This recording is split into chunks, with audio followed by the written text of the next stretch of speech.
Good evening, party people. Welcome back to the Bar with an X for another stream episode of Kirby and the Amazing Mirror, which you might know to be the neurodivergent bartender's favorite game, or at least one of them, because I was talking with him on Monday, and he was the reason why I'm playing this game today. If you guys did miss it, on Monday, I had the opportunity of having a little on-stream guest with Alexander Cram, the author of the Neurodivergent Bartender book. I prepared some of his Cracker Jack Whiskey version 3.0s. We both sipped upon some kettle corn old-fashioned, as well as took some questions from the audience. It was a really cool, and it was my first time I had a virtual guest on the show like that, at least in the current iteration of the bar here, and I think it went relatively well, so maybe we do something like that more in the future. If anything, I guess I'll throw in your guys' direction that if there's anybody you think could have a spot here on the bar for a little pre-game conversation, I don't know, like, feel free to tag them. I didn't know I really did things like that, but we're doing things here now for the sake of mixology to figure out the stories behind the people who make the drinks that you might know and love today, or you might know and love tomorrow, for all things considered. Before we get into the show this evening, I want to say to everybody that I've got a couple of bottles that I want to go through here.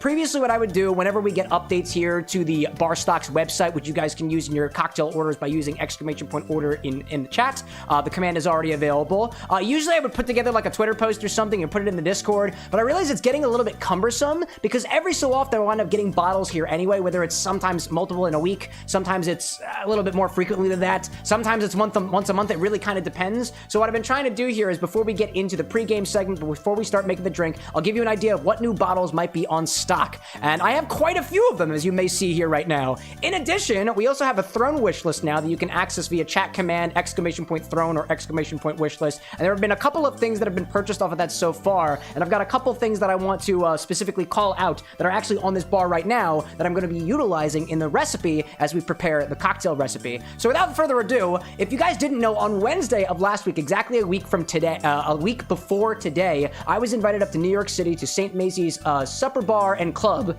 in New York City by the Absente team, the folks behind Absente, Absinthe Refined. They took me to a dinner, and I had the opportunity of talking with the CEO of Krillon Imports, Jean-Baptiste Robert. There's a little interview of that up on YouTube right now, actually. And by the time that I went home, I was talking with the person who invited me out to the event, Sarah, so special shout out to her, and we realized that the Bar with an X doesn't actually have a bottle of absinthe, or rather Absente itself. So on Monday, I got a bottle of this special collector's edition Van Gogh 1 liter bottle of Absente, Absinthe Refined. We cracked it open on Monday, and it is now on the bar stock for whatever requests you may have here. Somebody also did ask, like, wasn't Van Gogh like missing an ear? I don't know, because I'm not much of an art history buff, but he does have 2 ears, and technically 3 pairs of eyes and 3 mouths and 3 noses. It's a little bit unnerving, but I assure you, having tasted the Absente itself at the event, and also a little bit of my own time, it's pretty good. It's pretty good, and I like it. It's technically considered an absinthe liqueur. It does have a bit of extra sweetener to it, but it uses that authentic wormwood that you might know and love from your absinthe stories.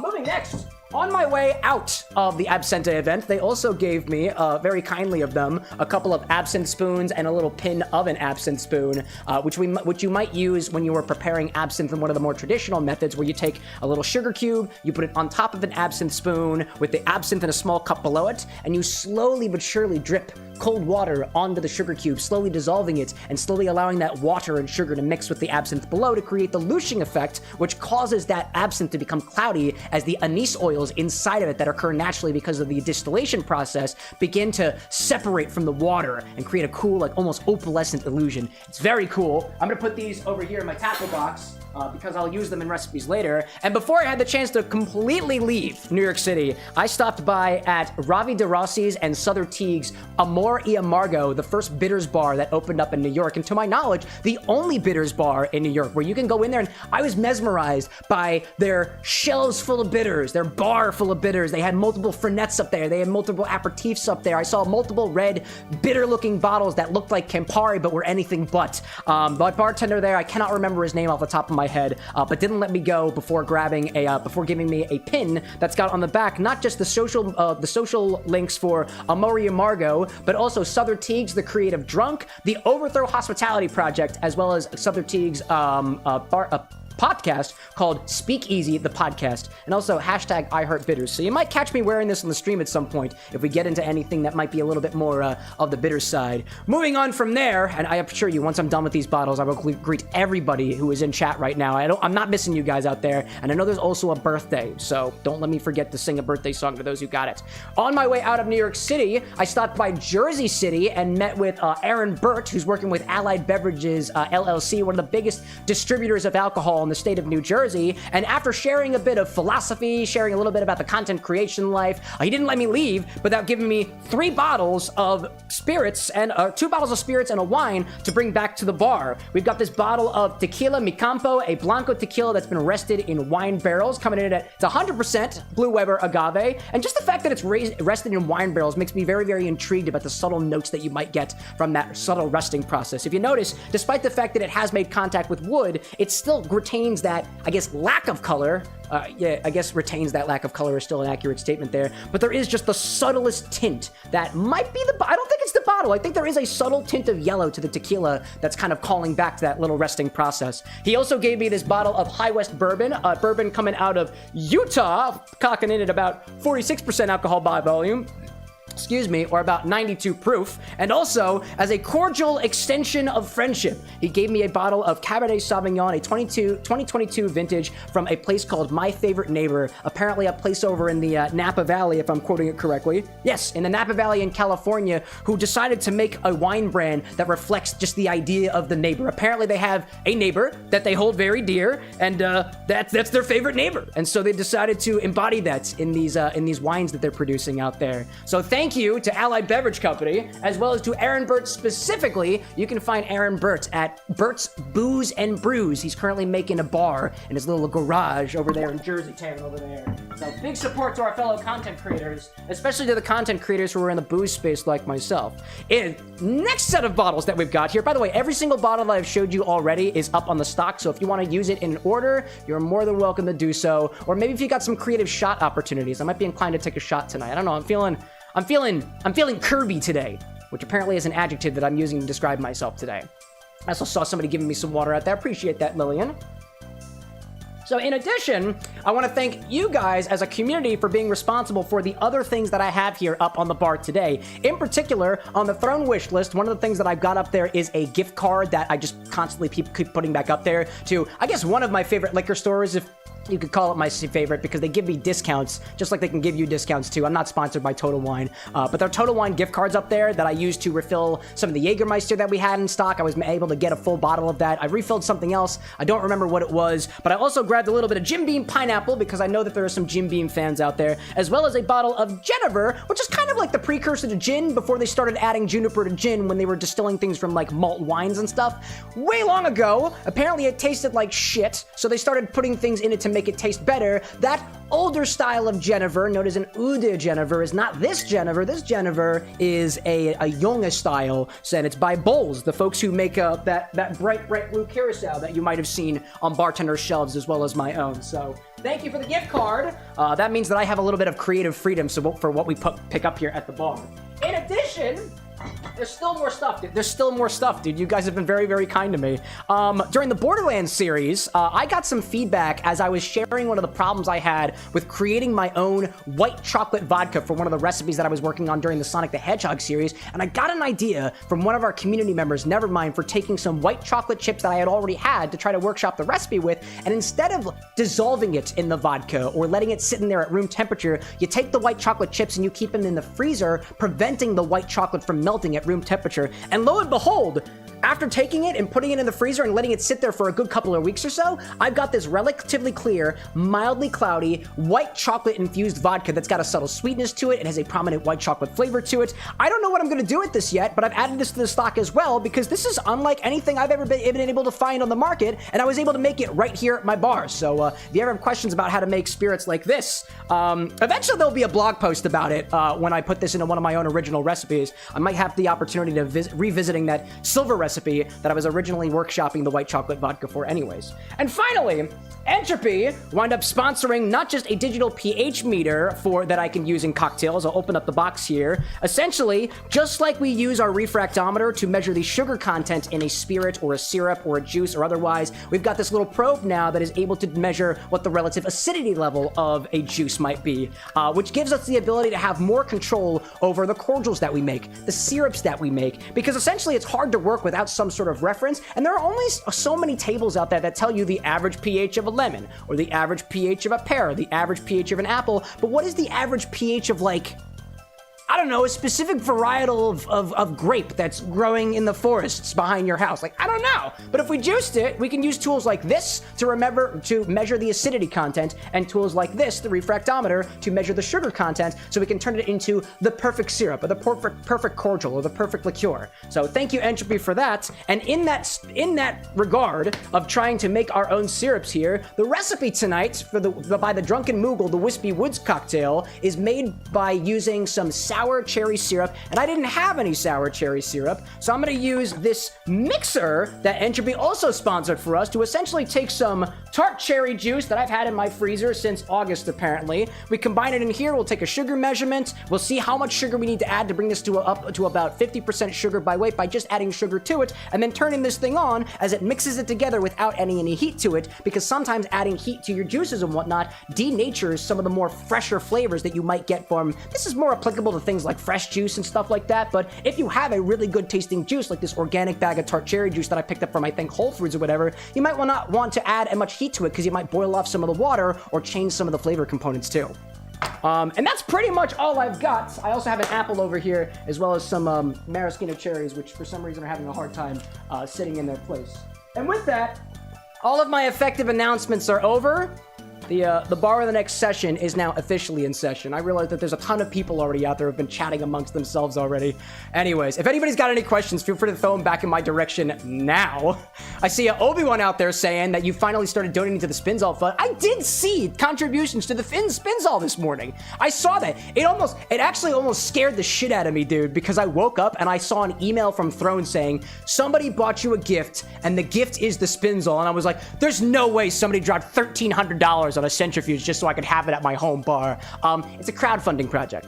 There was an extra $10 sent to it this morning. It kind of gaslit me a little bit, but I was so thankful for it nonetheless. So, to everybody who is in chat right now, and if I miss you, feel free to raise a hand or something out there. I'm seeing CJ in chat, Atlas in chat, Union Soul in chat, Bitter Tree, Sapphire, Jarvan popping in as usual with his favorite drink right in front of him as he works on a Kirby cocktail. I'm also seeing Tessa and Breaker and Aziel, the neurodivergent bartender. I see Alex out there thanking us for the fun time the other day. I'm seeing Timye, Entropy, Eli. I'm also seeing out there Jay Novice and Cow King. I see Obi-Wan and CJ. Domstar popping in, a long-standing community member of ours. I'm also seeing the Zesty Scrub. I shouted out Sapphire, I think, a little bit before too. I'm also seeing Garsha Games saying shit plus shit equals shit. If you're making reference to the channel, then thanks, I guess. I see Drew out there, as well as, I think I saw Tessa's names quite a few times. The Rose Witch, Stroopy Nips, as well as Dead Girl, all in my chat now. Thank you, everybody, so much for popping in. As well as Lillian, I see you out there. And I think it was somebody else higher up in chat said that they were celebrating a birthday. Who was it that was celebrating a birthday? I want to make sure I give a birthday song to whoever it was. It was Peter. Peter was up there in chat. There we go. Well, as I like to do for birthdays around here, because I myself have a birthday that's coming up here, let me sing you the bar of the next birthday song that is completely unique every single time that I sing it, because I honestly forget what most of the words are. So, happy birthday from the bar of the next to you. Your name is Peter. That's good for you. I wouldn't take it away from you. Anyways, happy birthday out there, Peter. Congratulations. The 22nd birthday. There we go, dude. Happy birthday indeed. And I see Entity303 popping into chat as well. I am a little bit winded from all of those names out there. So thanks everybody for joining me earlier. I actually had the opportunity of talking with somebody from a distillery earlier today, and I was reminiscing on how active the chat can be within the first few minutes or so. It's just really nice to know that I got people basically sitting out here right at the front door for when the bar of the next opens. Honestly,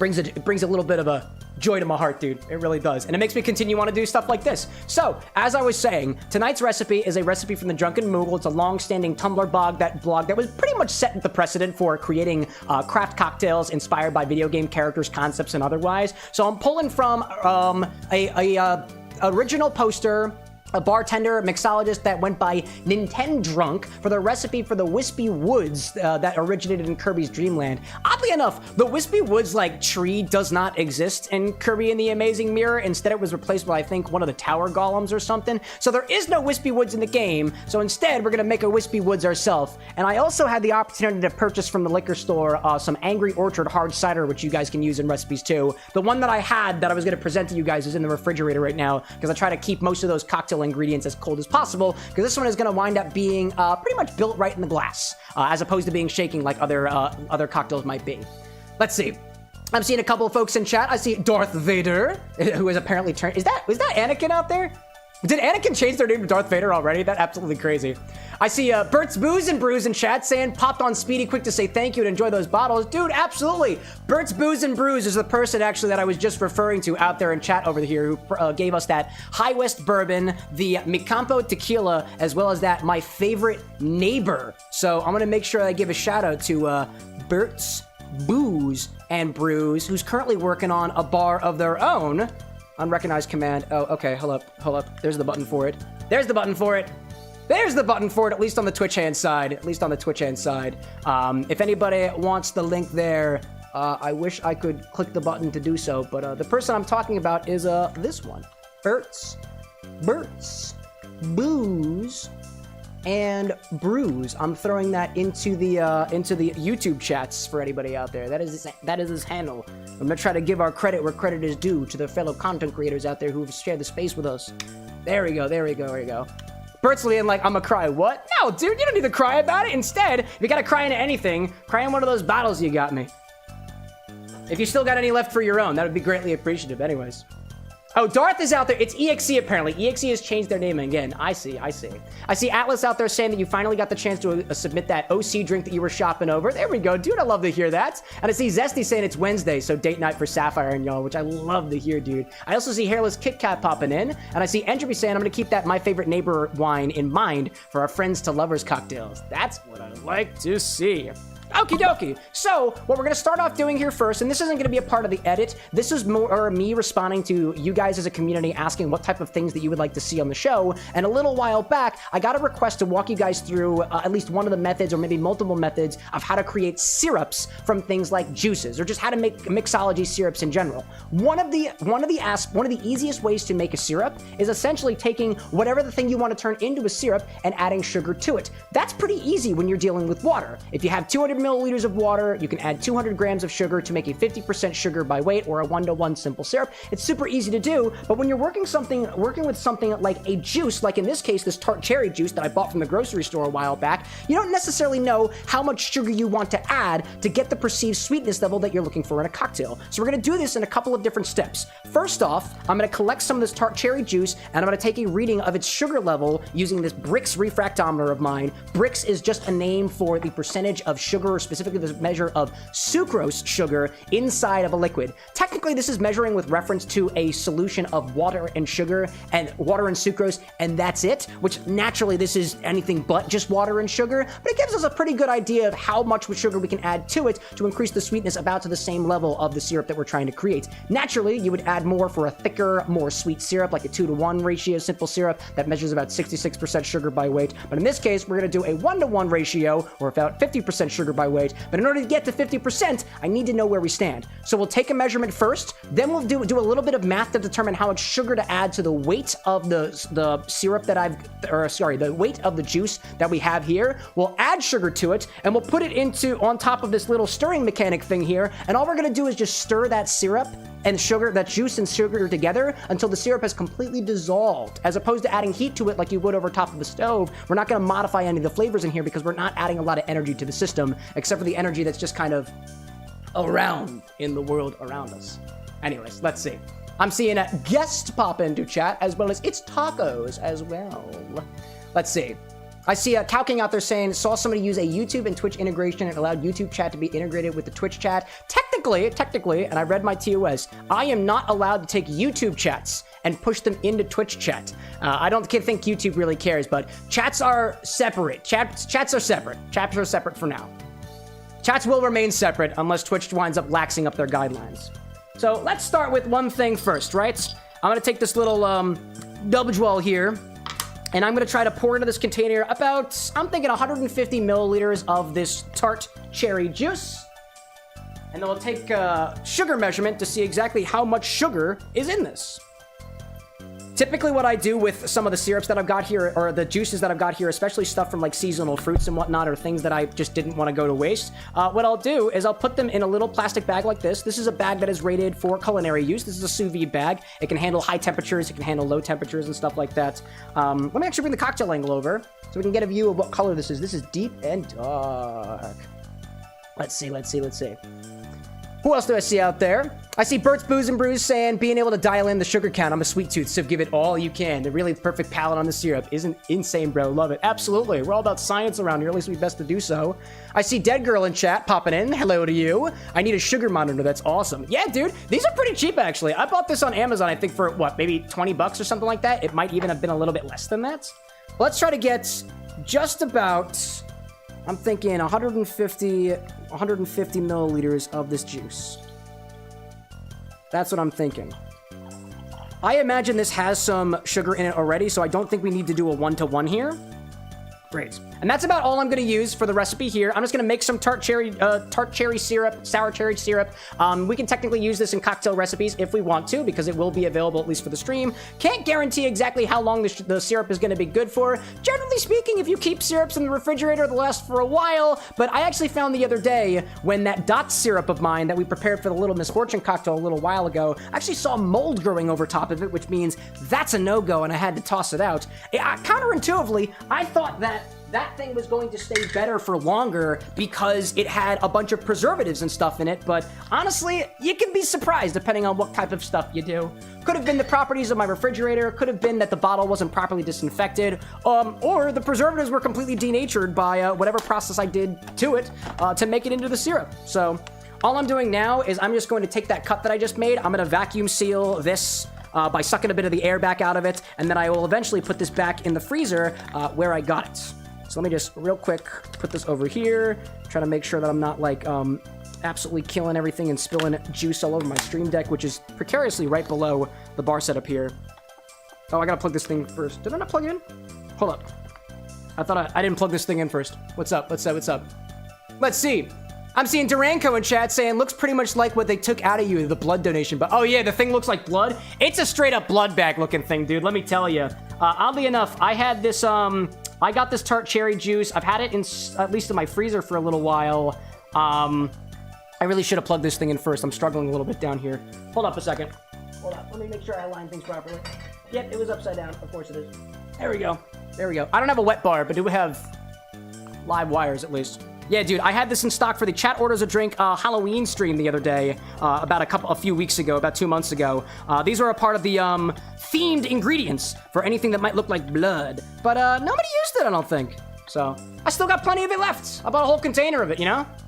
Let's see. Bert out there saying, have you had any issues with this machine? Which one? You mean the stirrer over here, I literally just got. I was actually making some simple syrup with it this morning, and honestly, I was just kind of mesmerized watching it for a good 20 minutes as it worked. It gave my brain the tickly.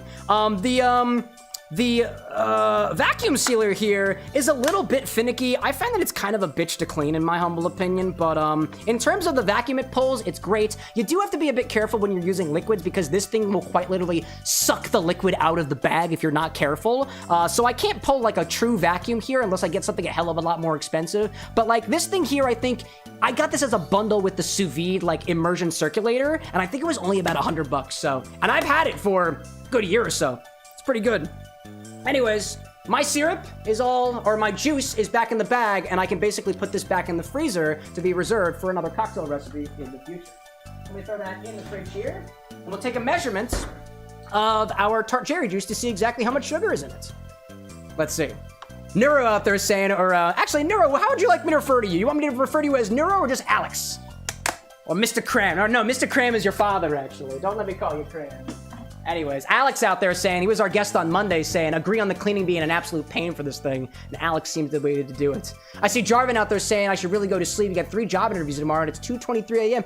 Dude, go for it. Go forth. You've got this, dude. What are you? I'd ask what you're interviewing for, but I don't want to give you an excuse to stay here at the bar any later than you have to, dude. You've got this, dude. And I hope you let us know how the interviews go by the next time you're around here, you know? Let the person sleep. Let the person sleep, says Anna. Let the person sleep. So, this is what we're going to do. I've got my Brix refractometer over here. This is going to measure, relatively speaking, the sugar content of this tart cherry juice. And we're going to plug that into a formula so we can add more sugar to it to make it into an appropriate syrup for the drink that I'm making this evening. This is a Brix refractometer. Essentially what you do is you take a little drop of it and you pop it on this little lens over here. You look inside of it and it should give you a little measurement of about how sweet this thing is. Let me go grab a little pipette from over here. I'm gonna add 3 small droplets to the Brix refractometer, and I'm gonna shine it into the lights, and I'll actually let you guys take the measurement. You tell me how much sugar it is. I'll try to align it with the camera. It doesn't work super well, so be patient with it, please. Please, please, please. Let's see. Bert, like from a distance, let the man sleep. Yeah, that's my partner, Anna. She does things sometimes. Proton is in chat today. I love to see that. I'm seeing Eli saying it kind of looks like a clarinet mouthpiece, but it does kind of look like an instrument now that I think about it, isn't it? Actually, that might mess up my measurement. This thing specifically uses the wavelength of light to measure things, and if I make this thing all cloudy, it's gonna fuck up my measurement. So, anyways, I totally see what you mean there, though. Let's do 3 little drops of this. By the way, if you buy this from the internet or whatever, you gotta calibrate it first. So this has been calibrated already. 1, 2, 3. Pop that back in there. So I'm just gonna close this. I'm gonna put it up to the cocktail angle, and you guys are gonna tell me what it reads. It might take me a little bit to get it up there, but feel free to give it your best shot. Let's see. It's not just on me, Chad. It's also on my ability to align this with the camera. All right, there we go. There we go. What are we seeing? What are we seeing? All right, doesn't look like it's 56%. Doesn't look very high. Okay. It's definitely not 30%. So what we're looking for is where the white stops and the blue begins. And honestly, I don't see a break in there. Let me try to hold up. Let me get this up to the camera. Maybe if I hold this, hold up a second. I'm trying to lean it downwards. Trying to lean it downwards. Do we see anything? Oh, I see a little bit. Oh, there it is. You guys see that? Down there. Let me turn a little bit. Looks to me about 15, right? Is anybody else agreeing with 15?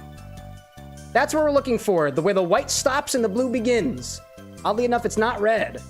There we go. I think everybody's agreeing on 15. Let's double check, right? Yeah. It's a little bit cloudy in there, so I might have to... Let me refocus this a little bit for my eyes to see if we got a little bit of a mark. I'd say that is... The blur to me seems to begin at 14, but it is around the 15 mark. So I'm going to call that 14. I think we're all very, very close with that. Come to think of it, too. What does this taste like? Wow, it is sour and tastes like cherry. Who knew? It honestly kind of tastes like wine in a way. Come to think of it. That's got like a wine-like quality to it. Like a tart wine. All right. Before I put my Brix refractometer away, I'm just going to clean off the little thing here as best as I can. I'll wipe it down with a little paper towel. I'll dab it with a little bit of water. If you want to clean this thing a little bit more, like, comprehensively, you could put, like, a little bit of, like, isopropyl on it just to wipe it down a little bit. Naturally, don't put this in your dishwasher. It might fuck everything up. But, anyways. I see Cameron in chat. Good to see you, Cam. The other Cam. The Cam without an X. There we go. I'm seeing Bert out there saying, actually use that as a sleep aid. Natural melatonin, baby. There we go. What, the tart cherry juice? Does it have natural melatonin? I didn't know about that. By the way, I know I got 2 hydrations out there. I missed one of them. Hydration is key, chat. Hydration is key. Anyways, I'm gonna put that away. So now that we know what our sugar content is, we're going to mathematically determine exactly how much we want to add sugar-wise to bring this up to specifically 50% sugar by weight for about a 50-50 1-to-1 sour cherry syrup that we're going to use in the cocktail. The cocktail actually only uses a teaspoon of this, so we're not using that much of it, so I will have plenty left over. I see Obegon out there confirming that, yes, tart cherry juice helps your body make melatonin. Super great for falling asleep. I had no idea, dude. That was no idea. I would see Dead Girl out there saying that was probably kind of bitter. It was kind of tart and had a dryness that I associate with things like a dry red wine. So I don't think it wasn't super bitter to my palate, but we got plenty of room to go here. So I would say we have about 150 milliliters of this tart cherry juice. What I'm gonna do is I'm gonna determine what the weight of it is. So I actually have a second set of glass beakers now, thanks to Entropy out there. Thank you very much. And what I'm gonna do is I'm gonna measure this without the cherry. I'm gonna tear it to this, and then I'm gonna swap it on to determine exactly how much cherry juice that we have, so we can plug and chug into our formula. I'm actually gonna write it on the board behind me, so that everybody can hopefully see it here. Essentially, what we're going for is this. The formula for determining exactly how much sugar to add to something like this goes like this. We want to see what we're determining. We're plugging and chugging to find how much sugar to add. So, sugar, let's say sugar added in grams is going to be equal to, and I actually need to double check my recipe. I just want to make sure I double check it because sometimes on camera I get a little bit stressed out and sometimes forget. And if I mismeasure, which sometimes I do, sometimes you can't get back to it. So I'm actually using a formula right out of this book, Tropical Standard by Garrett Richard and Ben Schaefer. I haven't quite memorized it yet. It's a very simple formula. I really shouldn't be so stressed out about it, but I also gotta bookmark the page too, so maybe I'll do that while I'm over here. Let's see, what do we got out here? I'm seeing Entropy out there saying, I love how much science I have brought here. Oh yeah, dude, the science has always been here, but now we have the tools to make it a reality. All right, so I'm in the blue section of the book. Somewhere in here, I know it's the blue section. Sugar adjusting, there we go, page 185. On page 185, they have a formula for us. Everybody see that? Oh, my microphone is kind of blocking it. Excuse me a little bit. Usually I'll do this as like a back of the napkin calculation. I've got it all over my notes and stuff like that. I see Unsolicited in chat, welcome in. Rosewitch asking, how do you calibrate the refractometer? You just put water on it. Put water on the refractometer and tune it with a little, again, they give you a little screwdriver with it. Tune it so that the water is 0. When you measure water, it is 0% sweetness because there's no sugar in it. So it's relatively simple to do. Let's see. Sugar to add in grams is going to be weight of our juice. Weight, juice, also in grams, multiplied by my desired bricks. I want it to be 50%. So I'm going to put the number 50 here. Minus my measured bricks, which was about 14. So I'll measure 14. And I will divide this by 100 minus my desired bricks, which is 50, which comes out to 50. So if my weights, let's see, I got my bricks out here. I need to determine the weight of the juice. We haven't done that yet. Let's see. Who was that out there? What was it? Dead Girl out there saying you're so smart? Trust me, I assure you, this is not as complicated as the shit that I studied in college to become an electrical engineer. Which, by the way, I've mostly put math behind me. Most of that math, at least. All right, let's get a measurement of this beaker. You don't need to call me smart, by the way, chat. I'm incredibly insecure about my very, very prominent intelligence, as you can very well see. So that's tared to 0.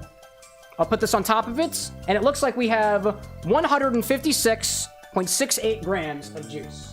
156.68 grams. So all we need to do now is just plug it into a calculator, and we know exactly how much sugar we're gonna add, which I'm actually gonna add to this beaker, because what winds up happening is it's hard for me to measure things on top of this. Also note too, I don't have this little pill thing, which actually has a magnet in it inside of the beaker, because I don't wanna weigh this. All I wanna do is weigh my juice. So let's plug and chug and see what we get with that. Obi-Wan like number gang out there. Oh yeah, dude. Bert saying, is that the book that I think it is? Tropical Standard? I hope that's the one you think it is. There we go. Tessa out there saying, I'm all for math. 'Twas your strong shoot, and I used to work in a bank. So you like me your numbers? I was always a numbers guy. All right, let me just plug this in here. So let's see what the amount is. Can we get it in grams, right? So it's 156.68 grams of juice times 50 minus 14, which is some number that I don't feel like determining right now. It's what? It's 36. 36 is the number. So 156.68 times 36 divided by 50. And that's giving us about 112.81 grams of sugar. My scale here should be able to measure up to 2 decimal places, so that's what we're going to use. 112.81 grams of sugar. There we go. If you ever wondered why I have a whiteboard back here, this is the reason why. And honestly, I don't use it that much with you guys. I use it mostly when I'm workshopping recipes privately, you know? Let's see. Unsolicited out there saying, you've got the turning plate thingy. Yeah, magnetic stirrer. This thing's fucking awesome, dude. I was staring at it earlier. It was great. Okay, so now I'm just gonna measure out on my scale about 112.81 grams of sugar. Now, I found, using this method and this particular refractometer, that I'm always a little bit off on the reading that I'm trying to get, but so long as we wind up finding ourselves around, let's say, 48 to about 52% bricks, then I'd say we're pretty much on point there. All right, let's see. 112 is what we're going for. 112. I had a person a while back, like a good year ago, criticize me about the fact that I'm using, quote, white domino sugar from a plastic container. Like, I'm just reusing the container, dude. This has not contained the original sugar in it in years. I just don't have a sexier container for it yet. We'll get there eventually. I did get those containers from Entropy, actually, but they're 4 quarts, and I don't think I need that big a container of sugar, because then it just becomes annoying to measure, right? All right, 110. At 111. Almost at 112. 112.23, a little bit more. 112.4. 112.7. 79. All right, 112.91. We are 0.02 grams over. I think we're gonna be just fine. I think we're just gonna be fine. Obi-Wan's like, Cam's got a tub of sugar. Dude, I have 30 pounds of sugar on that side of the room. I have so much more sugar, chat, I assure you. Ask me about it later. Maybe after I got a couple of drinks in me, I'll show you my sugar bag. Be happy to do so. All right, now all we gotta do is you just gotta combine these two together and we'll have our syrup. That's all we have to do. So, let's bring this magnetic stirrer over. Let's make sure I got this thing plugged in. This has one of those computer power cords, so, actually quite cool. Now let me pop this in. There. Pop this here. Plug that in. I'm gonna take my little bean and I'll put this on the inside of here. Let me bring the cocktail angle over so we can watch this in action. I think it's cool. Let's see. Tessa, like, unless they're buying your stuff, the things that you use, people can chill. Yeah, I agree, dude. I agree. Entropy out there saying, your philosophy is, we're all gonna die anyway. At this point, it's a competition to see how much microplastic that you've got in your bloodstream. There we go, dude. Did you know, at least according to my reference, that the most microplastics that get into your blood actually has nothing to do with the things that you eat? It's got to do with the water that you drink, possibly, in terms of, like, runoff from most of your clothes, you know? Anyways, let's see. I got Atlas out there saying that you got a gecko in your sleeve. I love that. And then I see Duranko out there saying, before bed, out of curiosity, how do you go about deciding what spirits and whatnot to stock up on? Hoping to see you fiddle with Salmara one day in the distant future. Actually, Duranko, before you go, if you wouldn't mind using, or if somebody else wants to help him out with this, use !suggest and then space, what was it called again? Salmari? I've never heard of that before, and I'd love to do some research on it. Essentially, what I do is, the way that I built up my spirits collection was I just looked at the drinks that I like to drink, or earlier on when I didn't know what my preferences are, I just got the basics. I picked up a dark rum, a light rum, a tequila, a whiskey. I didn't know that there were other whiskeys out there, the whiskeys, the bourbons, and stuff like that. And I think I picked up 1 or 2 liqueurs. There might have been an orange liqueur. I think there was a coffee liqueur out there. But I would say this. If you know what you like to drink, you should stock your home bar with the ingredients to make the kind of drinks that you like. Like, if you like Negronis, get some Campari, some sweet vermouth, get some gin. If you would like to get a little bit more exploratory, swap out the gin with another unaged spirit, like a tequila, for example, and try a tequila Negroni, right? There are other bitter aperitifs out there, like Campari, that come in varying different degrees of alcohol, so try to find another bitter spirit, like an Amaro, for example, or buy different types of vermouths. Throw a sherry in there, too. Stick with what you know, and if you don't know, there's guides out there for how to stock your home bar, and I'm not the best person to ask on that because I took a rather unconventional route to get here, but I hope that answers your question out there. Anyways, let's see. I see a couple of folks in chat there. What are we talking about? Lead? Oh, so they say that lead is bad for you. Yeah, lead's bad. Supposedly red 40 is bad for you too, but I haven't, I don't fall into the demographic that it supposedly affects. Let's see. Bean in the container. There we go. Let's get this thing a-flowing. Here we go. Actually, let's bring this back here so we can see the entire profit. There we go. Let's see. We can see the whole entire thing in action. There we go. That looks centered to me. Hopefully it looks good to you guys. Power on. This thing can also heat, by the way, too, but I'm not adding heat this time. There we go. Can you guys hear that?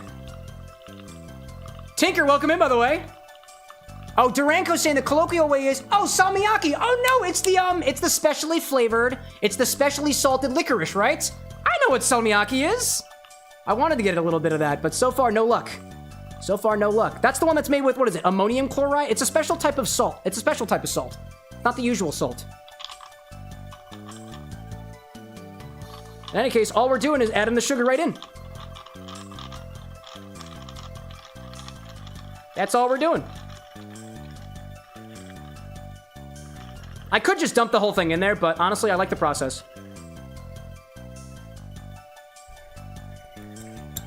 There we go. If I need to change the speed, I can do so. There we go. And that's pretty much it. That's pretty much all we gotta do.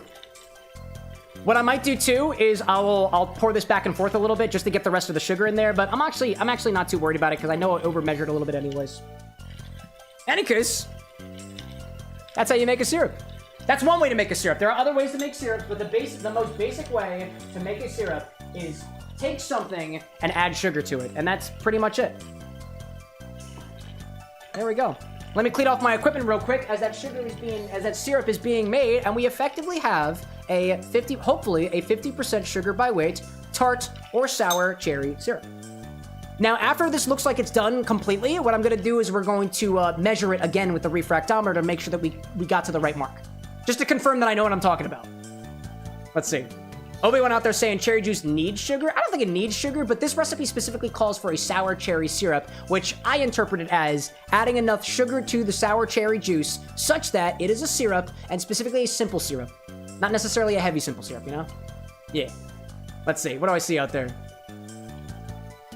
Bert out there is talking to Duranko about a new liquor to try. Yeah, salmiakki is a whole category of candy, but they do sell specifically salmiakki like liqueurs out there. That's the salmiakki Cask and Corv, I believe. That's cool. Yeah, maybe one day we can find maybe one day I can find a salmiakki liqueur and I can put it up on the throne and somehow we can get it here to the bar. That'd be so cool. Okie dokie. And we're pretty much done.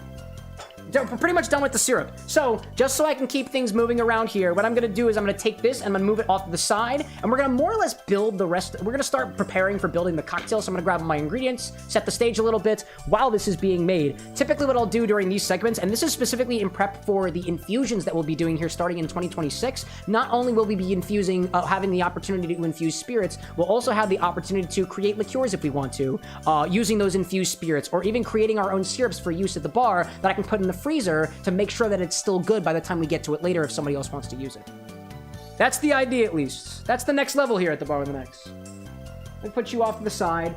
Already, I can see things clearing up a little bit. Once all that sugar is dissolved, it'll more or less be just about as clear as it was. It wasn't relatively clear to begin with, but, you know, this is where we are, you know? Obi-Wan asking, what is that machine you're using right now? This is a magnetic stirrer hot plate. It does exactly what it sounds like it does. Using magnets, it stirs, and it gets hot. That's all, actually, you know? Let's see. I'm seeing Zesty in chat saying, Cam got the rough idea of the savory cocktail for Thanksgiving. Oh, nice. Should be set to order on the 26th. Going to use that chicken ramen seasoning for it. There we go, dude. There we go. I love that. All right, what do I see out there? A couple more things. I see some of the creators chatting amongst themselves. I love to see it. All right, let me grab the other ingredients for the cocktail. Again, this is the Whispy Woods cocktail from user Nintendo on the Drunken Moogle. A kind of a, I don't want to call it defunct, but nobody posts on it anymore. I don't think anybody's posted on it since 2018, so it's effectively a defunct craft video game cocktail bar. Blog. Blog is a more correct term for it. But this one calls for some bourbon. I got some bourbon down here. Lemon juice, that sour cherry syrup, which I got right in here. Or that I got right over here. The lemon juice I have over here. I'm actually running low on lemon super juice as well as lime super juice. So when I have to make more, I'll take you along for the ride. I'll show you how to do it again. And let me grab the cider as well. There we go. We got a solid combination here, chat. We've got some Angry Orchard, crisp apple cider, hard cider, some old granddad bottled and bonded. Specifically, I went for the bonded here, because this only calls for a single ounce of this and a full up with this. I felt that this would be benefited with a little bit more proof behind everything, you know? Obi-Wan's like, he has the high proof. I see you, Cam. You know what? If Obi-Wan is the old granddad and he's got the high ground, does that also mean that he should also have the high proof? you know? I see Dead Girl out there asking, what is Angry Orchard? Angry Orchard is a relatively popular hard cider, at least here in the States around here. It measures in at about 5% alcohol by volume. It is 10 proof, as we call it here in the States, which, by the way, proof here in the United States is slightly different than over in England. They have a slightly different scale for it, but it's hard apple cider, essentially. Hard cider with other natural flavors. So this isn't necessarily the most pure representation of a fermented apple cider. You take apple juice, you ferment it, you've got hard apple cider, essentially. But it's pretty popular. It's got a nice carbonation to it too, and people around here tend to really like it, so it's pretty good. This was one of my first alcoholic beverages to try before I came of age. I was on vacation with my family, and one of my parents let me try a little bit of this. I think I drank a quarter of the bottle and was supposedly drunk as I watched TV. I just don't think I knew what I was talking about at the time. But the vibe of the situation totally got to me as a child. I think that was pretty cool. Let's see. What I see out there. Driving out there talking about some of the interviews that you got going. Apparently received a low offer. You're worth more than that, my friend. You're worth absolutely more. Let's see. Obi-Wan out there, they're saying that it's a pretty good cider. The Angry Orchard here. And Tessa's saying too, it's pretty good. I like it when I had it. It's pretty good. In terms of ciders, I think this is a pretty good gateway for people trying to get into like relatively, let's say fermented juice beverages. Because that's essentially all it is. And Dead Girl being like, it looks like beer. It's essentially beer. Big caveat. It's essentially beer in that it's fermented, but there's no malt in here typically. There is yeast in here. There was yeast to make it, right? There's no grains. It's usually just apple. Essentially all this is, and I can't speak on behalf of Angry Orchard, but all a hard cider is if you take apple juice, like juice from an apple, and you let it sit out in the air, some wild yeast are going to feast upon the sugars in there, converting the sugar into alcohol, producing carbon dioxide, and that's exactly what happened here. It's fermented apple juice. Essentially. But I digress. All right, let's see. How's our syrup going so far? We've been talking a little bit. I think we're getting pretty much on the mark over here. Let me bring the cocktail angle over one more time. I got some of those ingredients over here. Jay's like, I digest. I digress and you digest. It's good stuff, man. It's good stuff. Let's see. Duranco out there saying, anyways, thanks a lot for the earlier info. I gotta get to bed. Go for it, dude. Might have a physics exam today. Oh, wish you luck, dude.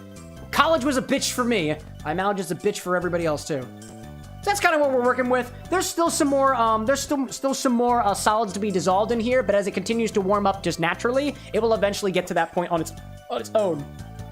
But before I do so, I will take a little bit of this. We'll put it into the refractometer again, because I'm going to see just about what our sugar content is. I realized I put my pipette down here, my droplet, but I didn't have to do that yet, because I still got more to do. Oh, where did I put it, Cam? Where'd you put it, Cam? No, I don't know where I put it. Where did I put the top to this thing? I don't know. I'm going to go grab... Wait, hold up. Sorry about that. I don't know where I put the top of my dropper, so I'm gonna go get another dropper. I have plenty of them. Some of my mods got this for us during one of the charity events. Oh my gosh. Hacker, welcome in, by the way. Breaker out there saying you're gonna see what happens when you brew white, green, and herbal tea together. Probably won't be good. My impulses won't. That's fair, dude. Hey, you know, for the sake of experimentation, let me know how it goes for you. I'm curious. You're saying you're fermenting? You said you're brewing tea. You're brewing some tea all together. I got you. Entropy saying that you found a website that's selling Koskan Korva Salmiakki. There we go, my man. Thank you, Entropy. I don't know what the hell just happened to the game, but my screen just flashed for a hot second. Gee whiz, dude. Anyways, let's try a little bit. Let's put a little bit of this on the refractometer. Again, I don't think all of these sugars are dissolved just yet, but we can test it along the way. I'm just using a teaspoon of it, so it doesn't matter too much for now. Let me make sure that I get this in the right angle, right? Is the angle we're going for? Will this work? We'll get there. All right, let's see. Let me get a little bit of this. Ooh, that's looking good to me. Viscosity is on point. Ooh, that's good. It tastes good so far. But how does it measure? Check it out. See that in there? We try to align it a little bit. There we go. It's actually a little bit high.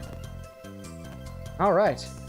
That's what I found in particular with most of the syrups I've made. I have to under measure just a little bit, and I over measured just a touch. So it's about 50. Was it 53? That looks about 53 to me, at least from the cocktail angle. Yeah, it's about 50, 52, maybe 52.5. This thing doesn't, reliably measure super duper low. If you noticed on it as well, it has a low point of 0 and a high point of 90. So I can't measure anything that is 90% or more of concentrated sugars. So that's what we got. So we have effectively created a 52 bricks sour cherry syrup. And what that means is it measures about 52% sucrose by weight on my refractometer. Realistically, it's probably got some other sugar stuff going on in there, but for the purposes of what we're doing here today, that's just fine. This is about as sweet as a 1-to-1 simple syrup by combining equal parts water and sugar together by weight. And that's how you do it. That is how you do it. And I did this with just an arbitrary juice. You can do this with any juice, effectively. Let's see. I see Kit Kat popping in chat saying, I owe you a bracket for this, Cam. Sorry for my delay on that. What do you mean? You're fine, dude. You're fine. Thanks for popping in, Kit Kat. Good to see you. I see a hacker out there saying, I just woke up. Don't fall asleep. Don't fall asleep for a moment in the afternoon. That is confusing as shit when you wake up. That's fair, dude. That's fair. And what else do I see out there? Tessa saying, former Tivana employee. The combo is actually pretty good, says Tessa, to whoever's making the tea out there. Combining them all together. Ain't that bad an idea. All right, so actually, let me turn the stirring off for a little bit and see whether or not that looks like we've got everything dissolved. Now, actually, I still see some things in there, so that might actually get a little bit sweeter. That actually might get a little bit sweeter, but I'll turn that back on again. And now it's time to make our cocktail recipe. A little bit of water over here. This one's super easy. This one is super duper easy to make. So anyways, so like I was saying, for anybody who might have been popping in here a little bit earlier, most of the beginning part of the stream was just showcasing all the new bottles that we've got here. We got a couple from Burt's Booze and Brews. We got one from Absente, and I got a couple from Total Wine, as well as this new equipment over here, which I used to make a sour cherry syrup right for you here to show you essentially how easy it is with the right equipment to create basically a syrup out of any sort of juice. So with that in mind, we're gonna make a quick cocktail inspired by Kirby from the Drunken Moogle. So this is how we're gonna do it. And this one's actually got some sparkles in it from Glittergate, so it might be a little bit sparkly. Might be a little bit sparkly. Anyways, grab a tall glass. Actually, do we fill this up with ice? Yeah, we fill this up with ice. Grab a tall glass, fill it up with ice, and start with an ounce of a bourbon of your choice. I'm using an Old Granddad Bottled and Bond. Raise the proof up a little bit there, because that's how I imagine the sturdy oak that Whispy Woods would happen to be, at the very least. Did I fill my ice today? I did fill my ice today. Thank goodness, dude. Thank goodness. Let's see. I see PP Jackson popping in saying, if it isn't Atomic Pink, it's not Kirby inspired. I mean, this is inspired by one of the bosses from Kirby, so. Anyways, welcome in, PP Jackson. Who are you to judge other people's cocktails, my guy? To anybody out there, if you guys want to judge other people's cocktails, go to r/cocktails. You can join all the people who are up on their high horse over on that place. We ain't judging cocktails around here, man. If somebody likes it, it's fine, dude. It's still Kirby inspired. One of these days, I'm gonna make a Kirby inspired cocktail that is specifically not pink, just to bitch off PP. Anyways, it's probably Ice Kirby or something like that, you know? An ounce of bourbon. Start off with using a Bottled and Bond here because that's what I want to do. Hacker's like, no nuclear pink? Not this time. Not this time. An ounce of bourbon. What I'm doing here is I'm adding the higher proof ingredients on the bottom here because that high proof bourbon is going to wind up mixing on its own because density, essentially. There's not a lot of lemon juice in here. There's not a lot of sour cherry syrup in here. We're just going to top it with the Angry Orchard. Let's see. Jay out there saying, I will never miss an opportunity to shit on r/cocktails. Damn right, dude.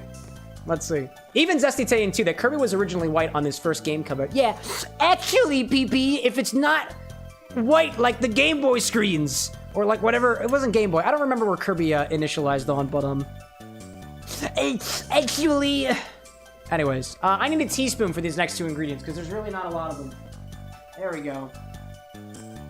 A teaspoon of lemon juice. This is technically lemon super juice. It's kind of lemon juice plus, if you will. I got plenty of it. I'll show you all how to do it eventually. I've showed you all how to do it before, but I run out of super juice every once in a while, so it only seems appropriate to... Do I have something on my face? Oh, it's glitter. Duh. Ugh. A teaspoon of lemon juice. Just a little bit. Just a little bit. Right on in there. Don't need too much of that. You're like in Italian pudver. Why? But why? All right, let me turn off my stirrer over here. A teaspoon of sour cherry juice, which we just made on stream by quite literally adding some sugar to tart cherry juice. Or what did I call this? A teaspoon of sour cherry syrup, which we just made on stream by quite literally combining some sugar and tart cherry juice together. It was so easy to make. And it's imparting a very slight red color. I'm still letting this infuse a little bit. Eventually, I will bottle it, and I just don't feel like doing that right now. Funny thing about that magnetic stirrer is if you try to make the little pill in there spin too fast, it just goes wild in the container. It can't align with the magnet properly, depending on how dense the liquid is, which I find absolutely incredible, dude. Just like the glitter herpes of the craft supplies. Oh yeah, dude. It's still all over the place. It's still all over the place. All right. Now all we need to do is just put some cider on top of it. That's it. And that's all. Where's my bottle opener? Where is my bottle opener? There we go. I got it. There we go. There we go. There we go. Now, top it with some hard apple cider. I'm using Angry Orchard, because that's, I believe, what they called for in the original recipe, too. Top it with that.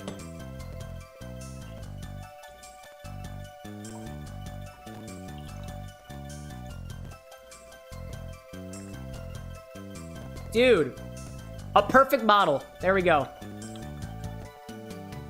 Oh, yeah, dude. I love that. That's pretty good. Actually, that worked out perfectly, dude. That was perfect. There we go. Garnish with a... sorry, actually. Yeah. Give this a slight agitation, then garnish with a maraschino cherry and a slice of apple. That's what we're going for here. I got my fruits and stuff over here, so we'll have to get to that in a hot second. But I do have the thing to make the agitation happen. And that's typically a long bar spoon. There we go. Let me real quick go in here, grab one of my cutting boards, one of the smaller ones. I don't want to ruin the good one. Give this a quick little slice. I think this calls for specifically a quarter of apple, so I'm just gonna, let's see. I'm just gonna cut into this guy here. I'm not trying to cut toward myself, because that's a no-no. There we go, we're gonna do that, and then a little... I don't know what I'm doing, chat. Cut the damn apple. Cut the apple. There we go. There's one of the apples, sliced.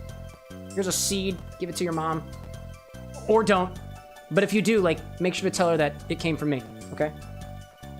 And then, a little slice. That's... I'm gonna peel off the inner parts, because that stuff's not very yummy. And then it's gonna make a little... There we go.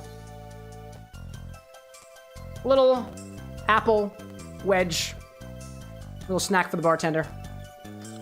That's me, by the way. Oh, shit! I have an ad running! Alright, cool. Honeycrisp apple, chat. It's a good balance between sweet and tart.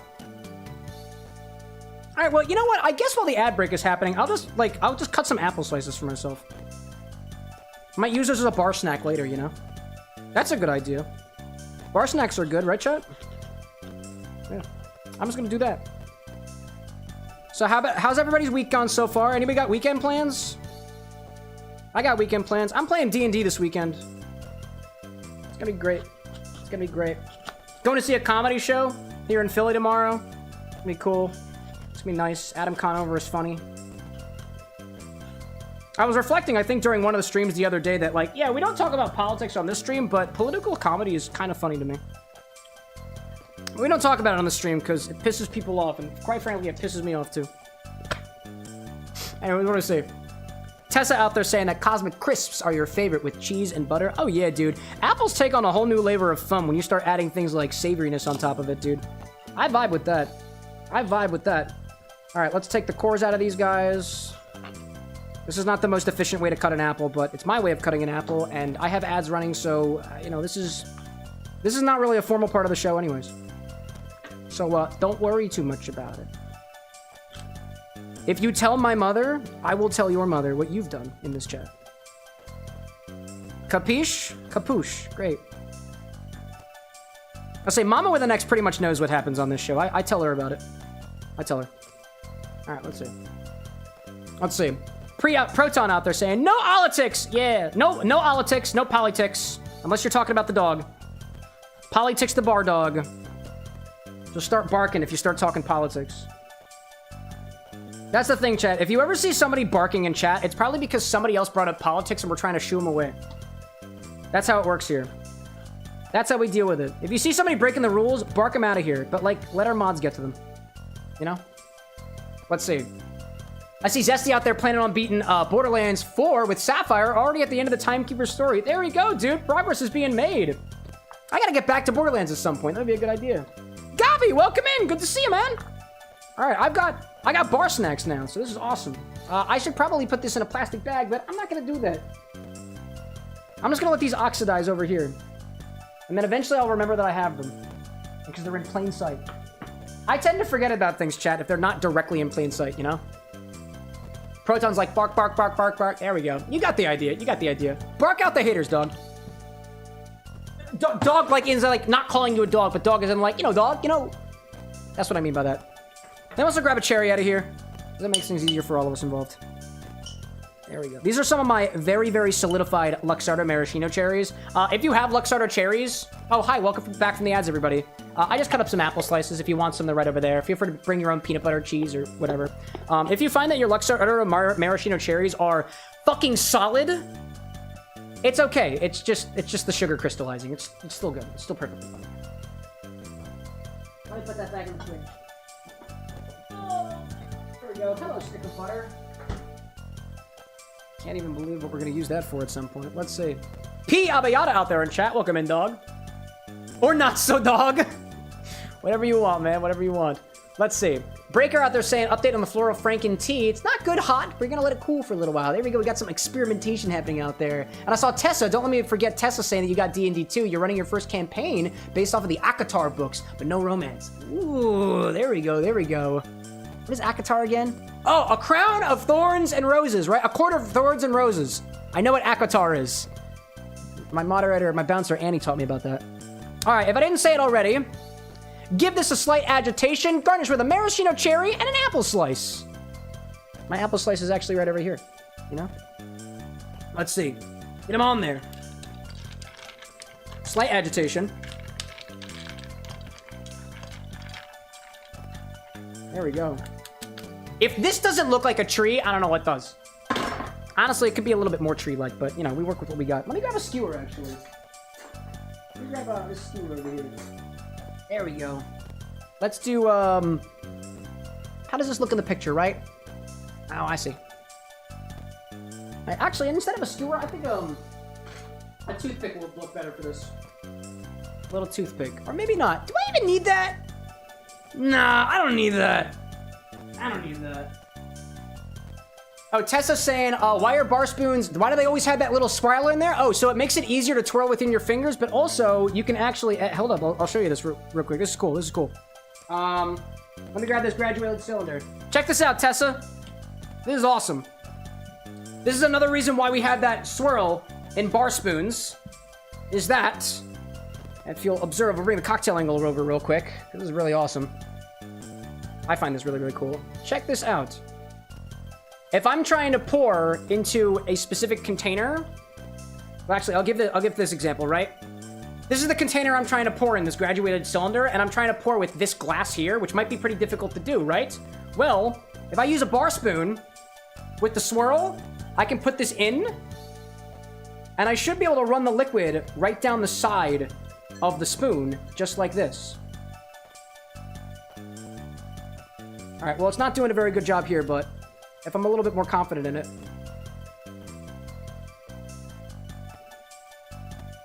I didn't do the best job with this one. I did spill a bunch in the back, but it will run down the spoon because of those grooves.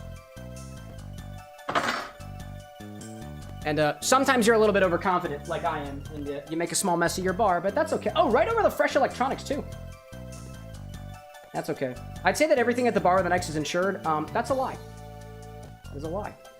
Anyways, we have a cocktail to do, right? We have a cocktail to do? Yeah. Yeah. There we go. Let's do that, shall we, chat? Let's do that. Let's put this away. Water. Water is good. Put that over there. Take this out of the way. Pop it down there. There we go. Okie dokie.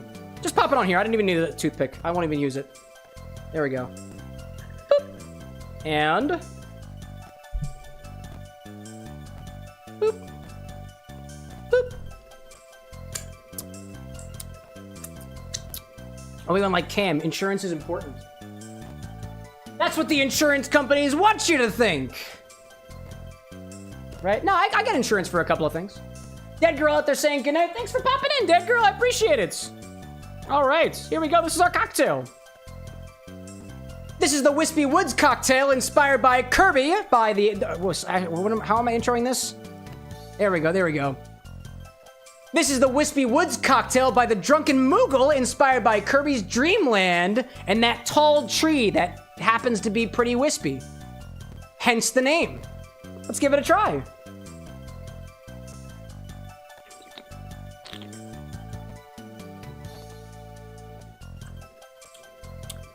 I'm gonna be honest. That tastes like hard apple cider. Let me go get the, hold on, let me go get the bottle of the Angry Orchard. Hold up a second. I'm articulating something here. Honestly, this kind of tastes like the hard apple cider that makes up most of the body of the drink, but I do get some subtle bourbon notes in there that are coming across as a little bit peanutty in a way, and ultimately it tastes more tart than the original cider happened to be. I kind of like it.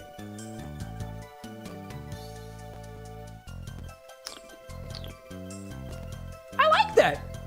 It's not too boozy. I can taste everything in there. And honestly, I feel like it's a pretty good use for these Angry Orchard hard ciders. If you got a couple laying around, that is. Because it takes a whole bottle for it. Anyways, pop it over there. Score! What do I see out there? Tinker saying, what are my opinion on dingoes? Aren't they like the evil dogs from Australia? I don't know. I don't know. Let's see. Calking out there saying, have you ever taken a bite out of a stick of butter? I have not, but I have eaten some brown butter, which I made for the cocktail on Monday. That recipe that I was talking about that I made for Alex's drink in particular. That was pretty good. But no, I've never taken a bite of a stick of butter. I've never had a desire to, really. There might be a reason for it, I guess, you know? Tinker saying semi-domesticated-ish, possibly, I think. Yeah, my opinion is I don't really know much about dingoes to have an opinion, aside from apparently them eating my baby. But I don't have a baby, so there's inherently something false about that. At least in my case. All right, let me put my tools away. Entropy, thanks for the pH meter, and thank you for the magnetic stir. We're already getting some use out of it. Okie dokie, I've got my apple snacks over there. Before we move into the game, as we like to do on this channel, if you've got something that you're celebrating here today, like a birthday or an anniversary or an upcoming trip or something, feel free to share it with us using the cheers command. Let me check on this tart sari syrup and see, there is a little bit of sugar in there, but honestly, we're doing just fine. Oh yeah, dude. That has a nice tartness to it, and it's sweet. You can absolutely taste the flavor in there. This would make a great cordial, dude, if you add a little bit of booze, or a lot of bit of booze to it. So, what I'm gonna do is I'm gonna bottle this. Where am I gonna bottle it, though? I'm gonna use this container. Let's bottle the tart cherry juice, and then label it. And we might do something with it. If anybody wants to use this in a cocktail recipe later, let me know. Let me know. And if you want to use the cheers command too, you're also welcome to, but it's never a requirement. It's essentially sharing potential personal information, but you're welcome to be as vague with it as you want to. I'm gonna catch the bean. I gotta catch the bean. Catch the bean. All right, captured the bean.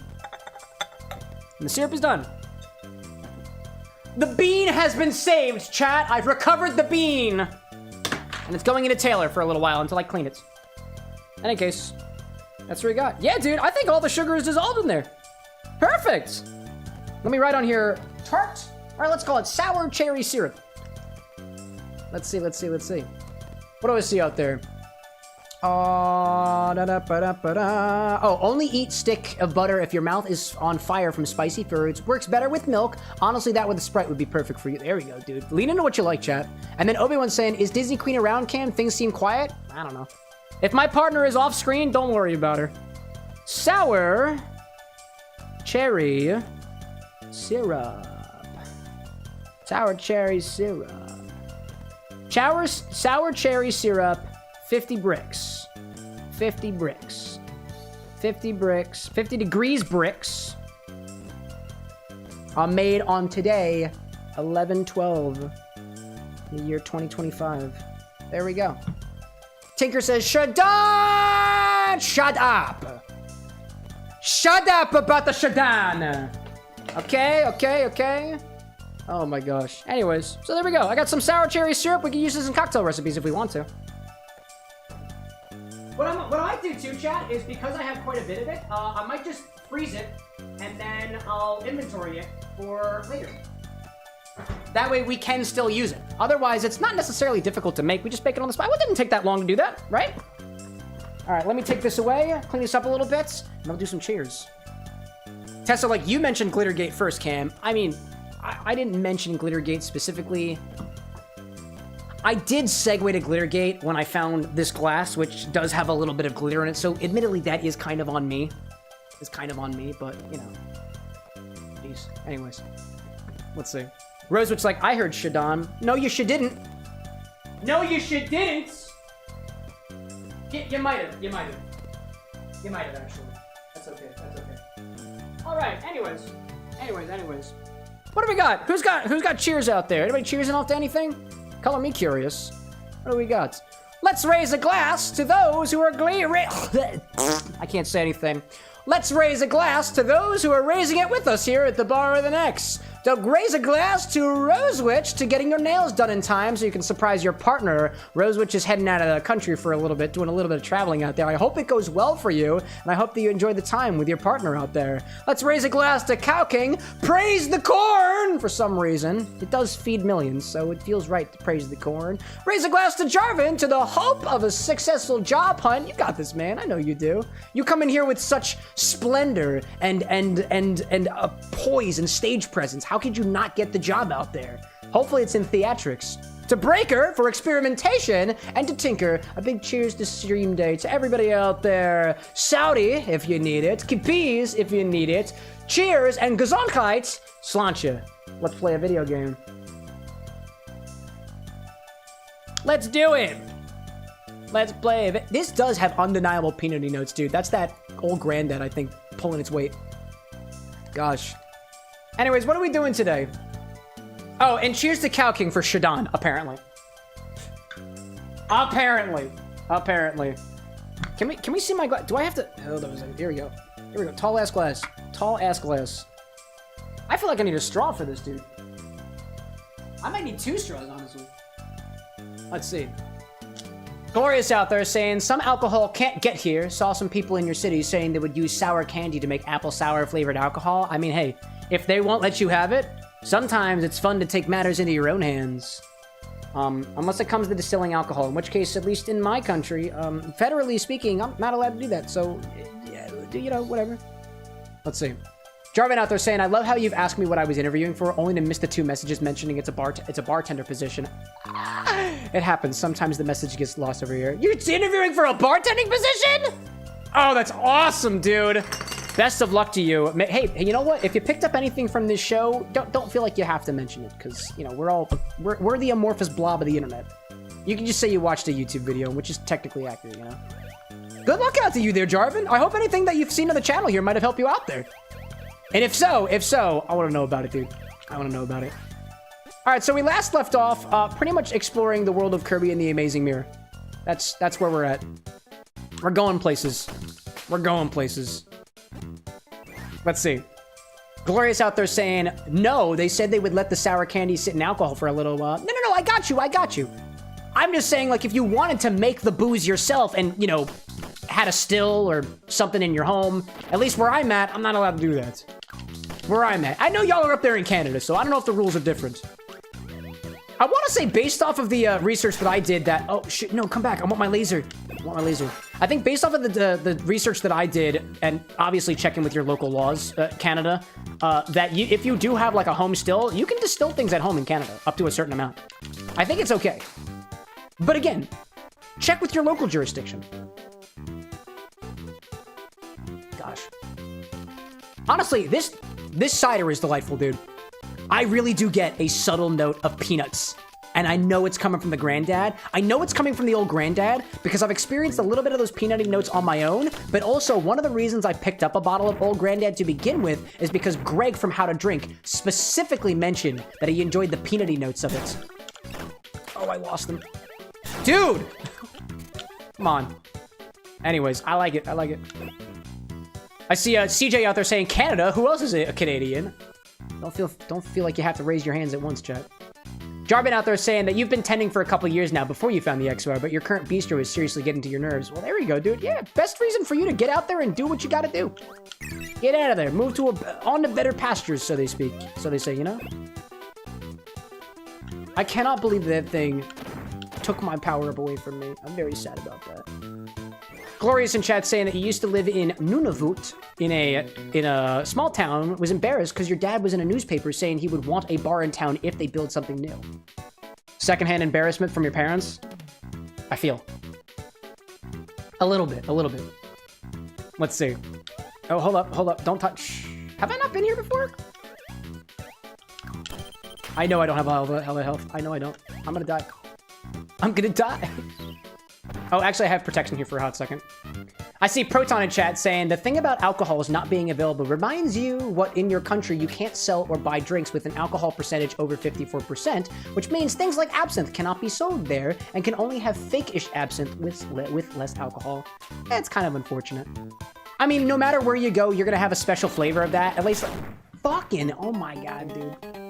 My special flavor of that here in the United States is not just certain things just generally being unavailable because of laws in other countries or laws in this country, but in particular, like, there's Cuban rum has a very particular style associated with it, and I can't get Cuban rums here because of an embargo that's still in effect.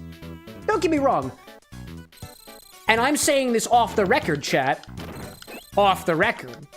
If you somehow find that you have a bottle, there's nothing telling you that you're not legally allowed to drink it. You know? Let's see.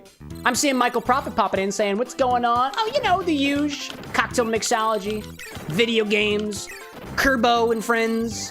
That's what we're up to around here. What about you, Michael? Let's see. Obi saying, Kirby is kind of OP if you think about it. He is. Done. Let's see. Glorious out there saying the reason for the embarrassment was everybody else in town said something constructive and he said a bar. I mean, I would say that a bar isn't necessarily just a place for drunkards to gather. It's also a place for people to gather, conversations to be had, things to be celebrated, stories to be shared. But I think it depends, right? It depends on what the vibe of the town is, right? Because no matter what kind of bar you run, like, if you have a craft cocktail bar, if you're in the cesspool of the internet, for all you know, it might become something that is the online equivalent of a dive, whether you like it or not. Depends on the situation, you know? Let's see. I'm seeing Jarvin out there asking how I'm liking Kirby and the Amazing Mirror. Dude, it was one of my first Kirby games too, so I knew exactly what I was in for, and I was happy to find an excuse to play it again. As I was saying the other day, like, I'm playing this game because our guest on Monday, Alex Cran, the neurodivergent bartender, I told him kind of the premise of the show and said, usually I like to play a game that relates to what we're doing in the beginning. So, if you had to pick a game, what game would you pick? And I think he said that, I think Fallout 76 was a game that he's played a lot recently, but that when he was younger, Kirby and the Amazing Mirror was one of his favorite games to play. And I was like, dude, me too. This is a great excuse to play the game. So that's what I did. Okay, hold up. No, don't do it. Don't do it. Don't do it. Don't do it. Don't do it. Don't do it. Don't do it. Don't do it. I'm clean. I promise. I'm not actually that clean. I'm electric, you know? CJ saying, ain't Kirby made by the same guy who came up with the Smash Bros. Franchise? Yes! The folks over at HAL Laboratories, I believe. I think it was one of their employees, but I believe you're correct. Oh my gosh. Come here. You're mine now.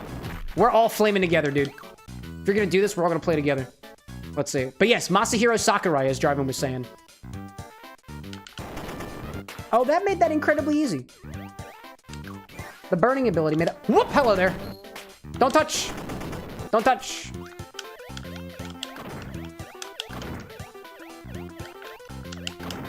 There we go. I bet there's something in here. I got a feeling there's something in here. And I'm determined to figure out what it is. There was nothing in there. I was wrong. Let's see. Oh, hello there. Hey, I see Renzo popping in chat saying, I know it's been a minute since I've been here. Been busy with family and school, but wanted to pop in for a second and say that you're doing decent. Hey, you know what? It's better than doing bad. Small improvements, my friend. Small improvements. Thanks so much for popping in, Renzo. You have been missed here, but it's always nice to see your face in the Discord and otherwise as well. I missed some of your cocktail recipes too, dude.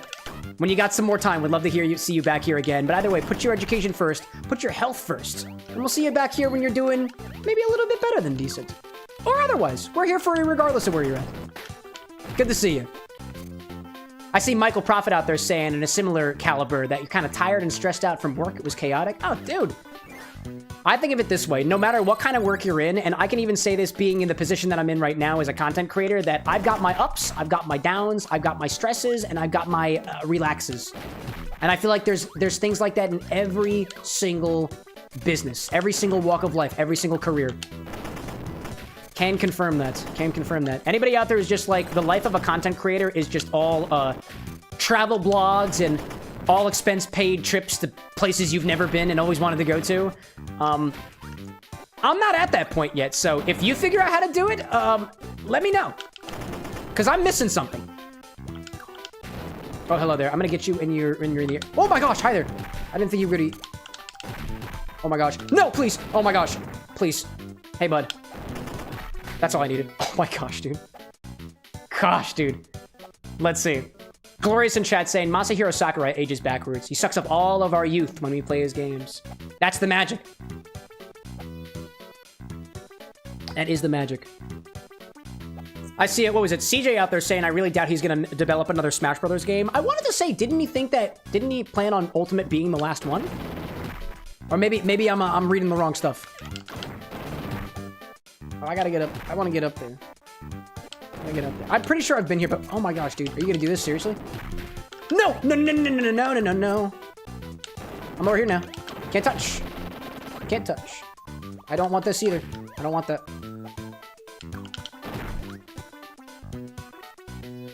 Hey, buddy. I got you.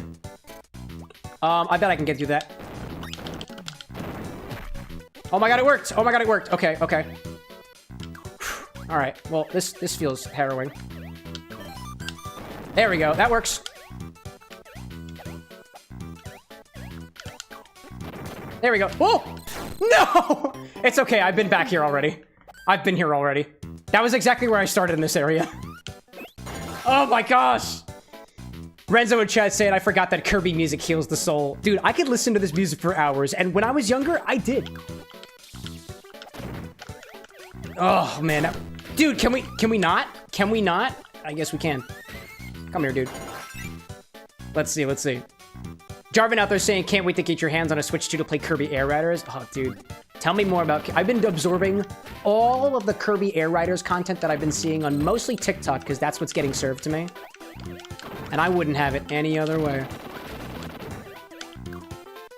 Kirby Air Ride was also one of my favorite games to play as a kid. And Lycos and I were specifically talking about maybe playing some of it together.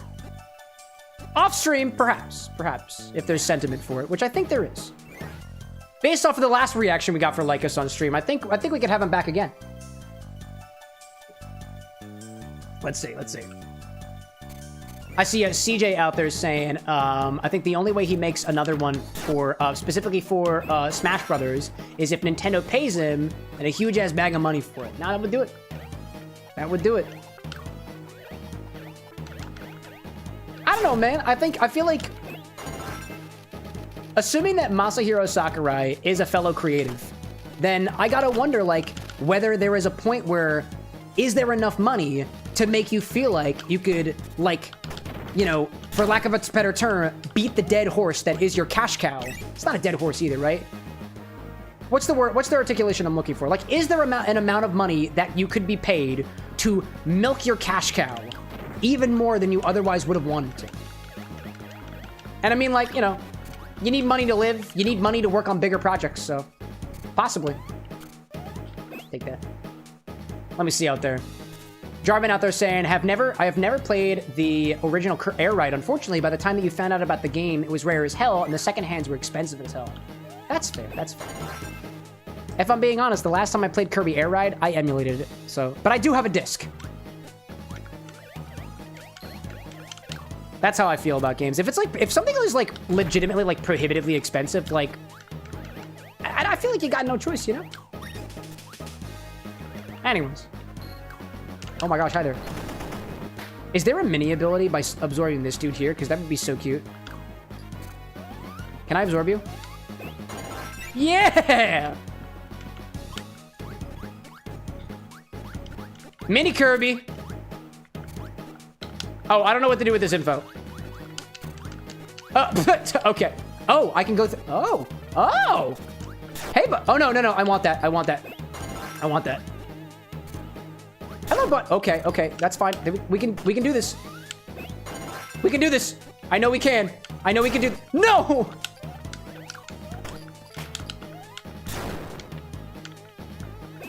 There we go. We're good. We're good. We're good. We're good. We're good. Okay. Let me see. Let me see out there. Michael Prophet in chat talking like work was kind of like a stampede, describing it kind of like some sort of cartoon out there. Oh, gee whiz, dude. This sounds like it was a rough time. Oh my god, dude. Can we not? Can we not? Can we not? Yes!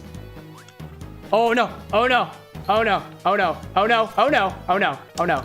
Okay, then I gotta do this, and then I gotta avoid you, because then I have to do this again. I'm Mini, you can't touch. I'm Mini, you can't touch. I'm Mini Kirby, and you can't touch. Whoop! Hi there, you asshole. Jeez. My gosh. Let's see. I see Bert in chat saying one shot for every power sucked up. Nah, that's not how it works on this channel, my friend. This channel is not about binge drinking. It is all about mindful drinking and enjoying the cocktail that you got in your glass. We take shots every once in a while, but we don't take shots without reason on this stream. Not on this show, my friend. Let's see. I see PP up above saying that games are getting expensive. You had a PS2 game worth $400. There you go. Now, here's the question. Is that game worth selling it for $400? I think for some people, the answer is a total yes. Depending on, like, what you're going through, right? Gentlemen, welcome in, friend. Good to see you back here again. Oh, don't touch. Don't touch. Don't touch. Here, I'm going to absorb you. Absorb you. There we go. There we go. There we go. There we go. Hacker being like, no pickleback, you say? I mean, no pickleback or just no pickleback right now? Don't get me wrong, chat. If you guys request a pickleback and we do a pickleback, we can do a pickleback because somebody requested it. We take orders on the stream. As corresponds with the Twitch terms of service, I am not allowed to have you guys specifically redeem monetary things of value like points and otherwise to make me drink. You don't make me drink. I pick a drink when I want to drink. And anything that requires a drink is the drink is kind of a part of the... admittedly, technically the Infinity Redemption implies a drink, but I don't have to drink the whole thing, and sometimes I don't. You know? Let's see, let's see. What do I see out there? Zesty in chat saying that you're working on Shirley Temple right now, and Shirley Temple 7-Up mixed with red berry vodka. That sounds pretty good. I haven't had a chance to play around with the red berry vodkas out there. I think that's a Ciroc, right, Zesty? I was looking at the prices for Ciroc the other day, and it still remains to be a relatively luxury brand. Let's see. Glorious out there saying that you became a mod for Taylor Nikolai. He's got 3.3 million subs. I don't know what I was thinking. I hope to goodness you're not the only mod out there, because that would be crazy. Zesty saying that you got an Amsterdam. There we go. There we go. Bert's out there saying, I would love to see you do a drink series themed off of boss battles. Dude, that'd be wild. Yeah, the drink concepts come a little bit slow around here. Unlike other channels that you might be used to, where folks are pretty much putting random ingredients together and saying, That's a cocktail for this character that I love. I do a lot of deep research on all the recipes, and all that info is always up on the blog. So recipes tend to come a little bit shorter. And as I was saying too, I was mentioning this during the TikTok live the other day, that I am deprioritizing original recipes on the stream, at least for the rest of the year. Doesn't mean that they're not going to happen. Just means that I'm not going to be focusing on them as much, because I've got a number of different things that I want to bring to the stream, like bot updates and other changes to the stream format and whatnot, that I want to focus on that first before I start focusing on myself. So that's the idea. I think. I pick up speed. There we go. Okay, well, I did my best. I did my best. No! Oh, God, please! Oh, no! Oh, no! Oh, no! Oh, no! Oh, no! I'm gonna use that because Cupid's ability is great. I can fly. There we go. Yeah, I'm gonna do this. I'm gonna do this. I'm gonna fly. I'm gonna fly. Flying is great. Flying is great. Flying is great. We love flying. Gosh. Yeah, I forgot. I can tell my dudes to come over here, because then I can get some kisses. Give me some kisses. Thanks so much for the kisses. Well, if I had the burning ability, that would be useful, but I don't. All right, kick him. Kick him. There we go. Thank you. Thank you. Appreciate you. Let's see. Rosewitch out there saying, currently working on some packing with your stream in the background. There we go, dude. Safe travels, as I was saying before. I hope it works well for you. What do I see out there? Tinker saying I said that here too. Oh, in regards to the deprioritization. Gotcha, gotcha, gotcha. I try to be honest, yeah. I try to be honest. Oh my gosh. Actually, you're gonna be useful. You're gonna be useful for me. You're gonna be relatively useful. There we go. Oh, hello there. Hello. No, there we go. That's what I wanted. There we go. Let me see it. Oh, shoot. There we go. There we go. Glorious out there saying that you're not sure if there are other mods out there. Oh, okay. Is it on YouTube or on Twitch there, Glorious? Because if you're on Twitch, on the moderator dashboard, if you're not familiar with it already, you can actually see what other mods there are, as well as what other mods are online, to help you guys coordinate your efforts. That's how my moderators do it. We also have a Discord channel, too, where they can talk amongst themselves for various different things happening. All right, I can't get in there. Let's see, let's see, let's see. Zesty out there was saying, what was he? Jarvin was saying to Zesty, wait, you're in Amsterdam right now? I want to say it was Amsterdam vodka. Amsterdam brand. Let's see. I'm seeing Bert out there saying your partner and you are running It Takes Two right now with the stream running, happy to be sideline gaming with the show. There we go, dude. I appreciate that. Just as a quick reminder, only because I know I think relatively speaking, you're kind of new to the stream too. Any self-promote that you want to do relating to your stream, feel free to put it in the self-promote channel of our Discord. Don't put any stream links and things here too. Just to make sure that everybody's on the same page. Oh, hello there, buddy. Hello there, buddy. Okay, well, hello and goodbye there, buddy. There we go. CJ, like, I hope an Infini-Drink doesn't happen again. Oh, no, man. I've already got an idea for what I want to do, for what Infini-Drink I want to do today. Come here, buddy. I need you. I need you. I'm thinking, we haven't had a coffee beverage for a while. So I'm thinking an Infinite coffee beverage. Zesty out there confirming. Amsterdam vodka, red berry. Mixed it also with some Sour Patch Kids blue raspberry vodka that you made, like, years ago. There we go. That's good to hear, too, that there's somebody else out there who, for one reason or another, puts candy in their vodkas and potentially forgets about them, or doesn't actually forget about them, but does keep them around for reasons, you know? Let's see. Bert out there saying, too, that the Discord is fire. Most welcoming Discord that you've ever been in. Chef's kiss. Oh, thank you! You know, just speaking of numbers and stuff, chat, like at the very beginning of this year, our Discord had a little over 100 people, and we are over 300 right now. So if anybody wants to join us, it is a welcoming community. I know so, because I welcome everybody. Every single person.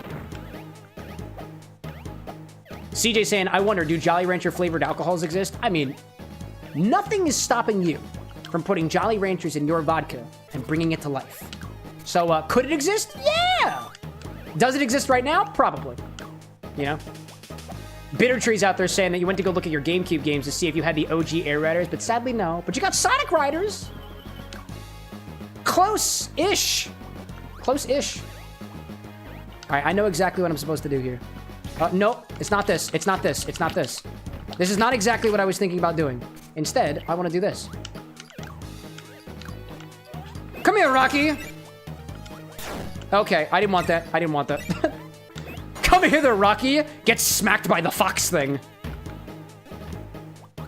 Oh, can we not? Thank you. You're so bouncy. The bounce ability is a... Alright, I think I can make it over there by just... Oh my gosh! Oh, I was trying to charge up. Oh, wait, maybe if you get... Wait, if you get... Fudge! Ugh. Zesty out there saying, only thing about the Sour Patch Kids and vodka is you do have to filter out the gummy candy that doesn't dissolve. Yeah. That was actually one of the reasons why I was looking forward to do another version of the Swedish Fish syrup that we did during a charity event that we did last year for the Litter Misfortune recipe, because last time when they made a syrup out of it, I basically tried to, oh, my straw fell, excuse me. I basically tried to boil Swedish fish in water, and it got all clumpy. I couldn't get the stuff out because it didn't filter properly either. So, the recipe for the Swedish fish candy is up on the blog now for the Little Misfortune cocktail. I think it worked out pretty well. I'm gonna smack you out. I'm gonna take you back. There we go. I'm ready for it. I'm ready. And I think I should just be able to... That's the button I'm clicking. Nope. Nope. Oh, hold up a second. Wait a minute. Wait a minute. Wait a minute. Wait a minute. Wait a minute. Hold up a second. I just noticed something. That block is moving. I just noticed that block is moving. Hold up a second.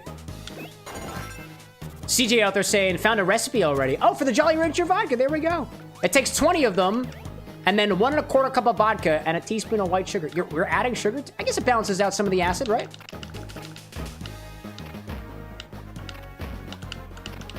There we go. See that block? The block is moving. And I'm going to crush that penguin. There we go.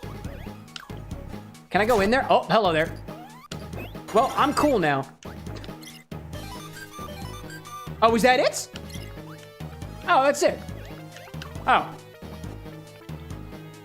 Okay. That's all there is? That's all there is. Okay. Hey, that's all there is. There were some 1-ups. And the ice ability, which I feel like could be useful. Oh, yeah, that is how that goes. Oh, but this makes it... I bet this makes this easier, doesn't it? Possibly? Possibly? Oh, no, that has nothing to do with it. All right, cool. Well, maybe I can do this.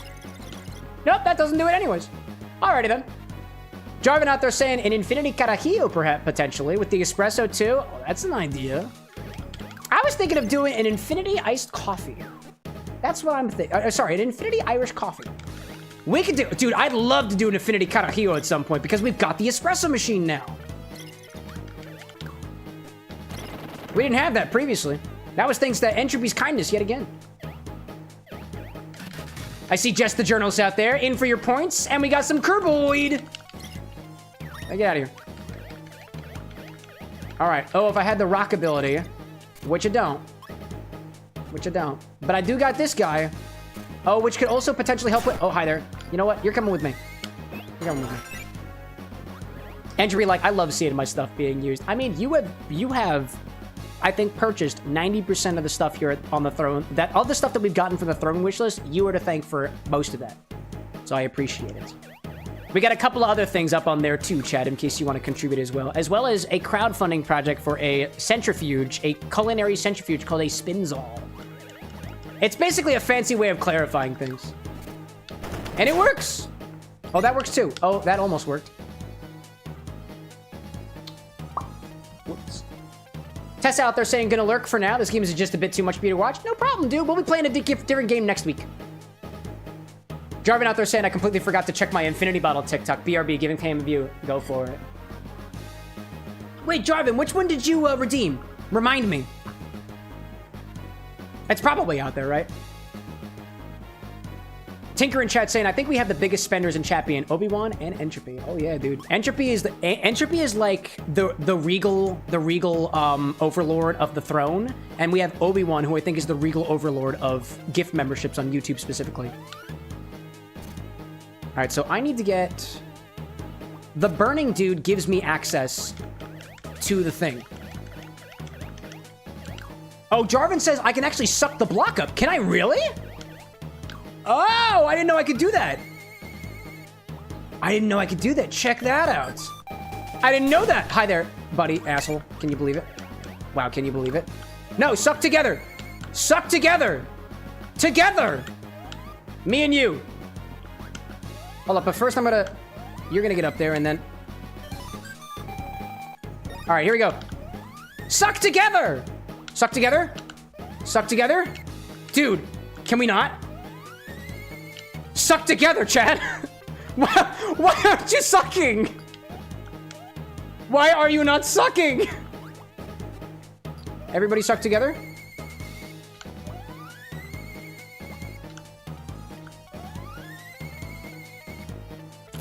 My idea worked too. Let me go find the burning thing again. Hey, yo, pause.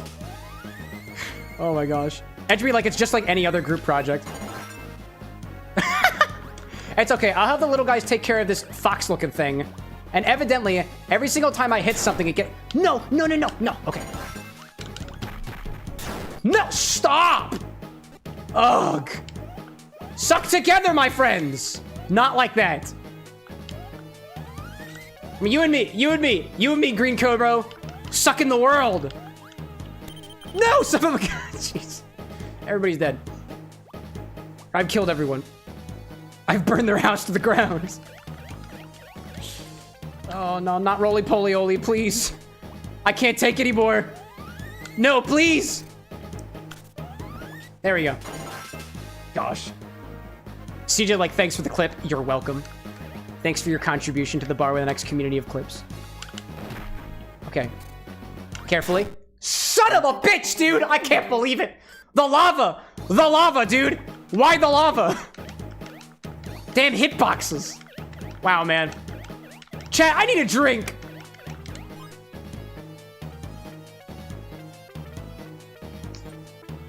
Thank goodness.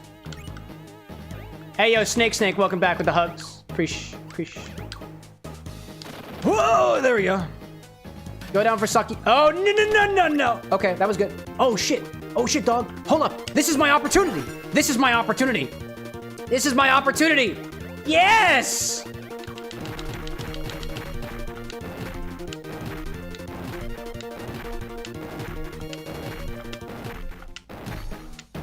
Oh, God. Oh, no. Oh, no. Okay, well, we were pretty close about it. That's the closest we've been. Oh, my gosh. Let's see. Bert's out there in chat saying, I wonder if you could do like a Sour Patch Kid ice cubes. Same liquid flavor freeze and then roll on the malic acid, but curious how to keep the malic acid from completely dissolving really, really quick. Do a Sour Patch Kid ice cubes. Same liquid flavor, freeze, and then roll in malic acid. Curious how to keep the malic acid from completely dissolving too quick. I mean, depending on the size of your malic acid, right? Like you can get varying like particle sizes of malic acid. They come in powdered form, they come in granules, depending on how coarse you want them to be. But if you get so if you think about it, actually, here's the way to do it. Here's an idea. Let me know how it works out for you if you try it. Take some sort of Sour Patch flavor, right? Let's say blue raspberry. Freeze it. You can add flavorings to this. You can take that flavoring and just add it to water, essentially. You can make it into a syrup, but watch out, the syrup might not freeze all the way. Because you have an ice cube, sugar should become less viscous on the ice cube. So you might be able to take your ice cube, cover it in a sugar syrup, or if you want to make sure that it stays sticky, some light corn syrup, which should become less viscous because of how damn cold the ice cube is. Then you can put not so finely ground malic acid on the ice cube, so you have granule sizes that don't dissolve too quickly. You have enough stickiness on the cube such that the malic acid stays on there as the light corn syrup dissolves a little bit, and you've got that flavor on the inside that should disperse into the drink over time. Seems a little bit complicated, but I feel like that might actually work. Could work. Anyways. Tinker out there saying, I'm gonna try to get some peach into the bottle for now. Oh, dude, go for it. It's happening real soon, chat, so get your commands ready. Jarvan out there saying, I think I need to start a new infinity bottle movement. The Infini-Lady had no hints of peanut butter whatsoever. I need to start a new infinity movement. The Infini-Lady had no hints of peanut butter whatsoever. Oh. Anybody down to join the PB Pioneer Peanut Butter Pioneers? That's an idea. That's an idea. Reminder, for anybody who wants to redeem the Infinity Redemption, it's exclamation... If you're on YouTube, it's exclamation point redeem space Infinity space and then whatever bottle of your choice. And it must be available. It must be an Infinity eligible option, which you can find at cameroxn.com/stock/infinity. Anyways, we made it, chat. We made it. Oh, that looks like something that I should be worried about. Oh, hi there. Oh, hi there. There we go. Get out of my cannon.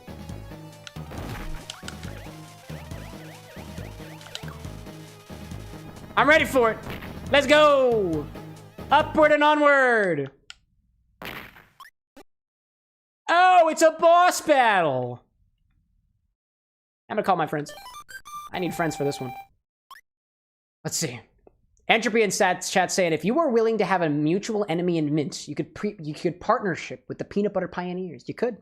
You could. JT, welcome in. Mario question mark? The question mark is from me, by the way. Welcome in. Welcome in. Jarvin out there saying, I'm Team Chaos, but my one Chaos Redemption was a letdown. Was a letdown in the cocktail, so I need to try to get more in. I mean, technically, if everybody banded together for peanut butter, you could make it taste pretty prominently of peanut butter. And there are other peanut butter spirits out there. I think we had a couple. We have the peanut butter whiskey. We've got the peanut butter moonshine. I think the peanut butter moonshine from Old Smoky was a more prominent peanut butter flavor than the Screwball was. The Screwball really, I mean, hot take. I don't find Screwball to be very peanut buttery at all. It's light. What's up, crack? Don't mind me. I'm just gonna hang over here until it's safe not to do so. Don't touch, don't touch, don't touch. Oh, okay. Hi there. You touched. Admittedly, it was probably a good idea. Oh my gosh. Get him, get him, get him. So much is happening. So much is happening. There we go. That was a lot that was happening. Smack. Cracko's crying. There we go. Oh, that was unfortunate. We're still good. Oh, no, my burning ability. My burning's gone. Oh, man, my burning's gone. That's unfortunate. I mean, I guess I have... Oh, hold up. What do you got? What do you got? I'm taking it. We're taking the sparks. I'm taking it. I'm taking it. Oh, no. Okay. I will take this. I like how Kracko is, like, weather-themed. Okay. Oh, all my dudes are dead.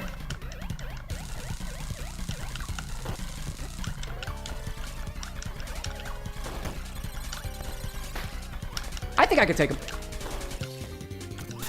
Oh, I did. I could not take him. I could not take him. Oh, let's see. Throw ability? Nah, I don't want throw ability. I want my other ones back. I want to be a nuke. Missile! And then call my friends. Kit Kat saying, personally, I want the chocolate crown and whiskey in there. Dude, it could happen. It could happen. It's happening in any second now. I know it is. I know it is. CJ, like, I wonder what club will get the bottle this time. Yeah, dude, I love how, like, chat goes relatively silent in the minutes before the infinity bottle. It's actually kind of iconic. And then it happens, and now all I need to do is wait. Oh, did you get it? Did you get it? Oh, God, Entropy got it! With the garlic vodka! Yeah, dude! Yeah, dude, Entropy got it with that garlic vodka that they sponsored a little while ago. Now that's chaos. That's chaos. Let's beat the shit out of Kracko and then add garlic vodka to the bottle, dude. We haven't cracked open the bottle yet. I haven't even tried it. I'd say Chaos Club has won this one, dude. That's chaos if I ever saw it. I want to say that Entropy, didn't you specifically get that bottle specifically to add it to the bottle? Oh, I can actually move around. That's pretty cool. Oh, hello there. I didn't know I could do that. Lillian out there saying, I just want to put Fireball in the bottle. Dude, oddly enough, we've never had Fireball added to the bottle. Wait, what the heck is this? What is Parasol? I don't like this. Can I go up? Nope, I can't. Okay, well, that kind of works. Oh no, I wanted the... Where's my kiss? No. Okay.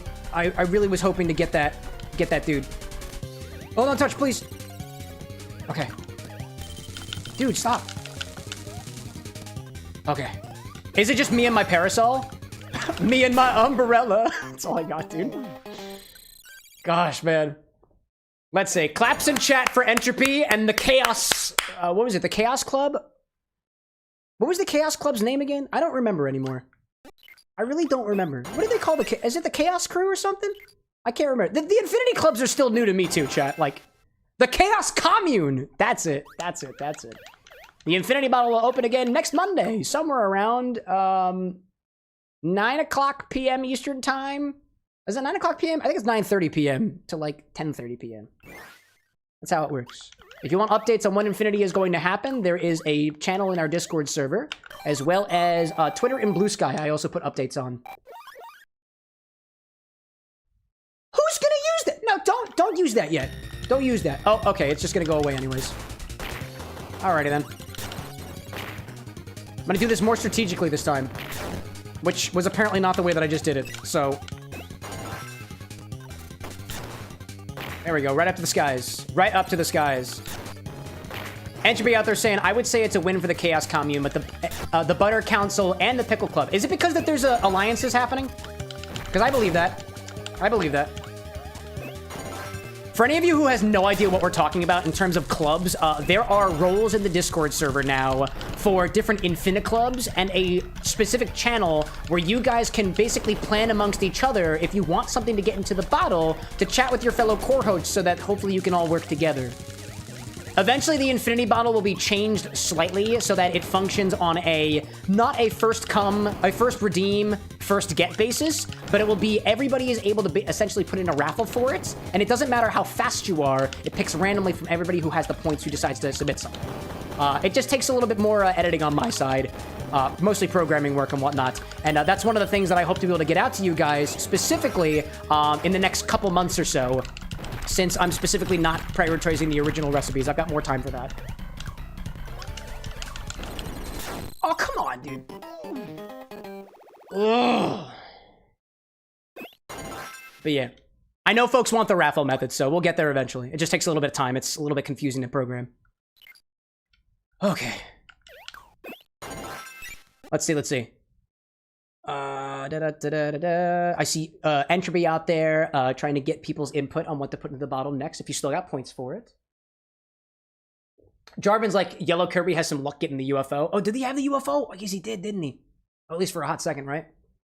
Zesty saying that the Minty members is open for any alliances. And then we got Jarvan out there saying only rums might be slightly aligned with the bias bases. Only slightly aligned? Yeah.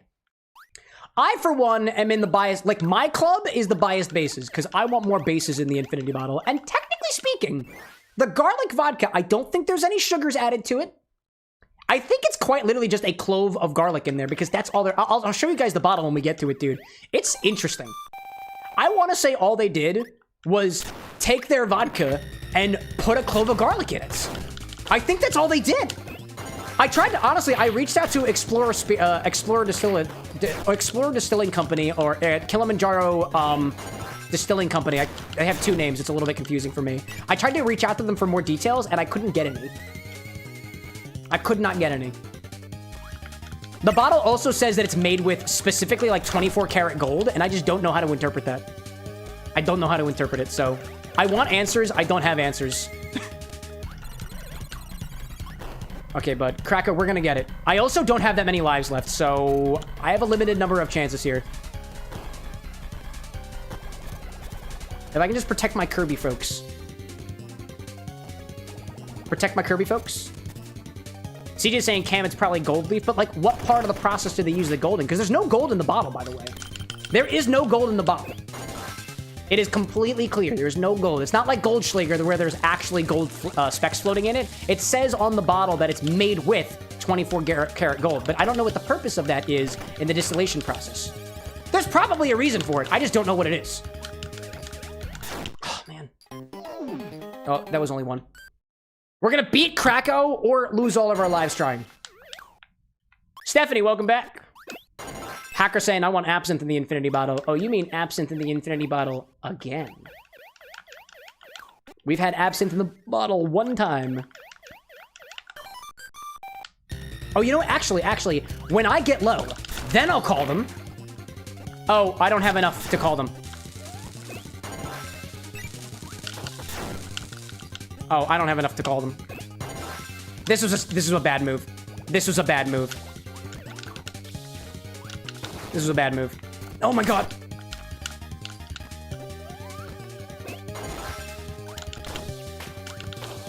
This was a bad move, dude. This is a bad move. I am not doing any damage. Oh gosh. Hacker out there saying, remember, herbal liqueurs go well with carajillos. Oh, absolutely, dude. It pairs so well with that licor 43. No, please. I know what you want. I know what you want, and it's not this. I promise you that. Slow and steady. I can go across. No, please. This is good. Don't do that again. That was good. No, please. Oh my gosh. I wish I had reception. I used up my reception at the last moment. I got one more shot, chat. I got one more shot, and then we're going to the infinity bottle. Oh, let's see. What do I see out there? Tessa was saying possible that the gold leaf is possibly used as a filter, possibly? Yeah, maybe. Gosh. Stephanie in chat out there saying that schedule has been a little bit off. I'm happy to see you all. No, that's partially our fault, too. Clocks changed over here recently. I don't know if that affects you as well as it affected me. It was always good to see you. Let me eat an apple slice.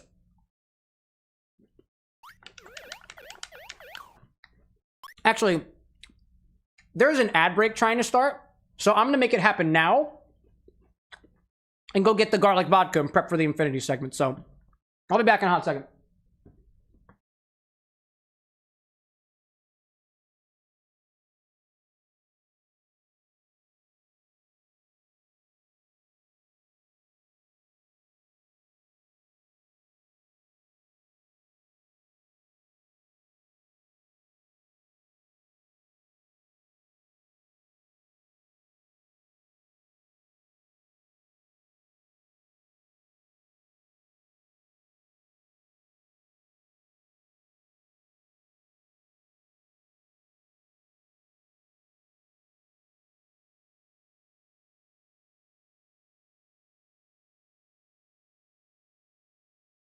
Garlic vodka, come on. Garlic vodka, come on. Na. Hi, chat. I'm back. Back at the bar for a hot second. I grabbed Lady Yixing, our electric kettle, who was cleaning downstairs. In preparation for our Infinity Irish coffee, I've grabbed the garlic vodka, and I don't feel like making fresh coffee, so instead what I'm going to do is I'm going to take cold brew coffee that I just bought this morning, and I'm just going to heat it up to temperature. So, I'm cheating. Let's go. Tinker saying, Yixing, how's my girl doing? Freshly cleaned, freshly sealed too, so the, her eyes won't come off so easily. I got a clear coat. It was actually a little bit confusing, because for our hotter appliances, the ones that actually get hot, I realized that I can't use regular clear coat spray paint on them, and you have to get a high heat spray paint. Lucky for me, Amazon had a bottle of it, so it just took a little bit longer. It took a little bit longer for them to get sealed, because I didn't have the right thing for it. But all I'm gonna do is I'm just gonna put cold brew in here up to the minimum mark, and this will be coffee for me in the morning too. There we go. I'm just cheating a little bit. That's fine. Let's see. What do I see out there? I'm seeing Stephanie out there reminding us, oh, you're in King of Prussia. I forgot about that. There we go. So time zones affected you as much as it affected me. There we go. We're just going to put that up to temperature. Yeah. Just cheating a slight bit with the power of our wonderfully named appliances. We have a couple of them around here now. Let me see. Entropy in chat saying, Tinker, mark my word. I'm going after 99 peaches. We're both going to be pulling for peach Pulling for Peach. Let's see. Ozzy saying, have we done Infinity yet? You just popped back in. So Infinity has been determined. Entropy the Ferret is redeemed Infinity with garlic vodka. So we're adding garlic vodka to the bottle. Actually, we didn't have the garlic vodka until a little bit ago. So thank you to Entropy specifically for sponsoring this bottle. You can tell it was sponsored by Entropy because their name is on the side of the bottle. In any case, welcome back, everybody. The only thing that you missed is I grabbed the Explorer garlic vodka. It quite literally has a clove in it and some mild particulates, but I think it's probably going to be okay. I also have some coffee over here, slowly coming up the temperature for our Infinirish Coffee. Did a little bit of planning ahead of time, but I've got one more attempt at fighting Krakow. Let me give it a try. Oh, did you not? Oh, I'm sorry. I didn't click the go button. There we go. Now I've clicked the go button. All right. Let's try it again. Entropy out there saying, we're from the same council and I want to be pulling the same flavors. Well, there we go. Strength in numbers, chat. Strength in numbers. We found a solution. We found a solution. Okie dokie.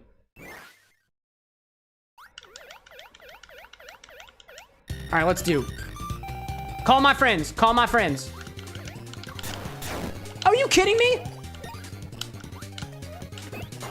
All right, Spark is fine.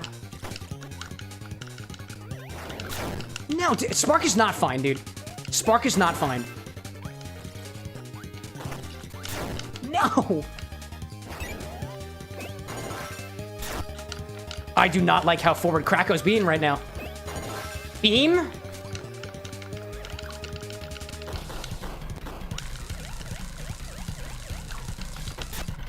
I got smacked again. I got smacked again. I didn't want to get smacked again. Cutter? Cutter feels good. Don't come over here. Don't come up. Wait, where did you come from? Oh, man. I didn't know you came from there. Gee whiz. Up and over, Cam. Up and over. Up and over. Not like this. Not like this. Not like that. Not that kind of up and over. Not for you, Krakow. Not for you, Krakow.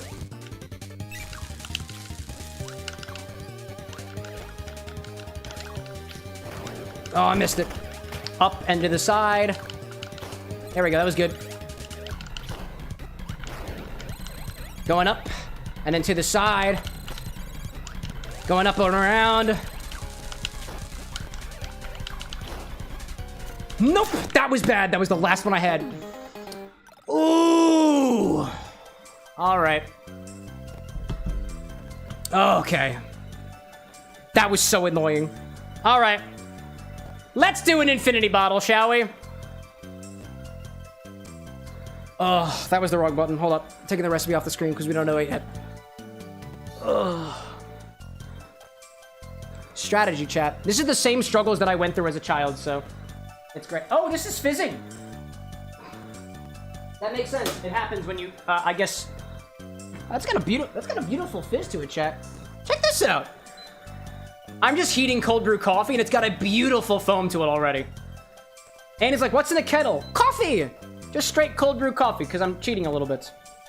Cheating a little bit. We're going to do an Infinirish Coffee after we're done with the Infinity segments. Welcome back, by the way, Annie. One of my beautiful bouncers is out there in chat. What do I see out there? I see people excitedly telling Annie what's going on over there. Oh my gosh. Ozzy saying, I wanted to finally redeem it since it's the Kirby fight. There we go, yeah. I mean, right now, just speaking openly, there is a bias towards people who have the fastest internet connection, and what I plan on doing eventually is I'm gonna modify the Infinity Redemption such that it has nothing to do with it has nothing to do with how fast your connection is. Essentially, there'll be a little window where anybody can pitch in, and then one person gets picked randomly, and everybody else gets refunded. That's how it'll eventually work. Oh yeah, dude, you're done. Yep, you're done. Hello there, you're done.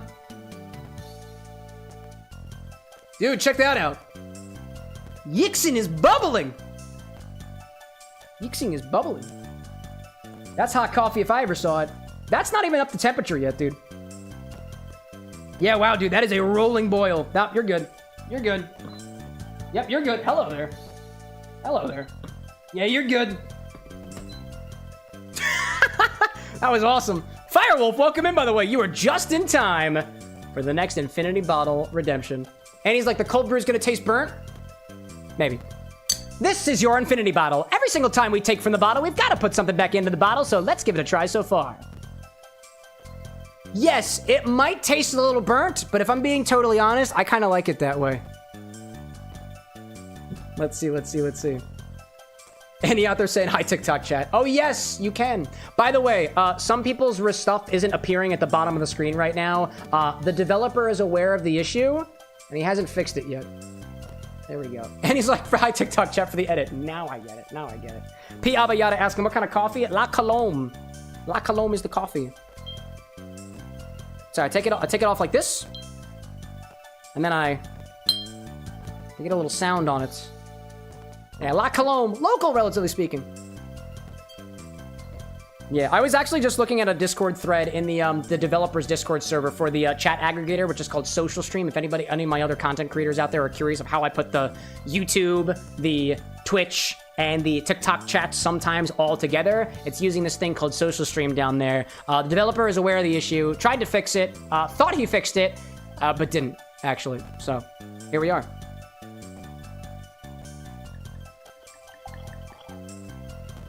What did we add to this yesterday? On Monday. We added, oh, Suntory Toki. Suntory Toki whiskey. Yeah. And he's like, I thought you were the developer. Oh, no, I didn't make this. I didn't make the chat aggregator that you see at the bottom of the screen. I didn't program that. I just used somebody else's stuff. Technically, I didn't program the chatbot either, but I program a lot of things about the chatbot. It's called StreamerBot. If anybody's got questions, there's a content creation channel on our Discord. Feel free to ask there. Yeah, we're still yellow. We're still yellow.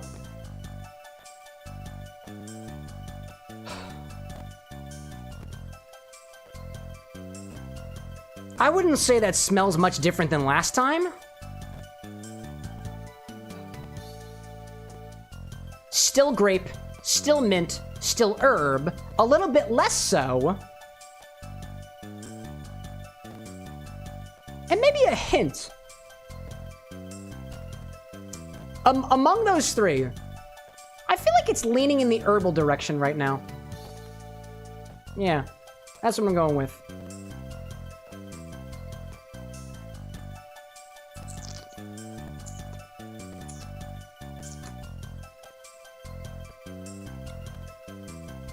Taste number one. Let the palate adjust a little bit. This is relatively high proof right now. We'll be doing this going forward.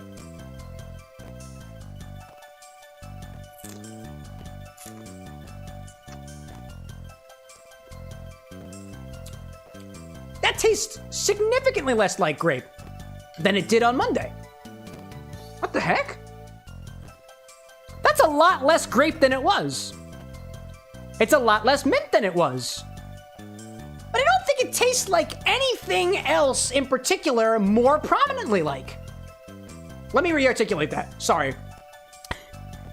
It tastes less grape. It's less mint. And I wouldn't say it tastes prominently like anything else in particular.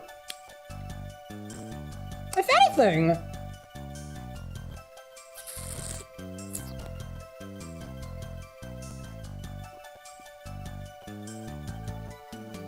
I do get a hint of the whiskey. And to me, it's manifesting as a very fruity, whiskey-like flavor. Oh, you know what? And on the mint, yeah, okay, well. You know, on the end, it is still rather mint. But only after everything else has had a chance to play around for a little bit. That mint is so pervasive, dude. Wow, it is still sticking around. At the very end, like, that Rumpelmints, the creme de menthe that we put in there, like, is so prominently minty on the end and a little bit on the nose. Like, I get that. It is sticking around. The minty members know what they've done. They have. Hacker, like, a grape mistake. I see Master Kenny popping in chat. There we go, dude. Annie in chat making a reference to the duck that walked up to the lemon stick. Of course you would. Of course you would. Let me try to get some more flavor notes on this.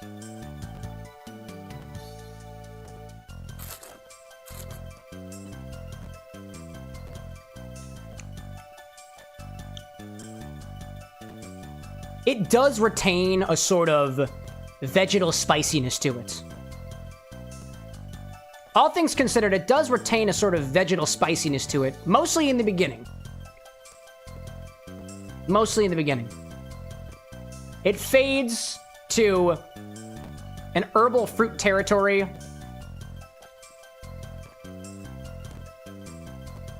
That's still quite a bit sweet, too. And then it ends minty.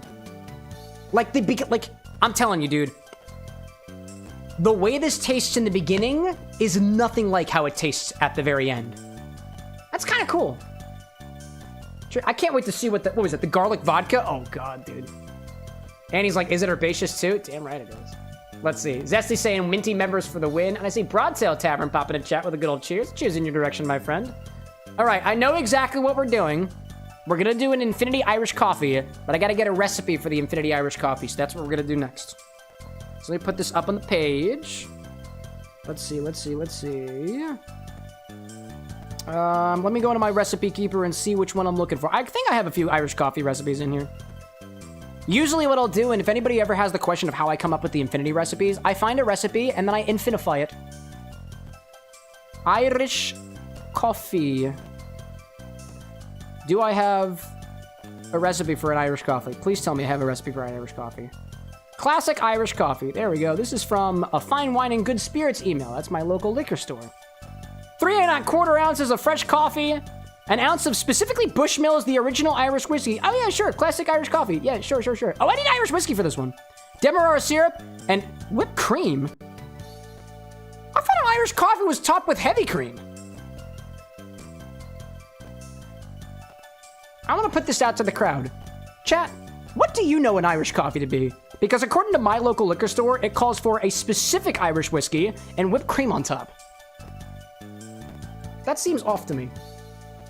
Let me go grab the Irish whiskey at the very least. No, that's in the closet. I do not have Jameson. I got something else.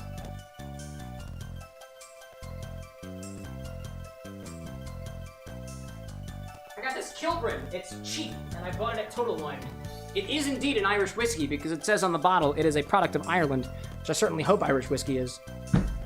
Let's see. Jarvid saying it's originally topped with heavy cream. That's what I thought, right? Heavy cream can become whipped. Heavy cream seems to other folks. Yeah, I mean, I'm under the impression that we top it with heavy cream. I guess publicly available to Jarvin's point would be a whipped cream. I could take the cream and whip it a little bit. We can whip the cream if we want to. Maybe we whip the cream a little bit. We'll whip the cream a little bit. That's what we'll do. For the recipe, we'll whip the cream a little bit. So instead of calling it whipped cream, we're going to say it's whipped heavy cream, right? All right, let me go into the recipe here and change it up. We're doing an Infinity Irish Coffee. Infin-Irish Coffee. Infinirish.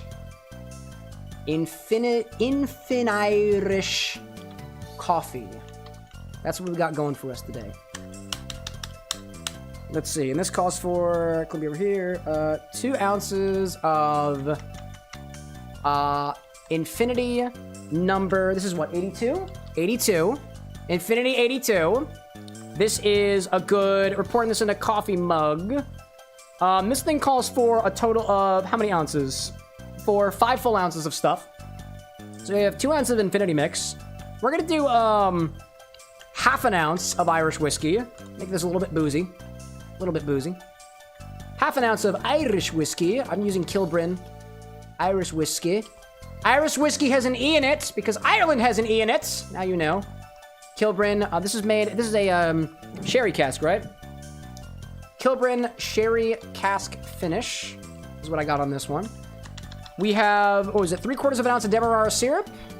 And the rest of it is coffee. So let's do, this is kind of sweet right now. So we'll do, and actually, that Demerara syrup is a 2-to-1 Demerara syrup. So instead of doing 3/4 ounce, I'm just going to do 1/4 ounce. 7.5 milliliters of 2-to-1 let's do rich Demerara syrup by Pratt Standard Company. And then we got the rest of the Irish coffee in there, and technically the rest of the coffee in there. So we got that first, technically. I have 2, 2.5, 2.25, 2 3/4. So I need 2 1/4 ounce of coffee. Or I just fill the rest of it with coffee. Or almost the rest of it with 2. Let's do the 2 1/4 ounces of coffee. We'll do that. It looks fine. Let's see. What do I see out there? I see driving out there saying a lot of restaurants carry whipped cream and not heavy cream, leading to whipped cream becoming more standard. That's fair for the Irish coffee. Crucifix out there popping in chat saying I just made a root beer float with your butterscotch banana rum shot. That sounds fucking delightful, dude. Oh my gosh. And then Hacker out there has just got some metal cocktail picks as well as among some other stuff from AliExpress. There we go, dude. There we go. You're prepared. You are prepared. The garnish. Whoa, hi there. That's the wrong button. Excuse you, Windows. Hi there. That was the wrong button. Can you come back here for a hot second? There we go. Garnish with whipped heavy cream.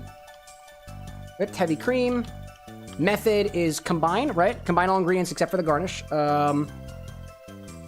Combine in a mug. In a mug. Get that out of here. And then we need, was it 2 1/4. So 67.5 milliliters of hot coffee. And before you ask, chat, yeah, I call it coffee. Exactly how my New Yorkian relatives would say it. How my mother said it. That's how I'm gonna say it. All right. Infinirish Coffee. 2 1/4 ounces of hot coffee. 2 ounces of Infinity under 82. I guess technically that'll go first because that's like that's how we do things. Half an ounce of Irish whiskey. 1/4 of an ounce of rich Demerara syrup. Combined in a mug. Top with whipped heavy cream. I was missing the D. Hey, yo, got him. All right, let's see. Hacker out there saying, little by little, your home bar gets more completes. Hey, man. Hey, think of it this way. I still just have a home bar. Slowly but surely, we're becoming more complete ourselves. All right, let me grab the Demerara syrup, and we should be good to go. Oh, and a mug, preferably. All right, we're good. We're good, chat. We're good. We're good. We're good. We're good. Let's do it, shall we? I feel an Irish coffee coming on. So... Coming on what? I don't know. Go ask your dad or parent or whatever. Actually, I'm not even gonna go there. Where's my mug? Oh, where's my mug? This is the mug I'm using. The mug I'm using. Hello there. What is in my mug? Ew. Ew. I'm using it. I don't know what's in there. Grab a mug and start with 2 ounces of our Infinity Mix. Where's the Infinity Mix? What do you mean what's in it? There's stuff in the mug. What stuff is it? I don't know what stuff is in the mug, which is why I called it stuff and was correspondingly freaked out when I saw it.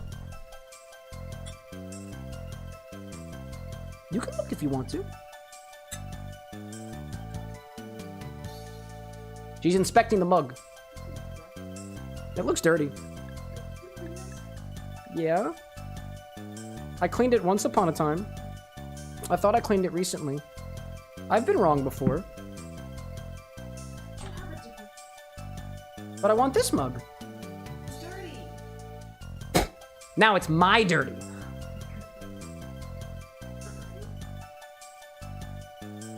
Grab a mug. Grab a mug and start with 2 ounces of our Infinity Mix. There we go. Oh my goodness gracious. It's my dirty chat. Let's see, what was it? 2 1/4 ounces of hot coffee. How is he doing it, chat? I don't know. I don't know. Oh my god. Oh, there's coffee on top. I forgot. Hold up a second. Pouring over the bucket for a hot second. There we go. We're getting better. We're getting better. Oh, so the chat aggregate still takes... Wait a minute. Oh, I see that. Horizontal doesn't see that. Okay, I see that. Entropy out there saying, I love that the first time the garlic vodka is being opened is to mix with a bunch of amalgamations of alcohol. I'm all for it, chat. I'm all for it. Hot coffee. 2 1/4 ounces of hot coffee. Here comes the quarter. Oh my god, that's hot. Ooh, it's hot. It's really hot. Wow.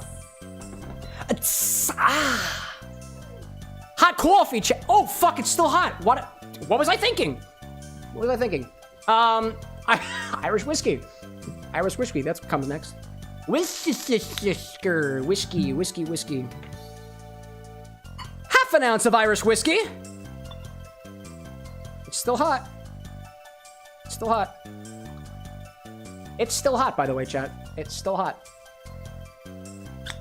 There we go. Let's put that back behind me. I have so many bottles behind me. Wow. 1/4 ounce of rich Demerara syrup.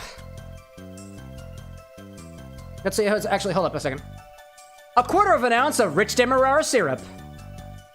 There's a certain inflection that I like to give to the relatively last ingredients. That's what I like to do. Nice and thick, chat. Nice and thick. Nice and thick. Let me put that back in the fridge. We're gonna agitate that, and then we're gonna make some fresh cream to put on top of it. Fresh whipped cream.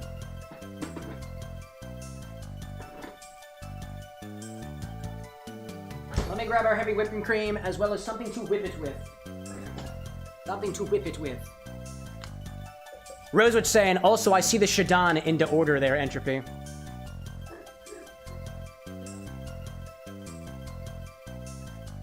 Shadon? More like shadon't. Hey, yo, got him. Aw, man, I dropped the slide whistle in the bucket! Now you get to hear it from down. Why did that taste sweet?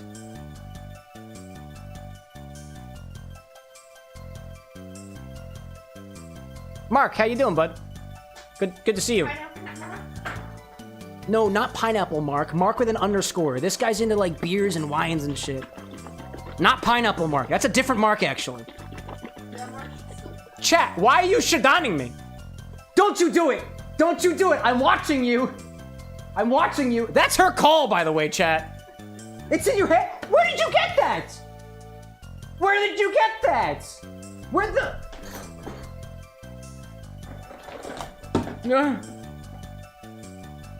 You stay away from me.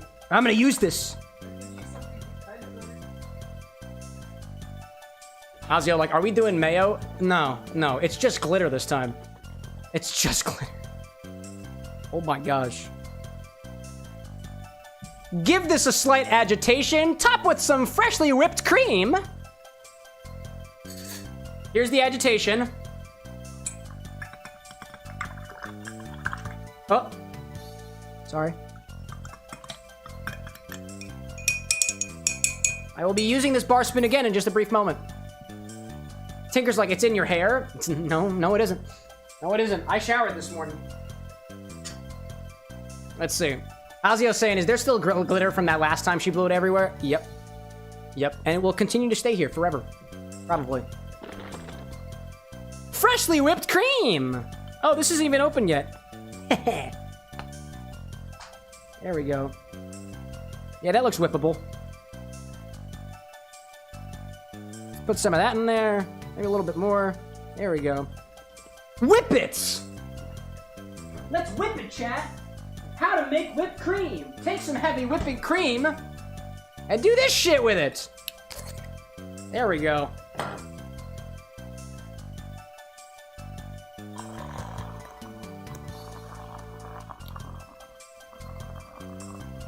That's all I'm doing, chat.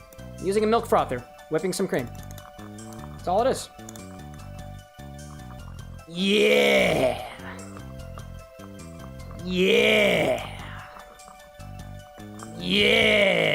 All right, I'm done.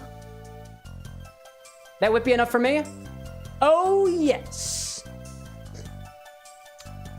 That could probably use a sweetener, but I'm good. Levy, welcome in, friend. Let's see. Tinker saying, I was quoting what you said to Disney. Oh, it's in your head. Oh, did I really? Oh, in hand. I didn't think she had it already, but apparently she was prepared for it, which was shocking to me. Very shocking indeed. All right. Ooh, actually, I whipped that so much it started separating. Ho-ho, alrighty then. All right. Top with that whipped cream. Chat, what color is the cream gonna be? Can you guess? Look. Look with your special eyes. Look with your special cocktail angle. Ooh. I'm actually not gonna do the cocktail angle for this one. I just don't feel like it. I just don't feel like it. There we go. There we go. There we go. That's whipped cream if I've ever seen it. Some people would garnish that with, what was it, more? Some people garnish with that with like a little bit of cinnamon. You could garnish it with nutmeg if you want to. I'm not gonna. I also feel like I should have more coffee in here, but... whatever. Infinirish Coffee! Please don't hurt me, Ireland.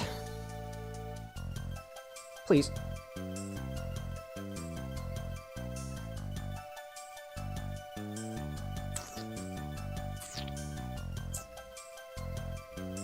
Wow! That's a lot less grape than I thought it was going to be. That's actually not terrible at all. That's not terrible in the least bit. Wow.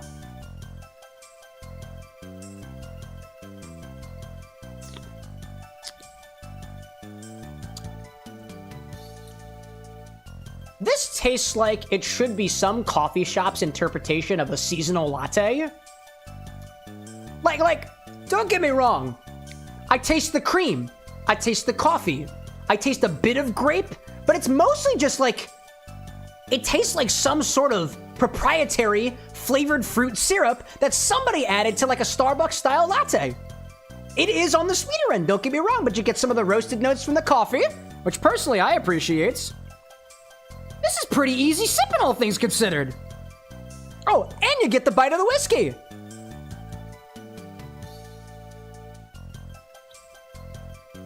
I'm catching on to almost a, like a mild nutty flavor, I think, from the Irish whiskey. It was finished in sherry casks, but it's not super forward.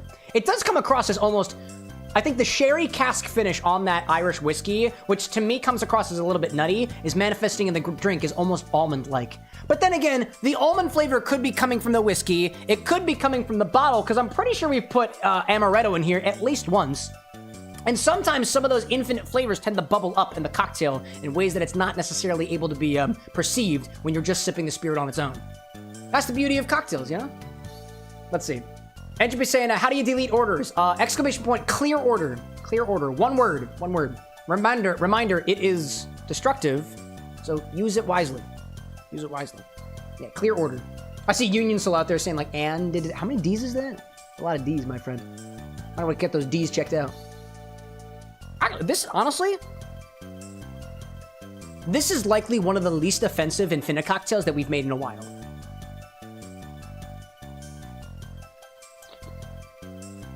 Like, I really like this. It's got a nice little bite to it. It's got a mild spice. You get the fruit. It tastes like a warm latte. That's good. I really like that. One of the least offensive Infini-Drinks that we've had in a while. That's good. I like that. Okie dokie. Let me see out there. Got any other chats? Alan Don popping a chat being like, that looks incredible. Dude, if you guys have never had just the glory of a regular Irish coffee before, don't be afraid. Whiskey is only enhanced by coffee. Unless the coffee's shit, in which case, the whiskey makes the coffee better. You know what I'm saying? Anyways. Here it comes, chat. This is a bottle of garlic vodka that Entropy sponsored for the channel. I haven't opened it. It's literally got garlic cloves sitting in the bottom. Now, usually, bottles that have significant sediment in them are not eligible for the Infinity bottle. And there is a little bit of sediment collecting at the bottom of this bottle, but for the most part, the quote sediment are just 2 cloves of garlic, and I don't plan on pouring the garlic cloves into the bottle, so I think we're gonna be okay, right? So here we go. Entropy says to add garlic vodka to the Infinity bottle next. Dude, look at this. It's literally got garlic cloves floating in it. Get in there. Dude, for the camera, my friend, for the camera.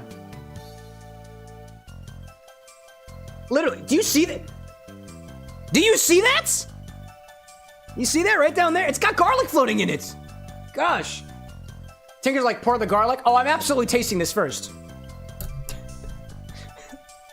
So let's take 2 ounces of the... God damn it. Fresh bottle crack, by the way. Oh, hold up. I gotta get it off. Levy, like, I've never heard of garlic vodka in my life. It's for a first, you know? Bert out there saying I'm knocking out, but incredible night at the bar, and you're like, no, no, no, no, I gotta sit around here for the garlic vodka for a hot second. There we go. Fresh bottle crack, by the way. All right. That was okay. Dude. Wow, what a smell on this guy. That smells like garlic. I gotta try this on its own, dude. I gotta try this on its own.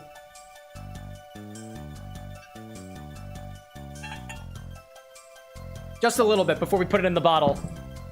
Oh my gosh, dude. Yeah, man, that smells like garlic.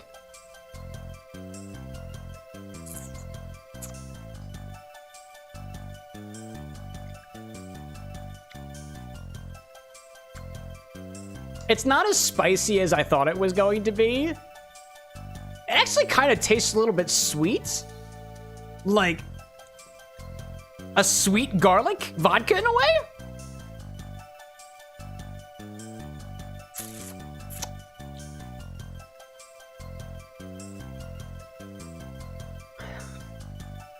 That is a familiar yet disturbing flavor. Yeah, you know. Yeah, it's garlicky back there. As far as vodkas go, this is an okay vodka with an okay garlic flavor in it. I've made my own garlic oils, chat. I've used garlic in recipes, and I personally think that this is a very pure expression.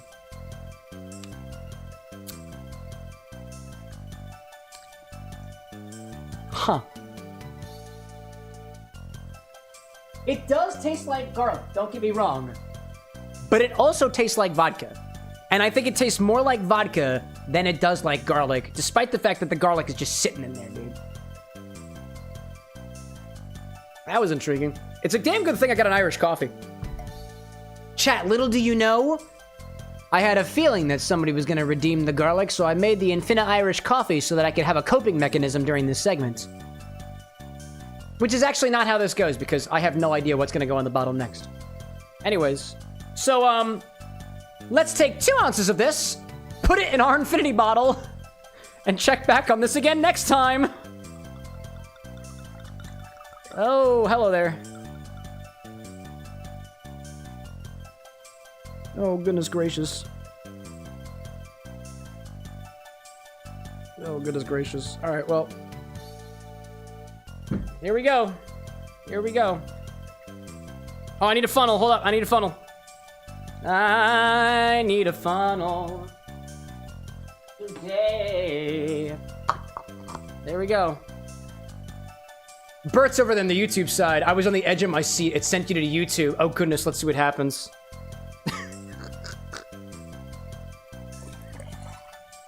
Oh, gosh. My goodness gracious. Oh, did I say all my lines? Let me make sure I said all my lines, chat. Let's take 2 ounces of this, put it in our infinity bottle, and we'll check back on this again next time. That's what I say. This is a scripted part of the show, chat. Say the same lines every single time. Bitter like the bottle, the garlic vodka is amazing. Oh, it's a beautiful bottle. It looks so beautiful. Let's fill this up with a little bit more of Infinity number 76.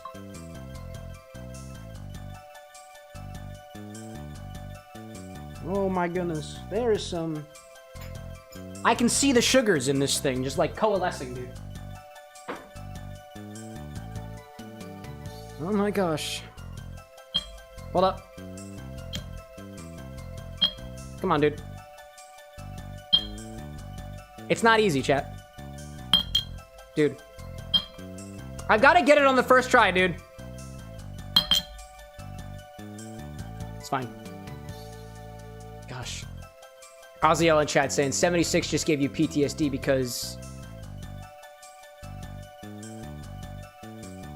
I'm not going there. I'm not going there, chat. If I acknowledge the number that Aziel just said, then surely every single child in the local vicinity is going to flock to the bar, and I'm going to have to kick out every single one of them.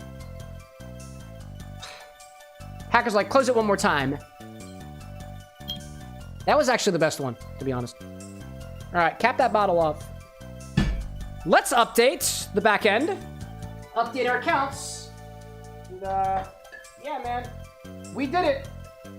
Garlic is in the vodka. Now we just got to get butter in the bottle somehow. How would we do that, chat? How would we do that? All right, let me update the back end. Tinker says, Alexa, what is a dingo? Don't answer that question. Got it. What can I help you with? Absolutely nothing. Just sit there and look pretty. Like you already do. Well, I'd love to sit pretty, but I'm more of a hover mysteriously in the cloud kind of entity. Plus, my idea of looking good involves processing data at lightning speed, not exactly runway material. But hey, I've got my own charm. Bro, it sometimes takes you a solid 3.5 minutes to answer a single query. What do you mean lightning fast speeds? Goodness gracious. Have we done a coffee beverage before? No, it's the first time we've done a coffee beverage. This is great. Gosh. Bert's like, they're in the skies. She hovers. She hovers, chat! She does! Wild to me. Anyway, the infinity command has been updated. If you type !infinity in chat, it will tell you what percentage of the bottle is garlic vodka. It's probably going to be like 5 or 6. 5 or 6% is my guess. All right, chat. We have... Cannot wait to see what this bottle tastes like next week. Because I think it's going to be insane. Oh, it's actually about 8% garlic vodka right now. Right, because the bottle is a bit smaller than it was previously. Let's see. Bert's saying, is there a list of commands? There is a list of some commands on the Twitch About page, but admittedly, I need to refactor the bot so that it's easy to give you a list of commands. There is not technically a list of commands. And technically, I owe it to my moderators first. And they don't have it yet either. How dare I, says one of my moderators, who's conveniently standing off screen. Mark saying, technically, I had an espresso drink, but... No, this isn't espresso. This is... boiled cold brew coffee. You know? I think this. Tinker's saying, on a separate note, what's your favorite fruit, Cam? My smart-ass answer is avocado. My real answer is strawberries. Have a good rest of your night, Bert. Thanks so much for popping in, bro. And thank you for your contributions to the bar. All right. Got back there. Let's play a video game. Or let's try to play a video game again. I mean, I've been doing the Infinity segment, love. It's kind of a part of the show. What's so disappointing about it, love? This coaster brought to you by Barcelona.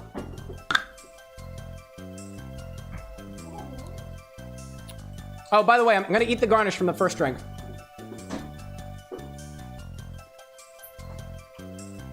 Tinker like fresh avocado? Damn right. Alan out there going to get some beer and enjoy your pipe? Love me the occasional Captain Black. Go for it, man. Don't let me take it away from you.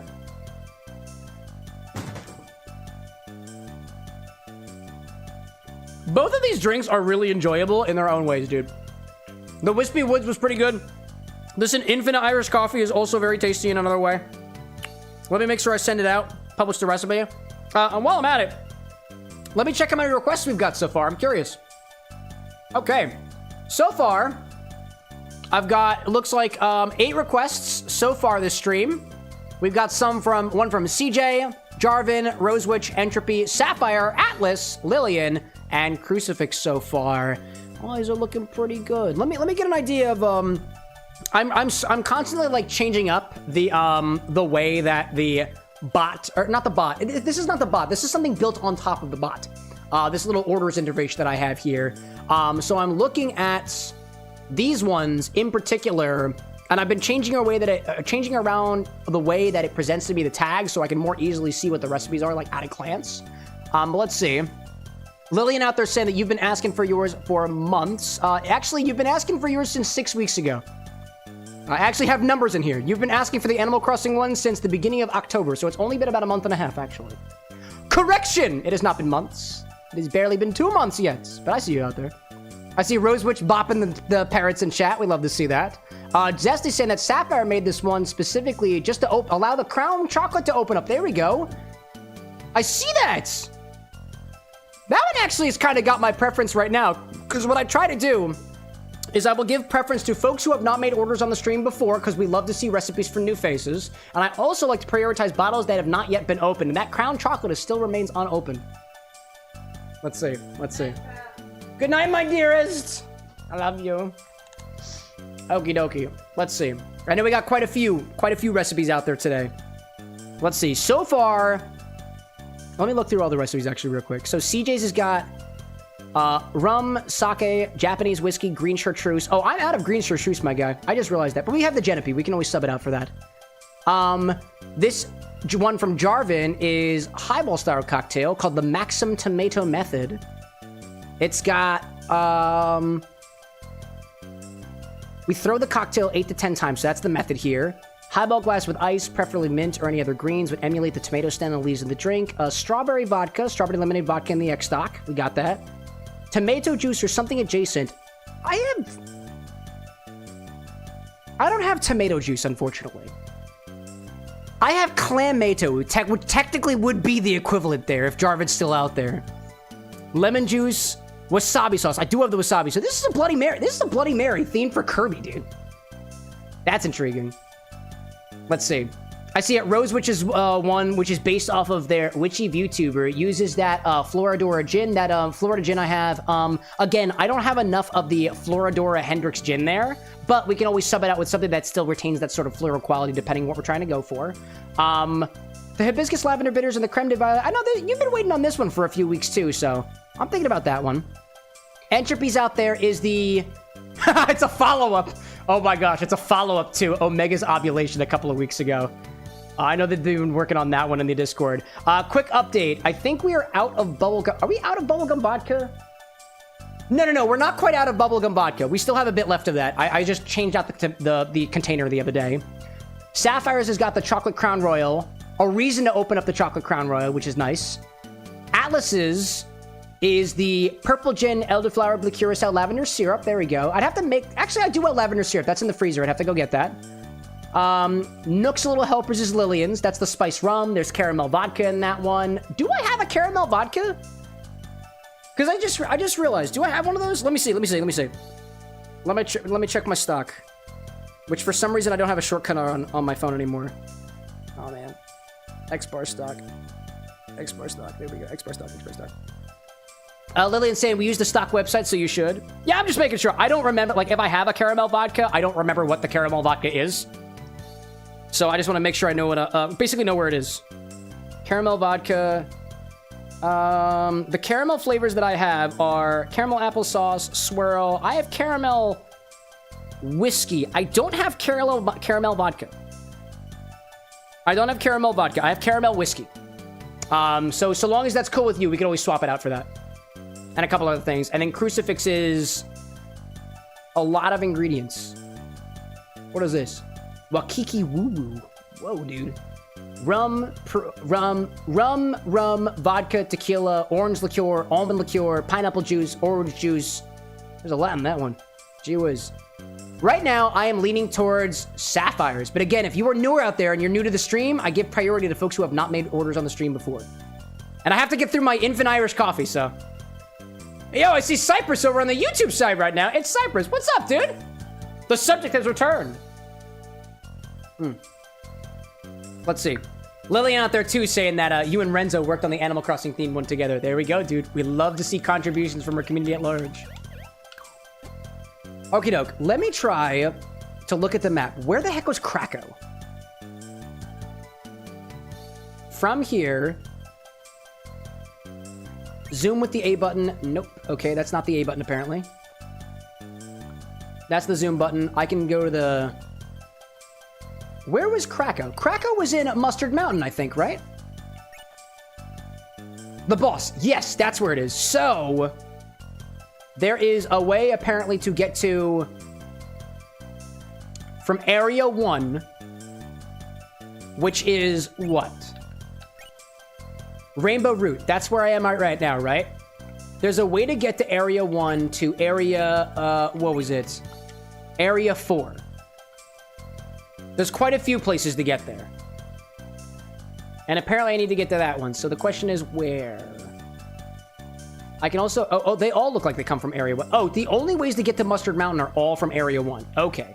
Oh, and Area 9, but I don't know about that yet. Let's see. Rosewitch out there saying next week you might... you'll wind up missing the stream just because of the 5-hour time difference. That's okay. The Bourbon X will be here by the time that you get it back, my friend. Tinker in chat saying, I like that my drinks have been Trick or Treat, Trick or Treater, and Sugar Roast. I think a theme has been sensed. There we go. There we go. And again, too, like, so long as you are around for when I'm calling drink orders, it's possible if you're the only person in chat who's got it, then I'll pick your recipe. No problem. I will say this. To the folks who wind up staying towards the end of the stream, when I tend to get a little bit more boozy with my schmoozy with my boozy, a lot of folks who stick around to the end tend to get orders then. So you have been warned. I'm gonna figure out how to get over here, you know?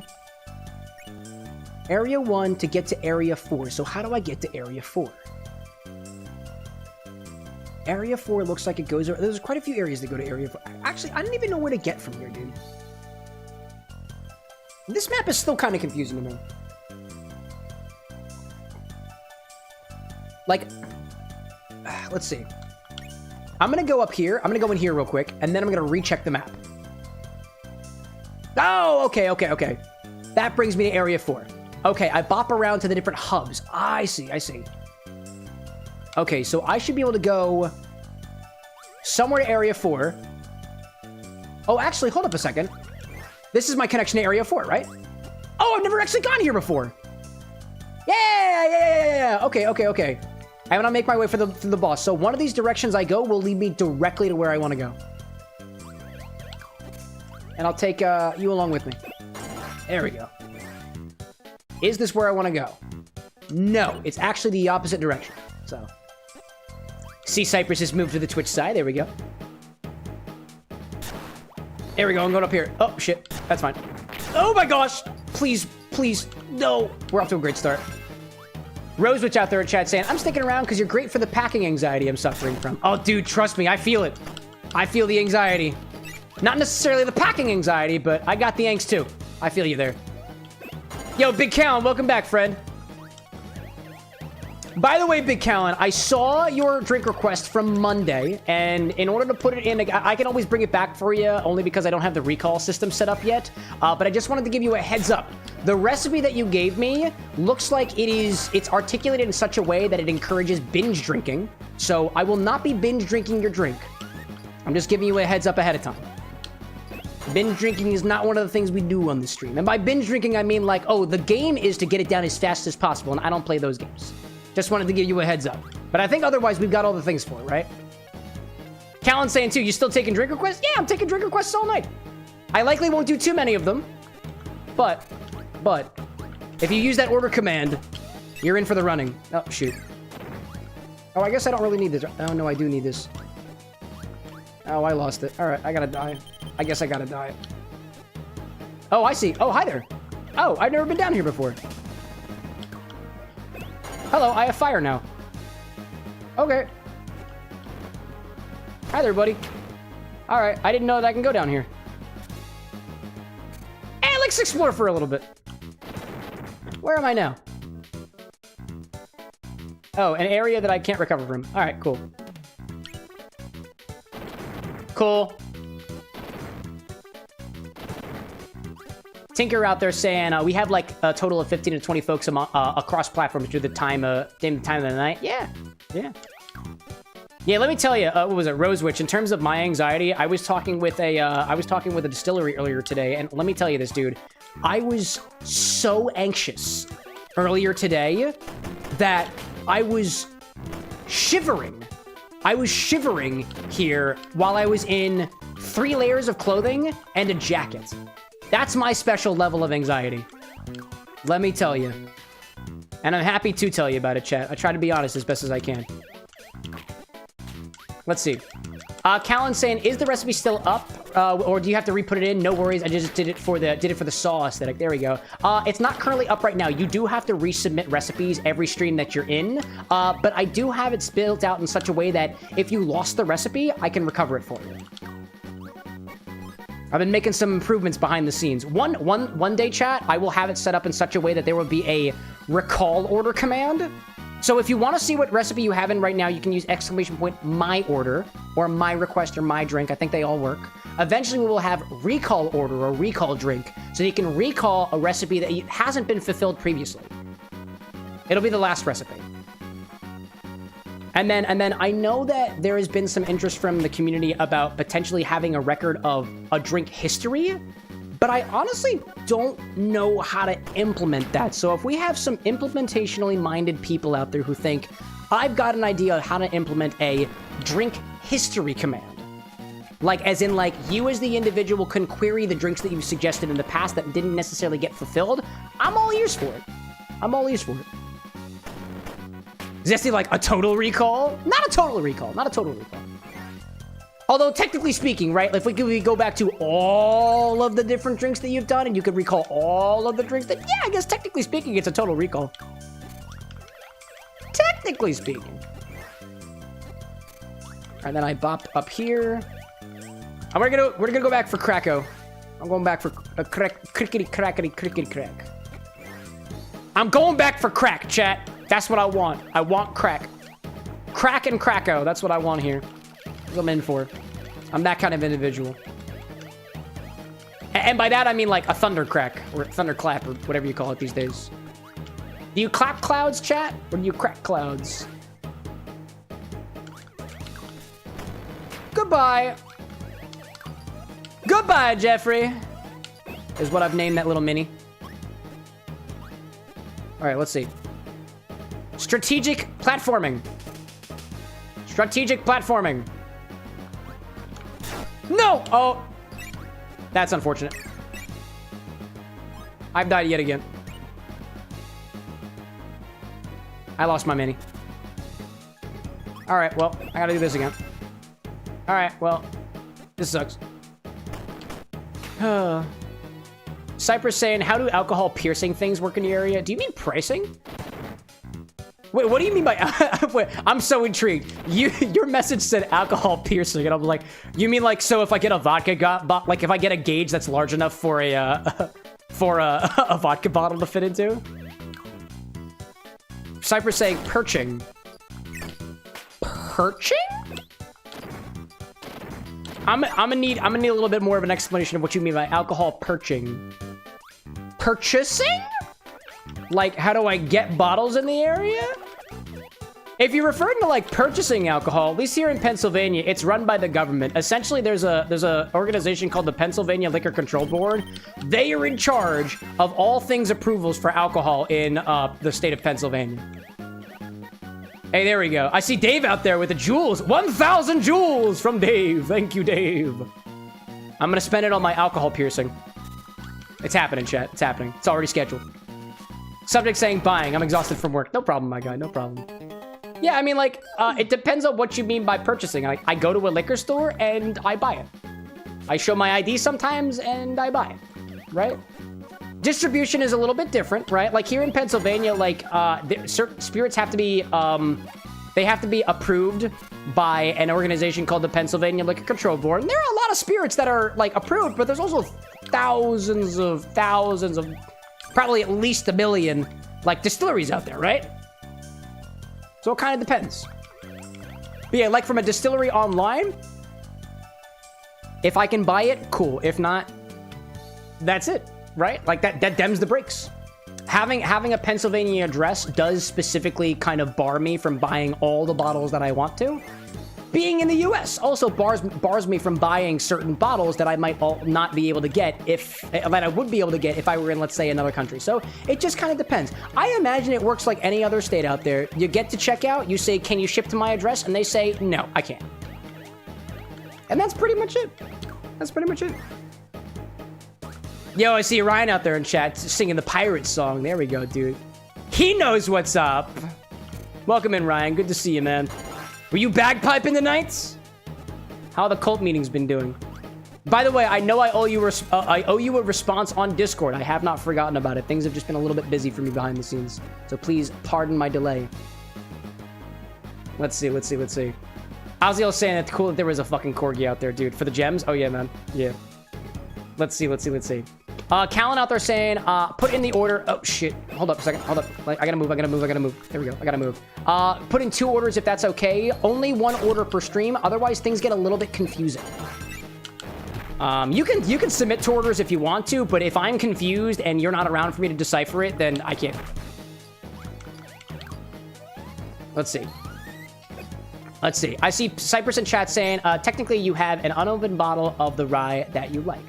If you're implying like sending something to the bar, I do not accept bottles from just regular old people. If you are a distillery, right?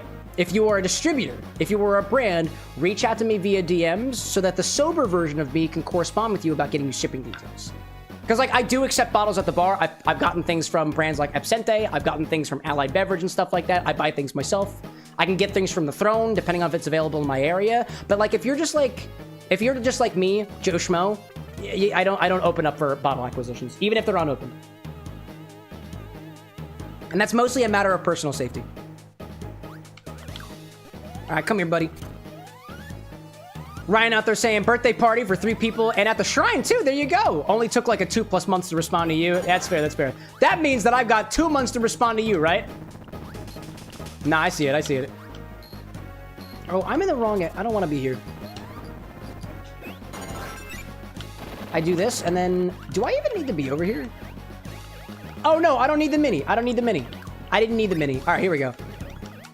Oh, I'm sorry. Big Callum was saying I meant 1 order and multiple commands. Yes. If you use the order command multiple times, it just adds to it. So order part 1, order part 2, order part 3. That's how that works.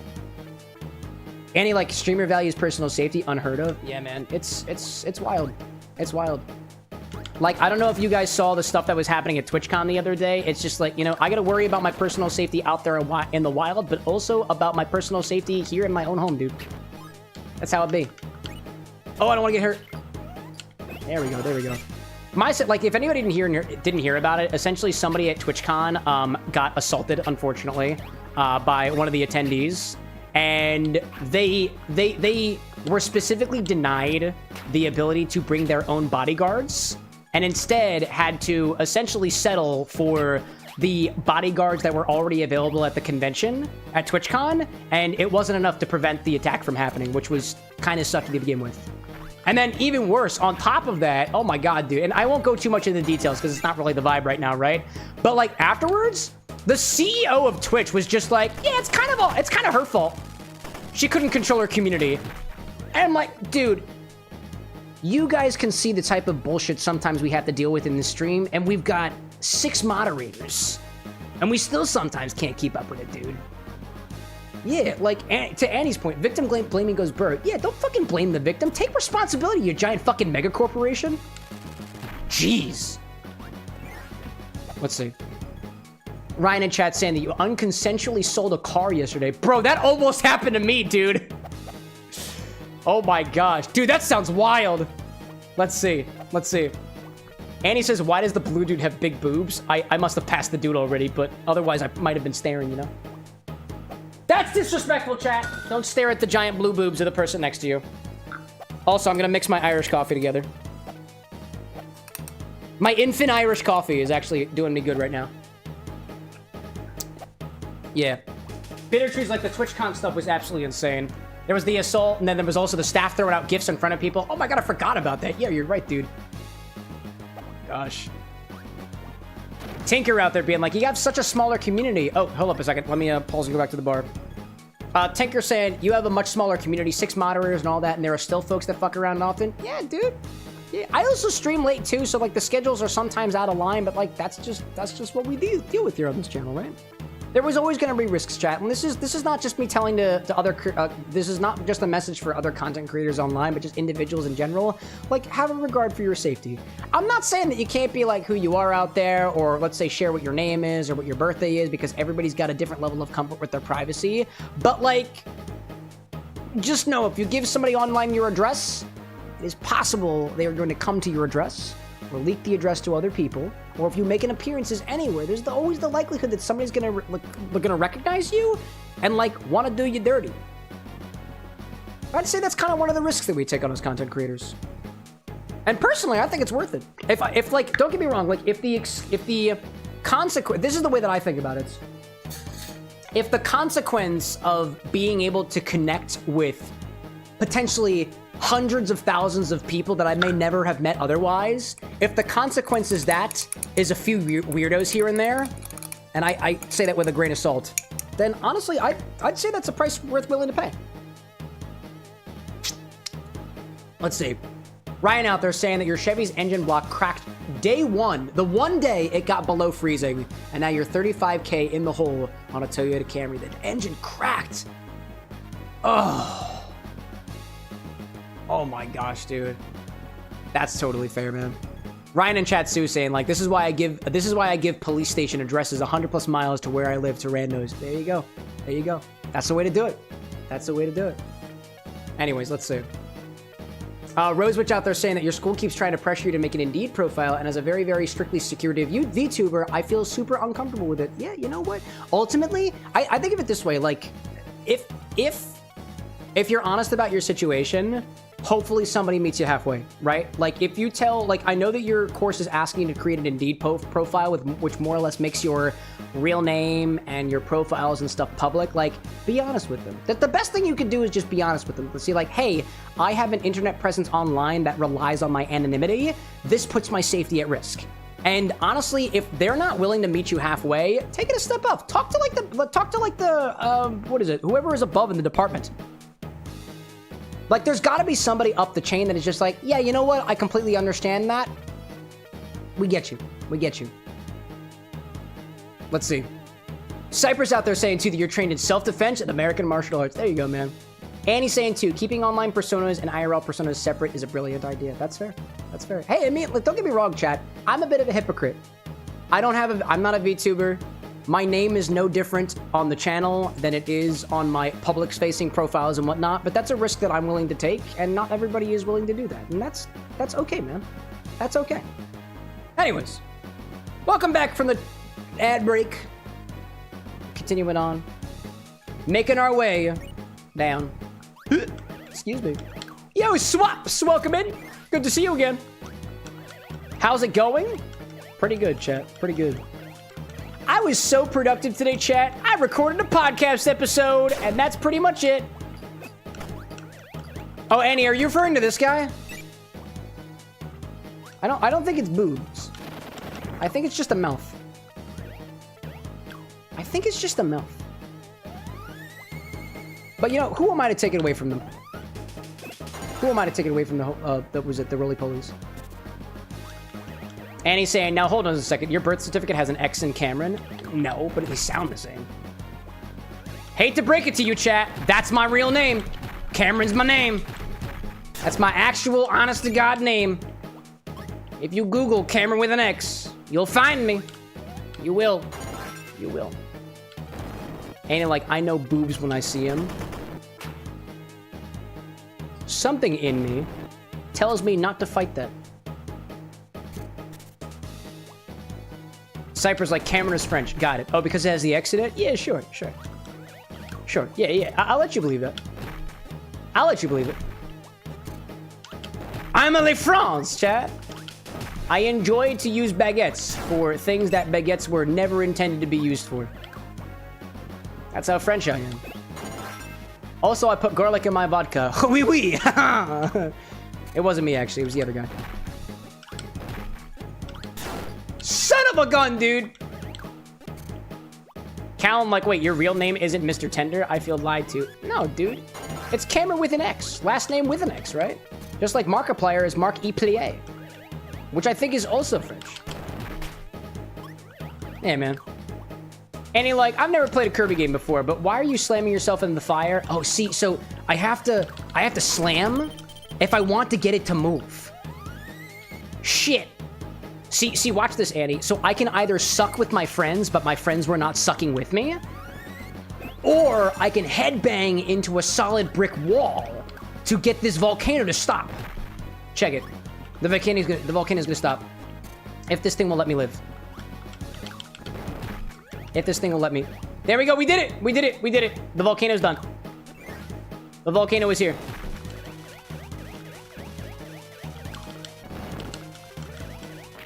There we go. Got you out of there. Now I gotta do it again. There we go.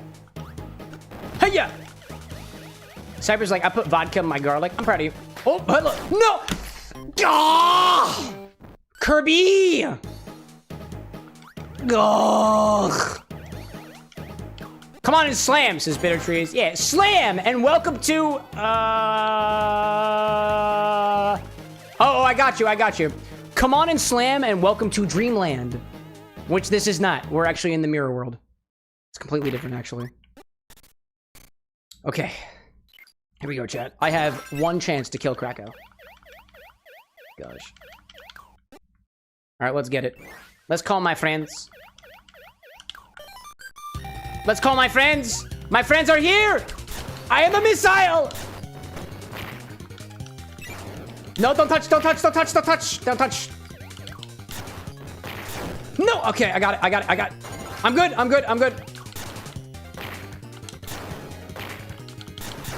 No, how did I get hit? I was in missile form. I got hit again. This is my missile, right? Yes!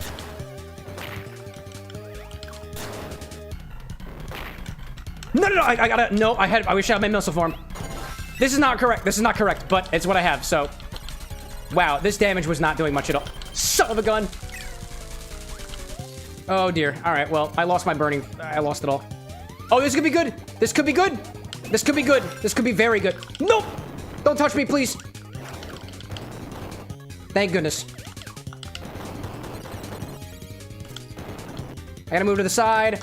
No! Oh, man, it was so close! Alright, we're going back for it, chat. We're going back for it. Tinker out there in chat saying, sharing your location, your real name, meeting up with online folks was always seen as risky and sometimes, and something to avoid. But after YouTube, TikTok, Twitter, and etc. blew up and influencers became a profession, internet safety kind of disappeared. It's a tragedy. No, and like, think of it this way, chat. There are risks in everything that you do. I run the risk, like, just to draw it to its logical extreme, I run the risk of walking outside, somebody who vehemently despises me, recognizes me, and tries to end my life. Or even worse, somebody finds where I am, figures out where I walk on a daily life, and threatens the people who are important to me. I also run the risk of liver failure. There you go, Cypress. And that's just, I state that outright because that's the risk that anybody puts themselves on the internet. But like, depending on where you are, sometimes that's a really low chance. Just because it's a low chance, though, chat, does not mean that you shouldn't plan for it. Should not mean that you don't plan for it. This is something that you do in businesses a hell of a lot larger than anything that I could even ever hope to build. So, just think about it. Just think about it. Although I will say this, like living in the age of the internets, I grew up with the message from my teachers and stuff telling me that like I should never post anything online, basically ever. Like the message was that anything you put on the internet is never gonna go away, so never complain about your boss.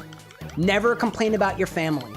Never like say things that you wouldn't otherwise say to other people online. And I think there's a certain level to take into consideration when you think about how you treat somebody online versus how you treat somebody in person. You shouldn't treat people any differently than the way that you want to be treated. That's like a pretty good golden rule, right? But like, if you do wind up saying something that you didn't otherwise mean online, the way that I learned about it when I was younger was that there is no way to recover from like your life is ruined. And that's not necessarily like always the case, you know? It does depend on the person though. It heavily depends on the person. But like, to take it to the logical like conclusion of what my teachers told me growing up, it was all about like never posting online basically at all. But then LinkedIn became a thing. Indeed became a thing. Like, I'm even under the impression that like me now being in the creative space rely on my online presence to be able to essentially make more money and have my livelihood, right? I wouldn't have been able to get like the few thousand followers that I've got on certain social media profiles without putting myself out there, and that feels directly directly against what like my elementary and middle school teachers told me to do. But like, it funds my show, it brings me meaning, and it will one day support my family. So like, is that a risk that you're willing to take? It depends on the person, right? In any case, Cypress out there saying that you run the risk of a boiler at work exploding and boiling you alive. Yep, there you go. Hey, a fellow, I say a fellow boiler worker. I've never worked on boilers, but a close friend of mine does. That's their trade. Oh, hold on. If I just keep doing this. Oh my god, I timed that just incorrectly. Let's see. I see Bitter Trees out there saying, I'm so old that back in the day, they would tell us, don't even say the name of one of your siblings because someone will find a way to track you down. And don't get me wrong, Bitter Trees, they might. They might, just with your name alone. Especially if you have a relatively unique name, too, that not a lot of other people have. It's possible. It is possible. But that's the risk that's involved. Always be aware of the risks. Do your research, chat. Do your research. There we go. Let's see. Tinker out there said, who is that one person who was excited about getting their job at NASA and then posted something that lost them their job? I remember that.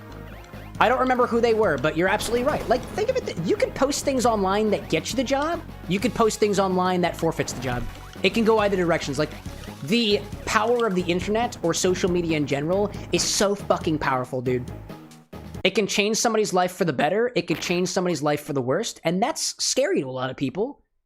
And granted, it's your decision whether or not you want to have a presence online. I chose to have a presence online. When I was younger, I didn't even use social media. I got a Facebook because somebody told me that I'd be reaching out to my high school friends one day, and if I didn't have a Facebook and connected with them now, I'd never be able to talk to them again. I'm gonna be honest, chat. I don't talk to most of the high school friends that I had, and if they pop up, I'd be happy to say hi. But if I never talk to a single one of them again, I'll make new friends, right?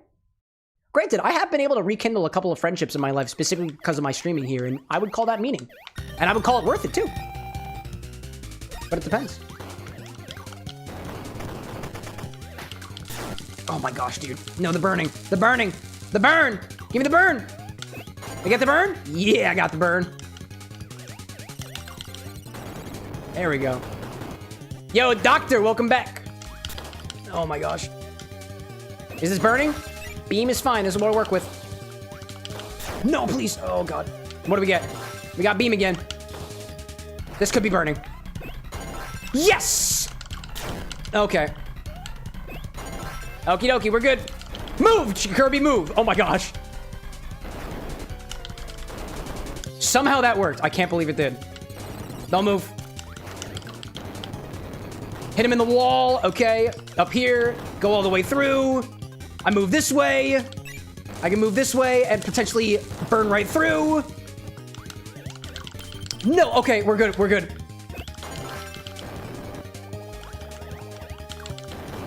Yes! That was it. That was it. That was all we needed. Whew. Nice. Yeah, what was it? The one NASA person basically, like, what was it? She cursed in her excitement post, and someone who worked at NASA responded with language, and she showed them to shut the fuck up, without realizing who he was. Yeah, dude. I don't know, man. If somebody was, like, harassing me, I might tell them to shut the fuck up. I might do that. I've done that here on the stream, right? But, like, but if somebody says, like, language, and they're just kind of, like, enforcing their, like... You know, actually, I kind of got mixed feelings about that. Let me think about that.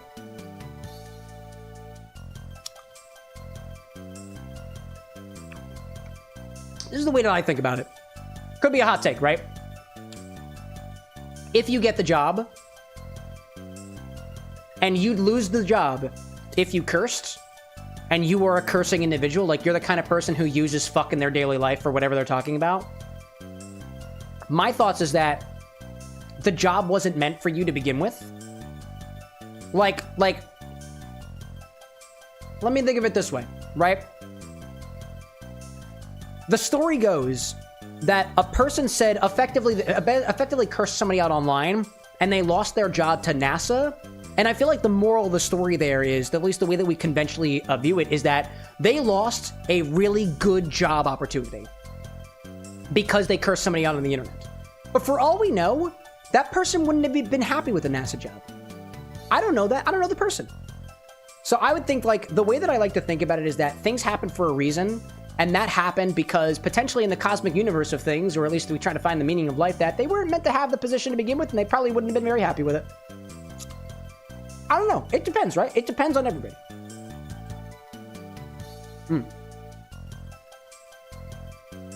Ozzy in chat saying, my proper way of how I operate at work. Work ends when I stop getting paid. It's your time now. There we go. Solid. Anyways. I see Dr. Not So Happy out there saying, what does the hand gesture mean? I'm not sure what you're referring to. You're going to have to be more specific than that. If you mean like flipping people the bird, it means fuck. I mean, I don't know. When I flip people off, that's what I think. All right, what other areas have a boss here? Let's see. Anakin, welcome back. You came into a controversial topic.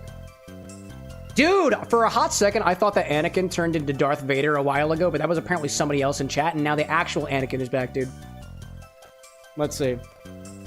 I mean, I think it depends on what you mean by controversial. I'd say that I'm just talking philosophy here. I mean, if there's anything... Let me think of it this way. If there's something controversial about cursing somebody out online, clearly you haven't been on the internet. People do it all the time. Does it mean it's okay? I mean, I don't know. But... Welcome back, Anakin. We'll move the conversation on to something else chat, but, like, just treat people the way you want to be treated. With the way that I talk online, I wouldn't be surprised if somebody cursed me out. I get it. I get it. I'd go home that day and I'd be like, yeah, you know what? I probably cursed them out once or twice. I probably deserve that. Right? Let's see. Doctor saying, I raised my hand like puppeteering 2 minutes ago. Oh, like this? Oh, I was just raising my hands. I talk with my hands. I talk with my hands. I assure you, I didn't mean anything by it. If there is an association with, like, doing like this or whatever, I don't really know. If anything, it's me backing up from the situation, being like, whoa, okay, hold up a second, give you some space. I don't know, though. Glories of being a live streamer. I can't remember what I said 5 minutes ago. Tinker, like, proceeds to curse came out. Yeah, man, I probably deserve it. I wouldn't take it from you. Granted, if you harass me, that's against the rules. I'll just time you out or kick you, you know? Anyways. Where do I want to go? What other areas have bosses that I haven't fought yet? Apparently, I beat the boss in Moonlit Mansion, I think? I have not beaten the boss in Cabbage Cavern. And there's a way to get to Cabbage Cavern at number 3 from one of the areas in Area 1, so... That's the idea. Let's see. Zesty saying, if you're gonna curse to me... If you're gonna curse at me, you better be summoning an Eldritch Horror. There we go. I mean, what if I do say fuck to you, Zesty? What are you gonna do about it? I don't mean anything by it, by the way. Never mind. Welcome back, by the way. Let's see. Let's see. Nevermind was asking if I saw your DM. I have. I pretty much know what I gotta do about it, but admittedly, I've been a little bit busy this week, so I apologize for the delay on that. Your DM involves making some kahakatu, some agar-agar candy. I know what the content is. I'm just not ready to respond to it yet because I just haven't had the mental bandwidth for it, so I apologize for that. Granted, I try to get to all of my DMs. But I will say this, chat. If you DM me something and I'm not comfortable responding, I will not. I will not. I had a DM recently from somebody that I am not comfortable talking with, so I will not be responding. And that is totally my right to do so. Anyways. Oh, shit, dog! Whoops. Never mind, say no worries, man. Thank you either way. Absolutely, absolutely. Some of the DMs that I get, chat, is specifically in regards to workshopping a recipe or some prep for another, for a farther stream. I don't want to look at your messages, say, K, and then put it away and forget about it, because I do not want to be that kind of person. So oftentimes what I'll do is I will specifically not get to messages until I know I've got the mental bandwidth to give it my full attention. Because I don't want to half-ass it, dude. Especially when it comes to a damn good cocktail that might just be a single piece of implementation away. Alright, where am I right now? I'm in the Moonlit... No, I'm in Rainbow Room. And I'm currently getting to the goal, which is going to take me to Milnet Mansion, which I've already beaten the boss on. Is there a boss here in Rainbow Root? No, there are a lot of goals, though. I can't go anywhere from here, so I'm gonna call home. I'm calling home. There we go. Let's see. What do I see out there? Doctor out there saying that you got a few pigeons nesting in your balcony and their pigeon sounds are very peaceful. Oh, absolutely. I love the sound of birds, chat. I like the sound of birds. Birds are peaceful to me. Zesty out there saying, are you asking or telling me, Cam? Asking you or telling you about the fuck? Oh, no. I'm just telling you that I might curse you out. That's the tell part there. I promise you that. Let's see. Tinker's saying that automod can be a little bit annoying sometimes. That's fair. That's fair. What was Tinker saying anyways? I might have missed it. I apologize. Annie out there coming in clutch, being able to read context clues that Twitch's automod obviously cannot. So I'm in Rainbow Root right now. If I proceed, I will get... Oh, I can get to a goal that I haven't been to before. I'll do that. I'll do that. Oh, no, come back. No, wait, come back. No, come back. Oh, I want that. Hold up. Nevermind was saying, why is there a mathematical equation behind you? Oh, we made sour cherry syrup earlier. I still have it in stock right now. All I did was measure the sugar content of a juice and then measured how much sugar to add to it to bring it up to the same sweetness level as a 1-to-1 simple syrup. So it's about 50% sugar by weight. That's all. This is simple math. This is simple math. All right, this is where I want to go, apparently.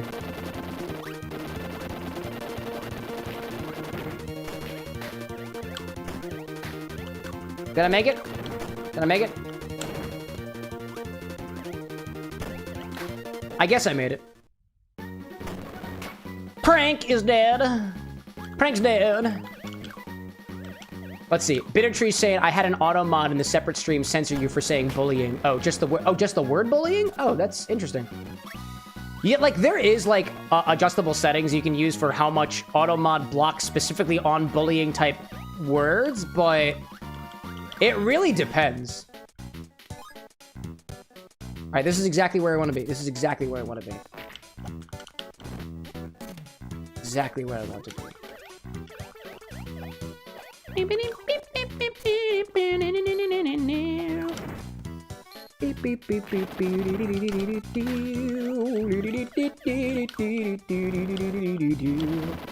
Oh, hello there.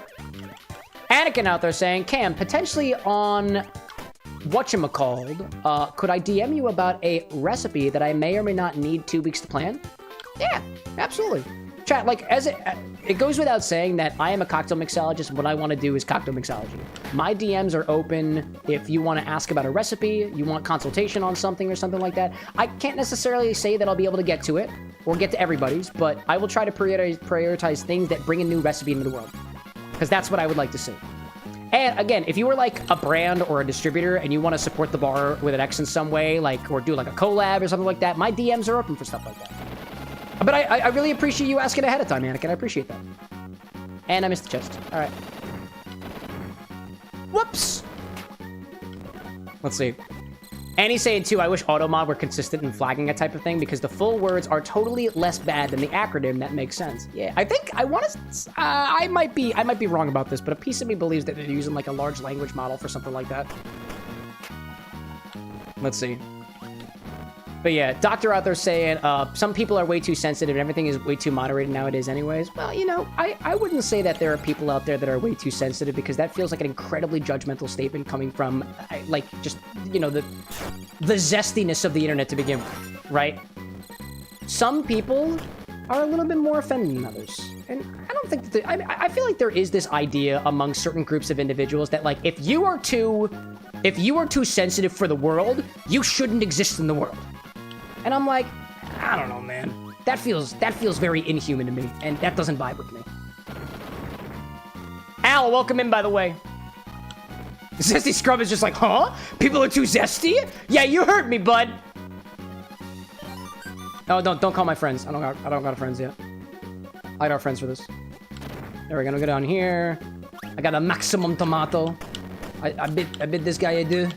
And then I go over here, and then I hit that, and then I go down here, and then I get the chest, and then I beat the boss. Actually, there's no boss. There's just a goal. Just kidding. There is a mini-boss. There is actually a mini-boss. Oh my god, did you just Kamehameha me? Oh my god, you just Kamehameha. That was wild. Oh my gosh. Actually, you know, my message for anybody out there who's a little bit, let's say, more easily offended on this stream, let me know if I'm pushing your boundaries. I want to know about it. I do sometimes specifically make jokes at the expense of certain types of people. Sometimes I make jokes with the people who are currently here, like, in the live stream. And if I push a boundary of yours because you're at the wrong end of the joke that you're not feeling today, let me know. I want to know about it. I want to know about it. Because in my opinion, like, comedy sometimes, like, you have to be vulnerable with somebody to let yourself be the brunt of the joke. And some people get that, and they didn't necessarily give their permission to do so, and sometimes that's a boundary crossed. And I can apologize for that, right? I can always apologize, chat. Let's see. I see Cypress out there saying, I like being zesty. It's also how I like my key lime pie. There you go, dude. Yeah, don't get me wrong. So if you have choice language, and there are some people just like, oh, I cannot believe they just said the F word. Hang out with other people. Just distance yourself from those people. Go somewhere else, right? There's always another place to be, chat, but you don't have to feel like you have a right to stay in a location where you are hurting other people. Because that's not cool, man. Anyways. Let's see. Doctor out there saying, like, to Doctor's point too, there's an analogy to be said that, like, it's kind of like going to a concert and asking them to turn down the music. No, that's fair.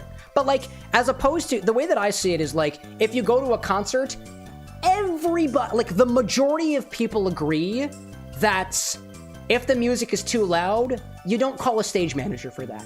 Wait till the end of the show or take a walk, right? There are certain places where I feel like if the person who feels uncomfortable just spoke up, we can make a situation that's a little bit more easy for everybody involved. So I think it's a little bit different. It certainly has some common tie points, right? I see that. But you know, I think of it this way, chat. Treat other people the way you want to be treated. If something you said made somebody hurt, swallow your pride and just say sorry. What is it like? What's the problem with saying sorry? You know, like, and I mean, like, you could say sorry in two different ways. I think sorry is a pretty damn powerful word. You could say sorry, as in, like, I am regretful for what I've done. Or you could say sorry as, I'm so sorry for me, man, that you couldn't take me saying the word fuck. Like, oh, sorry, it's a little bit more pity, right?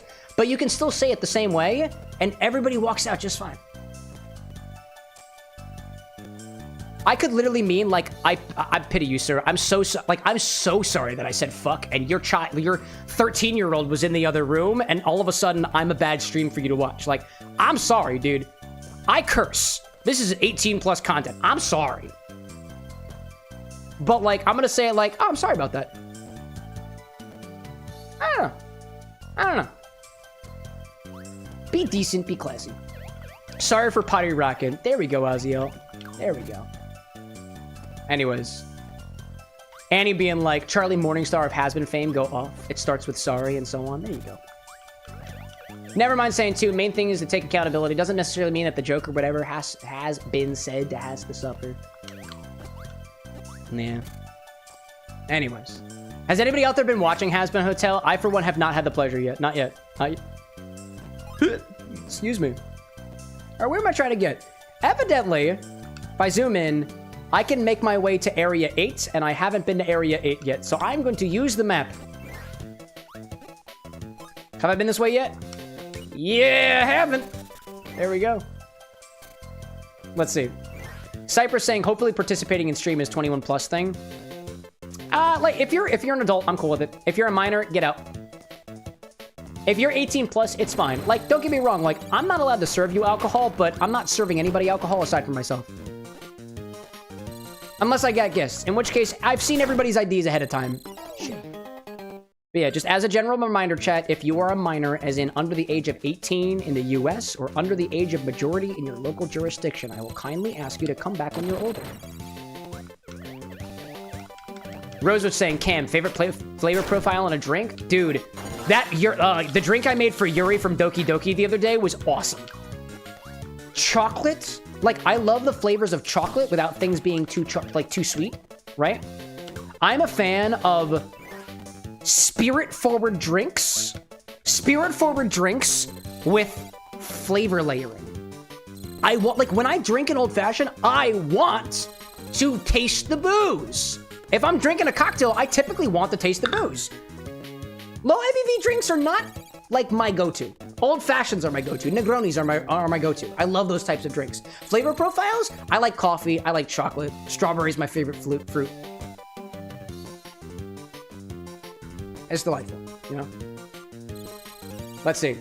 I see Al in chat saying, don't have Amazon, so have not been able to see Has Been Hotel, but you also see you like tiki-style cocktails. Oh, dude, tiki-style. I was just talking to Alex on Monday about tiki-style beverages. It's a vibe, dude. It's a vibe. Tiki-style stuff is great.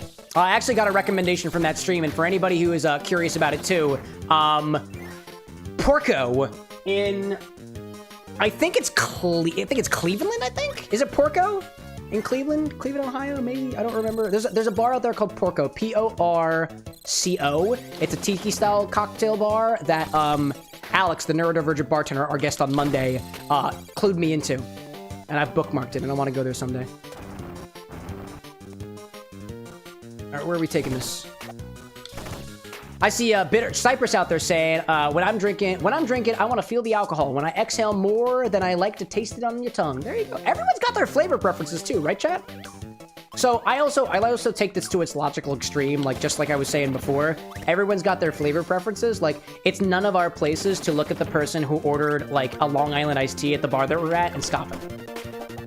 Granted, you can scoff at them, but like the rule after that, at least the way that I think about it, is 1 mile radius. I might come back to this stream and say, chat, I saw some guy ordering a Long Island iced tea and he liked it. And you guys are also under the right if you want to be like, Cam, isn't that kind of yucking someone's yum for you? And I might be like, oh, you know, oh, I went the wrong way. Oh shit, I went the wrong way. Oh, I don't want to be here. Oh, all right, time to call home. I went the wrong way. Yeah, Rosewood's saying, I like the burn of boozy drinks. Yeah. Also, too, like, the burn of a boozy drink is a variable that we can control in cocktail mixology. Not every single drink has to be gasoline. Not every single drink has to taste like it were basically just soda either, you know? Let's see. Anakin out there saying that you've got a hot chocolate-infused alcohol beverage that you're working on and was wondering what you should add because you want it to be Christmas-inspired. Because you see, I have hot chocolate, and I was literally thinking today and wanted to bring that up to you. I mean, think of what you want it to be, right? What do you want the drink to be? When I think of Christmas time, holiday times, to Annie's point, candy cane garnish, I think of fall flavors like mulling spices, like cinnamon or clove. It depends on what honestly, it depends on what Christmas means to you. It depends on what the holidays mean to you. Some people's Christmases and holiday seasons are candy cane. Some people's holiday seasons are the things that they consume at the Hanukkah table, right? It depends. The season means something a little bit different to everybody, so I feel like the best thing that you can do is, first of all, think about your target audience. Who are you trying to serve the cocktail to? And think about yourself, too. What does Christmas mean to you? I think personally, candy canes. I like York peppermint patties like year-round, but like mint to me is a very, very fall thing. Is a very winter thing. But I also really like cinnamon. And I really like, cardamom has been, I think, a mulling spice that I've only learned of recently that I really, really, really like. You know? Never mind saying, would mixing chocolate and cranberry be a good mix? Quote, good mix? I think it depends on how it's ratioed. I think anything can be done right. I don't get me wrong, like I've never seen like a cranberry chocolate bar, but cranberry is not a flavor that I'm a particularly big fan of, but there is absolutely a way to capture the flavor of cranberry and chocolate in a way where, at least according to a lot of folks, tastes pretty good. Tastes pretty good. Rosewood's saying, Cam, I think you'd like Yuletide boasting? What is Yuletide boasting? Alexa, what is Yuletide boasting? Yuletide ghosts have been part of Christmas folklore Alexa, for centuries. Stop. That's not what I asked. It's okay. A little bit confused. All right, where... So there is another door in here somewhere that I just gotta find. There is another door in here somewhere that I gotta find. I just don't know where it is. Oh, Cypress saying Yuletide boasting is like claiming what you're going to do in the next year in like exuberant way. Oh, really?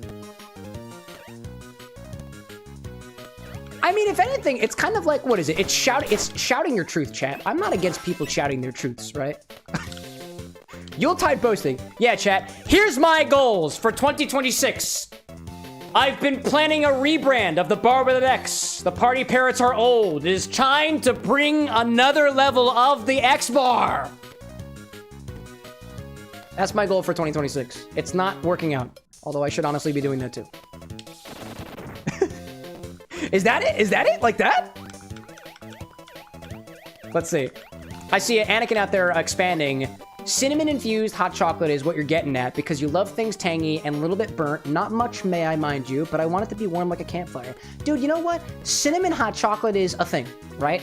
I've seen it in a lot of different places. I've seen cinnamon hot chocolate lattes, cinnamon hot chocolate beverages, even cold cinnamon hot chocolate. It's a good combination. Here's a place that you could possibly explore with that.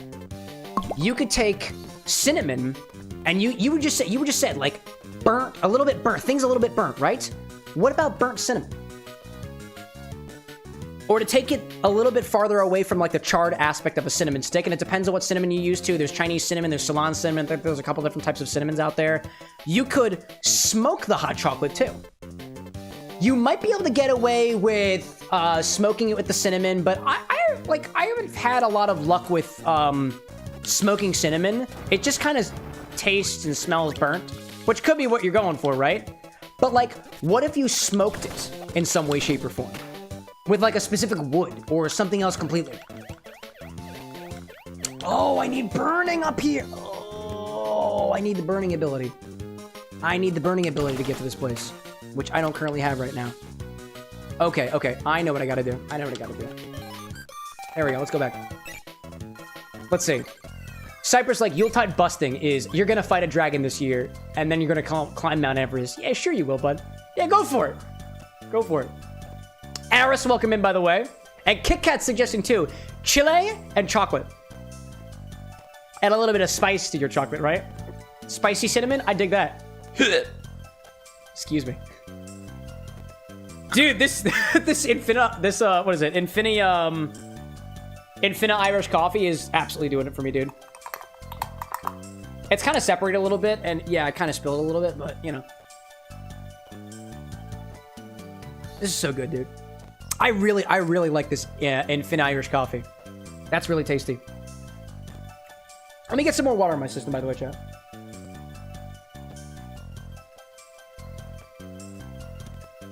Hydrate or dihydrate, chat. Hydrate or dihydrate.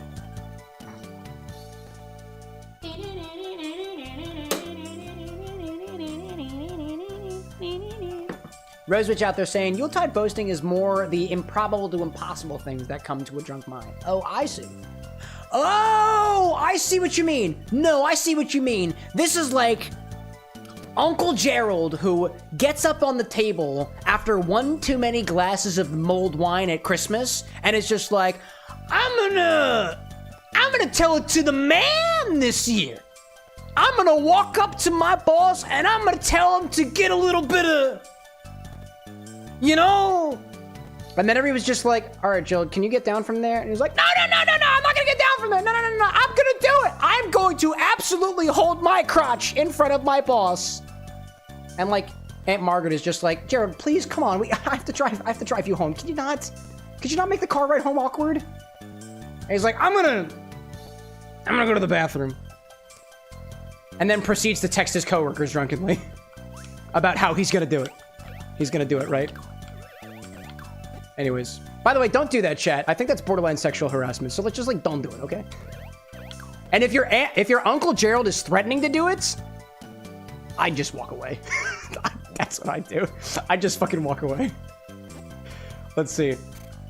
Never mind saying when it comes to warm drinks, you could look up Cuban toffee posset or huckle my butt for inspiration with the process itself. They don't have chocolate flavors, but kind of cool to look into. I've never heard of those. Never mind. Can you suggest both of those drinks? You can just use one command for it. I want to do research on those drinks because one of them sounds absolutely hilarious.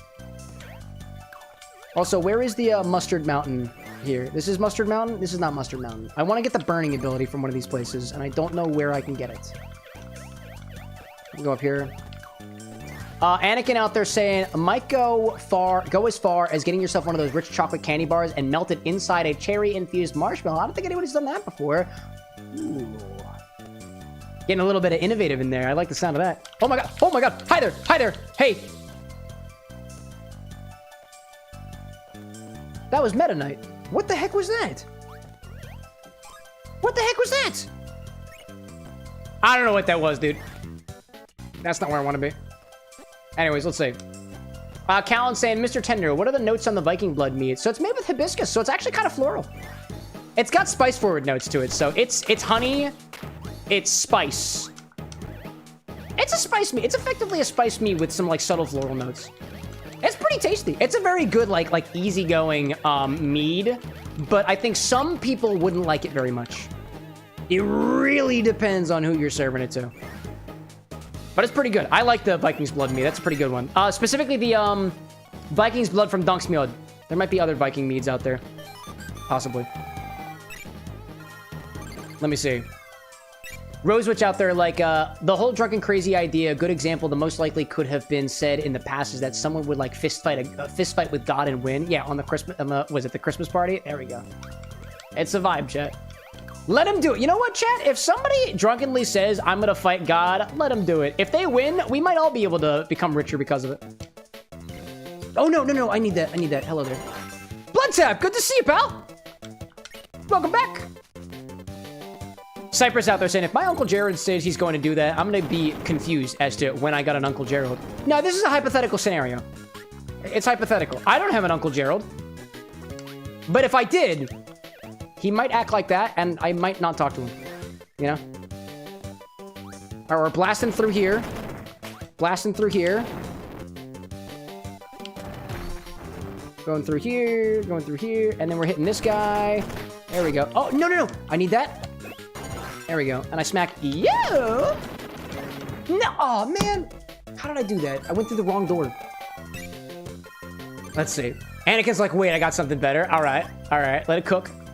Zesty, like, if someone says they are fighting God, I will ask them what RPG they're playing. Yeah, hey, it could be an RPG reference. That's a solid point. That is a very solid point. Very solid point. Nevermind out there saying the tasty drink was originally made with smuggled French brandy and Harvey's Porter beer in the 1700s. However, it fell into obscurity as years passed. Yeah, dude, there are some old cocktails out there that absolutely should not be left in obscurity.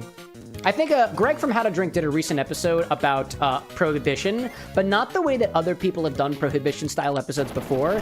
Instead, it was not the drinks that were most remembered from Prohibition.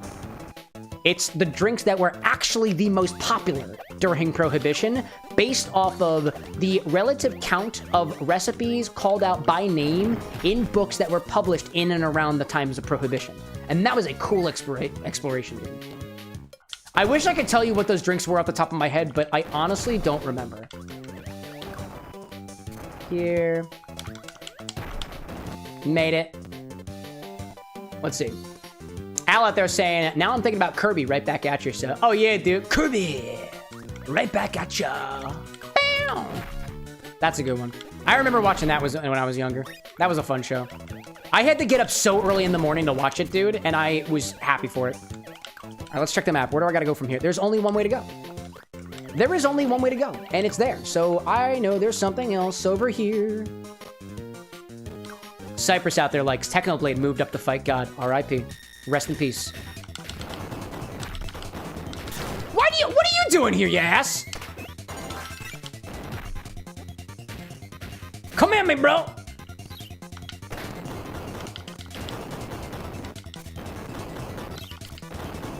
How is the paper box not, like, absolutely perishing right now? Boxy, they call him. Boxy. I like your bow, Boxy, by the way. I like those little minis that you're summoning and the other things. I think that's a specific ability. It's like a mystery ability, I think. And honestly, I don't want it, so I'm moving on. Oh, wait, do I get anything for it? Do I get anything for it? Oh, hi there. Well, hi there, I guess. Good to see you guys. That was fun, I guess. Anyways. Tessa saying the universe wants you to keep watching your stream. I keep going through shorts and your stream just keeps on popping up. It's the algorithm, Tessa. Between you and me, I think because you watch the stream, YouTube is like, I guess they enjoy it. Don't forget to like, comment, subscribe. I know you're already subscribed, but god damn it, don't forget to subscribe. You don't have to, actually. There's one thing that I ask of my viewers, and that's this. Do what's most important to you. Like, if you need some entertainment right now, hang around. We got entertainment to spare. If you need a laugh right now, we have laughs every once in a while. If you need philosophical discussion at my 11:44 in the afternoon, we might have that here. But like, if this stream does not serve you at all, don't feel like you have to engage. Don't feel like you have to share. Don't feel like you have to say anything. Just move on. Be will. And you know what? Hey, if you pick up a little something along the way, that's good for me. But for the folks who just like, how do I support the stream? Tell somebody about it. Share it. If you know somebody else who genuinely would like be into this kind of stuff, I mean like cocktail mixology and a little bit of raunchy humor, tell them about it. That's how a lot of this stuff winds up growing this day and age. The algorithms are constantly changing, and we can stay ahead of the algorithms if you ascribe to that philosophy by taking matters into our own hands and essentially saying, you know what, algorithm's not going to push this guy. I'll push him. I'll share it. I got a family member who might be into this, or a friend who might be into this. Because that's what I do. Essentially, that's what I do in a way, technically. Oh, hold up, I can use you. I know I can use you for... No, okay, don't die. Fuck.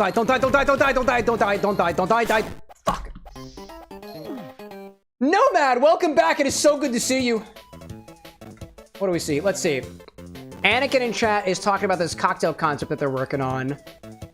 Cinnamon, but glazing, icing, dip it in fudge, 2 sticks of cinnamon, grind that up, and add it to the drink, slightly cooked in a campfire, and then add it to the hot chocolate. Dude, adding the campfire aspect to it adds the notes of the charred wood, depending on what wood you use. That's pretty cool.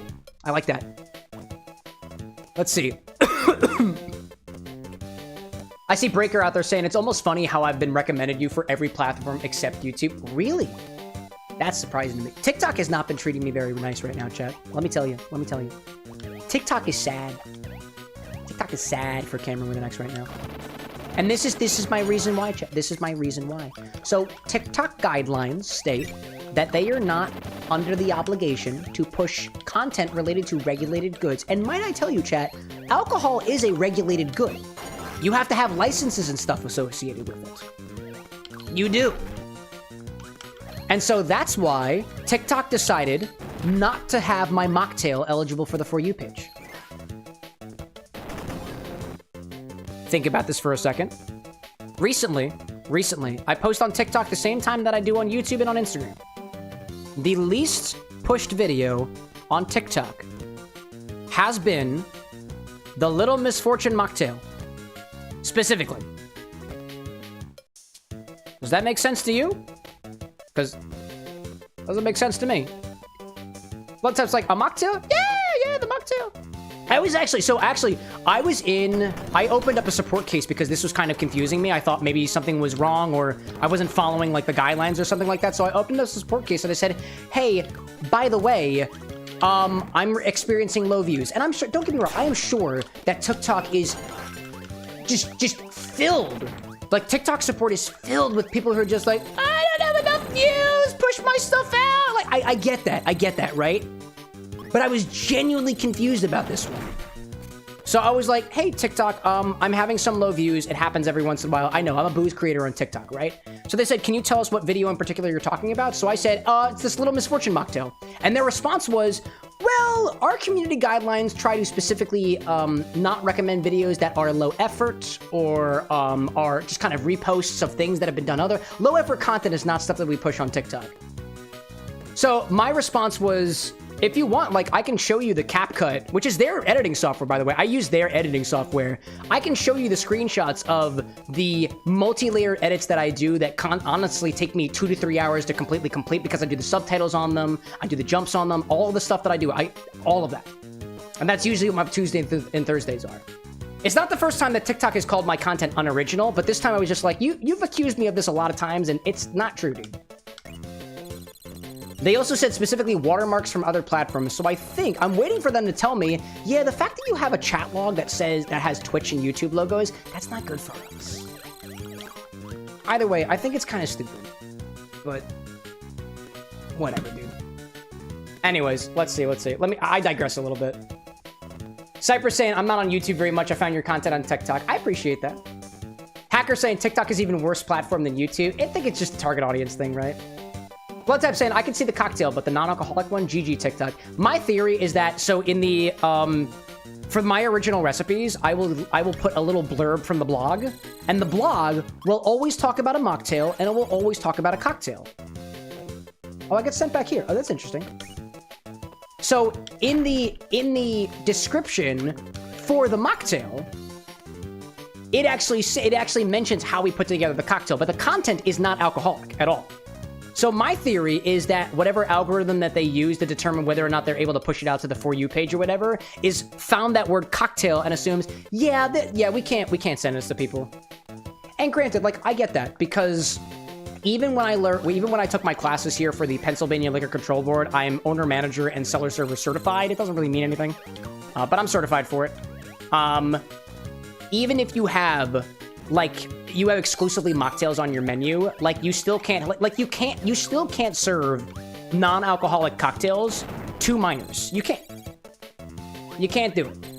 And that mostly comes down to the fact that your menu is intended to be served to people who are alcoholic drinkers for controlled substances. So, like, even if you just serve mocktails, there's a gray area of whether or not you're allowed to serve people who are minors. And for the most part, the answer is you still can't. And it's a gray area. It's a gray area. And I think we're all still trying to figure that out, because non-alcoholic drinks were not the norm 20 years ago. It's becoming the norm. It's like you're like falling behind as a bar if you don't have non-alcoholic options. And my job as a mixologist is not just to make alcoholic cocktails, but also non-alcoholic cocktails, right? I think that's kind of fun. Oh, what the heck? What am I doing here? Oh, hold up. I want that. Anyways. I see Nomad out there saying a Sabbat cocktail from VTM Bloodlines would kind of be so messy. Sabbat, is that like Sabbath, as in like Hanukkah? That could be interesting. I don't know much about it, chat. I don't know much about it. But yeah, never mind saying it's weird. There's literally a lot more content they should regulate instead of your recipe videos. Yeah, you know what? I'm not the person who makes the decisions, right? I actually, this is weird, chat. I actually had the opportunity to stop in a live chat with a TikTok representative, and they told me specifically, and this was interesting. This was interesting. Some of my I found out that my content was not eligible for the For You page because a TikTok representative told me that it had been flagged. A lot of it. 3 videos in particular, the Skyrim cocktail and mocktail. There was a non-alcoholic recipe there too. And 2 of the chat orders request videos, the chat orders or drink videos. The TikTok representative told me that it had been flagged as not eligible for recommendation by a different team. So they submitted an appeal to the other team that I couldn't see on my app. It was totally internal. And when they got back to me, they said that your appeal was denied. And I was like, why was it denied? And they said, because it violated a community guideline. I said, what community guideline did I violate? They couldn't tell me. So I said, all right, well, thanks. And I moved on. So then I took a screenshot of that chat that said my content was somehow ineligible for the For You page. And I opened up a new support ticket that said, hey, your guys told me that my content is eligible for the For You page. It doesn't tell me that on the app. It doesn't tell me that in the studio. It doesn't tell me that in anywhere in the app. Even on, like, there's an account checker tool in TikTok that says whether or not you have any violations. I'm clean. And that's when they said, oh, well, actually, it's because, like, the content apparently is low quality. We don't push out content that is low quality. And I'm like, are you accusing me of low quality? Because I've got proof otherwise. And that's where the conversation is right now. I maintain this, chat. TikTok has been the most frustrating the most frustrating platform for the type of content that I produce, which is boozy content, right? Oh, by the way, Marasi, welcome in, by the way. Welcome in, by the way. I saw you out there. I saw you out there. It's super confusing. The most success I had on TikTok was the Kingdom Hearts stuff earlier this year. And then I thought, well, the world wants to see my original drinks, so I started prioritizing original drinks, and they're like, we're not gonna push that stuff anymore. I was like, all right. Then they pushed out the one pickle cocktail, which was pretty cool, which was awesome. It was one of the chat orders of drinks, so I started leaning more into chat orders of drink. It's really confusing. It's super, like, the problem with the TikTok platform is that it's inconsistent. Like, at least for YouTube, I have enough analytics to tell me where I'm going wrong as a creator. On TikTok, on Instagram even, there's not a lot of analytics to tell me, like, quote, where I'm going wrong, but people tend to like a certain type of content, and that type of content tends to serve pretty well. And it's reproducible. TikTok is all over the place. It's so hard for me to get a read of what I'm doing correct on TikTok, and the support representatives give you the runaround every single time, dude. But, you know, anyways, I digress. Let's see. Bloodtap being like, oh, it's this reason, no, it's not, well, it's this one. Yeah, and a lot of their support is just, I'm pretty sure it's AI-driven, so the AI is not consistent, dude. It's not consistent. Let's see. Tessa saying, the more I hear about TikTok, the more less impressed I become. Don't get me wrong, chat. There's a reason that I continue to play around with TikTok as a platform, and it's because, like, TikTok, like, can be prolific. Like, I think I was able to pull in for one of the videos, and I'm transparent about this as a creator, right? The compromise video, that pickle juice and Everclear video that Functional on a Whim requested a few months ago, was the most viewed video recently. It got over 300,000 views, and I pulled in over $300 for the bar on that one video alone, which was awesome, right? Haven't been able to do it since then. I've refined my hooks. I've done more original recipes. I wasn't monetized for the Kingdom Hearts content, so I didn't pull in any cash from that one. And on TikTok, too, it has to be greater than a minute in order to pull in a profit on it, because it's from the Creator Rewards program. And also, too, TikTok's rewards have nothing to do with ad revenue like Instagram or YouTube. It's a fundamentally different type of pot for the creators. So it can be really, really prolific. It's also a great way to connect with. There's a lot of other like boozy creators on TikTok too, despite the fact what the algorithm wants to push. It's a great search engine too, just like YouTube is. Like ultimately, I'm still on TikTok because I use the TikTok app myself. I study the algorithm, I study the platform, I study what content works and what content doesn't work. Because I'm a creator and that's my job, right? And so I look to see what works, what doesn't work, how to suit my content for the platform, because ultimately it is still a place that I can ultimately convert people to the live stream, but also be able to really push the ballots on conversations about cocktail mixology. There's a lot of young thinkers on TikTok, and I don't think that's a bad thing. I'm a young thinker on TikTok, right? I don't know that there are people out there from TikTok who wouldn't be here because of it, and I'm super thankful for it. And if I can get more people to pop in so I can have, like, candid conversations like this with, I'm happy for it. Oh, no, shit. Okay. Anyways. Nevermind out there saying, let's see. Your brother works at a call center. His department is literally checking and flagging videos for TikTok, and from his perspective, you could literally be right and still be wrong. Yep. Yep. I think of it this way, chat. It's all about what makes a platform the most money. Everybody's trying to make a buck. Everybody's trying to support their family. I get it. Tessa mirroring the, or qualifying the whole, like, AI is pretty inconsistent. I get it. Marasi saying, too, never even installed TikTok and X. Some social medias are just not usable for me. That's fair. That's fair. I think of it this way. As a creator, I can't afford not to be on all the social medias. That's the medium that we work on, right? And I was saying earlier in the stream, too, that, like, I was not the person who used social media when I was younger, but as soon as it started working for me, not even that it started working for me, before I realized that that is the way for me to essentially be who I want to be, that's when it clicked with me. I was like, I have to be on the platforms. Oh, ad break. All right.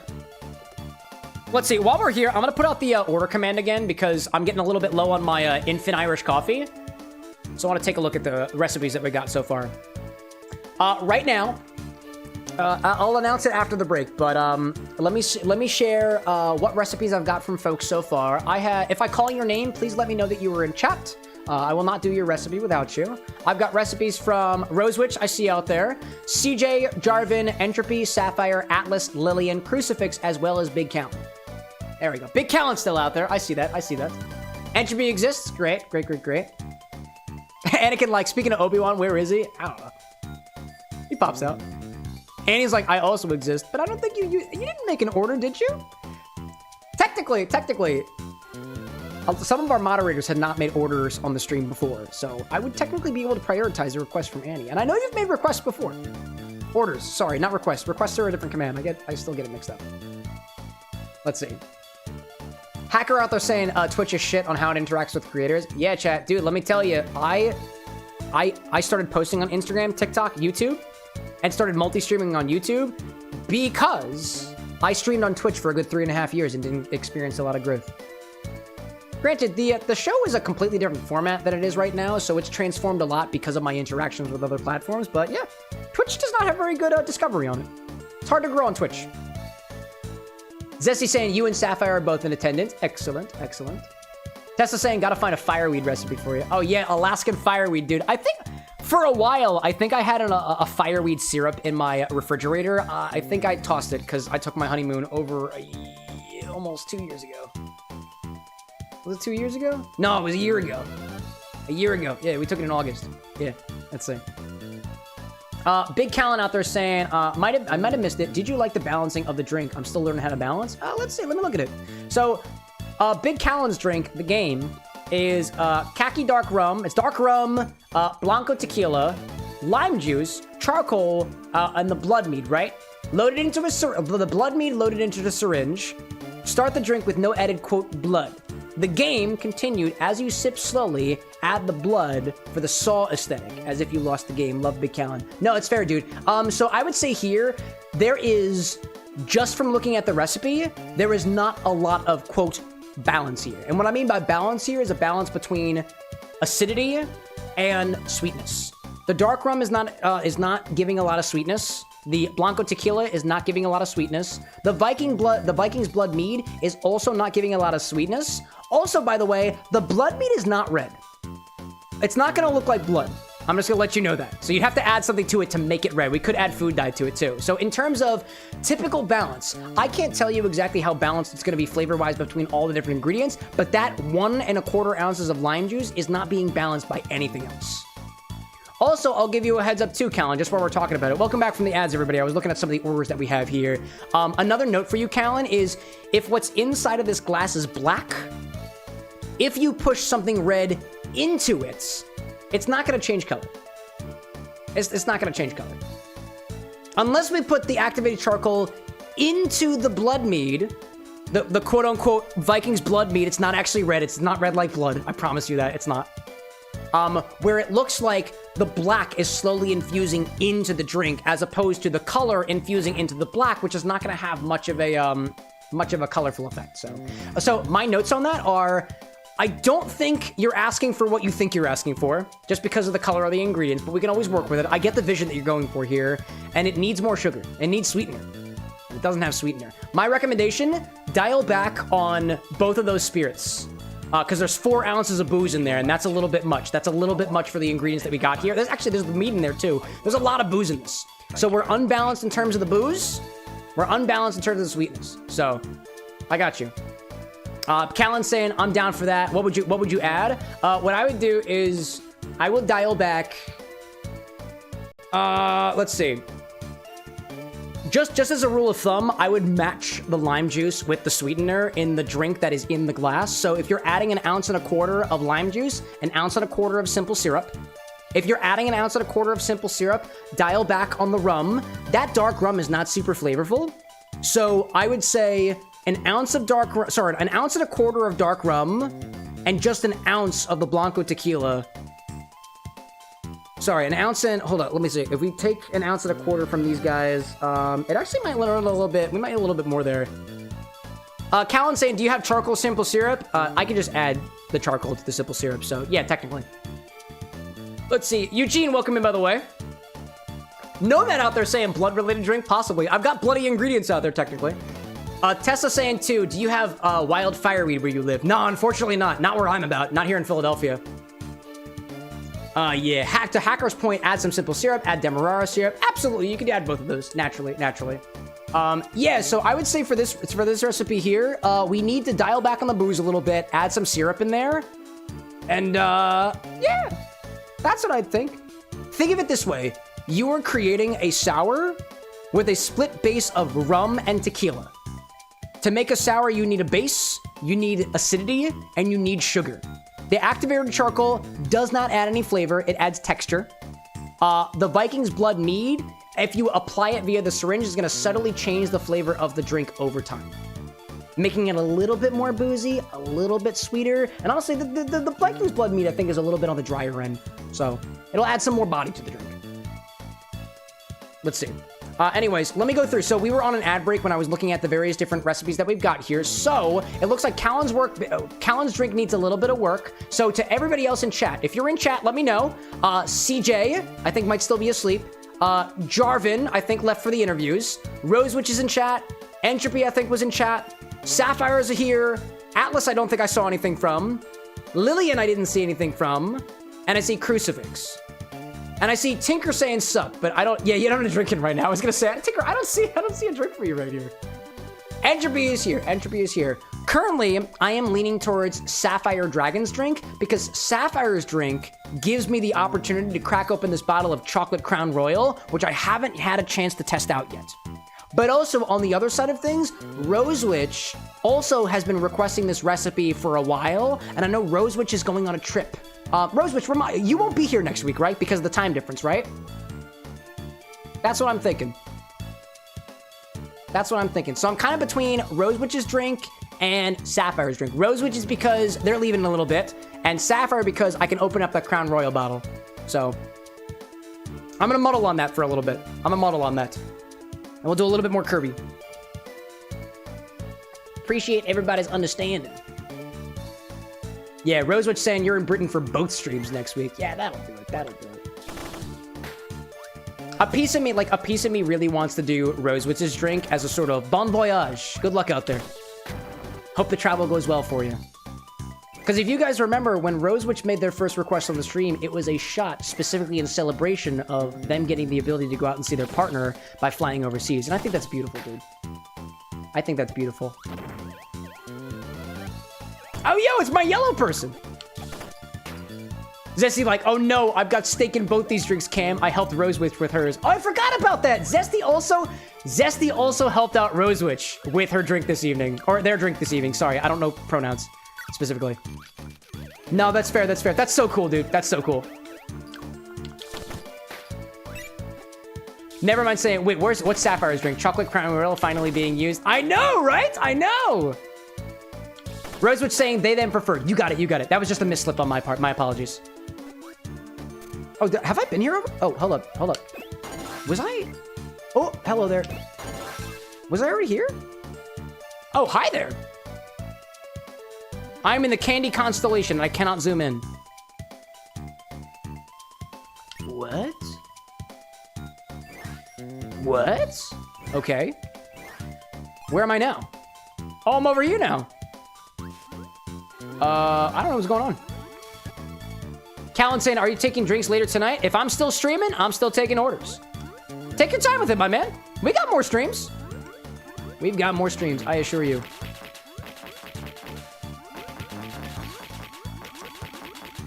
Don't touch. Don't touch. There we go. Go in here, and then... double cutters down here. Is there a door in here? That'd be cool if there was. Nope. Let's see. Callan saying, scratch my entry for now. No problem, dude. If you need your order, by the way, Callan, you can type !my order, and it will paste it back in chat for you. So if you need it for reference. If you want to clear your order, you can use !clear order, and it'll wipe it from my record. And you can come in with something more revised later. Okay, that was not cool. It's not very cash money of you. Let's see. Entropy saying, I'm thinking Rose Witch, since you're pretty sure Sapphire would be here next stream, and Rose Witch has been requesting it for a while. So, hold up a second. I got my my analytics here. The last time Sapphire had a fulfillment was 6 weeks ago. Same with Rose Witch. So the two of them are actually basically in the same boat. Between the two of them, neither of them have had something for exactly 6 weeks. So they're both completely equal in my mind. Let's see. Hacker saying, is the last order that shows, or is it per stream? Oh, it's per stream, Hacker. I haven't built it out in such a way that I can recall orders from a previous stream. Not yet, but I am working on it. Anakin saying, I'll mention this now. I might not also be here this coming Monday because of your honeymoon, which will last for about 3.5 weeks, so I thought I'd let you know. Anakin, my dude! You're going on your honeymoon? Get out of here, man! Go and enjoy yourself! We'll be here when you get back. My goodness, dude. Take your time out there, workshop those recipes, and we will be here for you by the time that you get back, dude. Congratulations, dude! Congratulations! Have you said that before? I feel like I should have remembered that one, dude. That's on me, bro. That's on me. Congratulations, dude. Congratulations. Oh, do I even know how to get around here? Oh, I can get... I gotta get down there. Hacker cheese, man.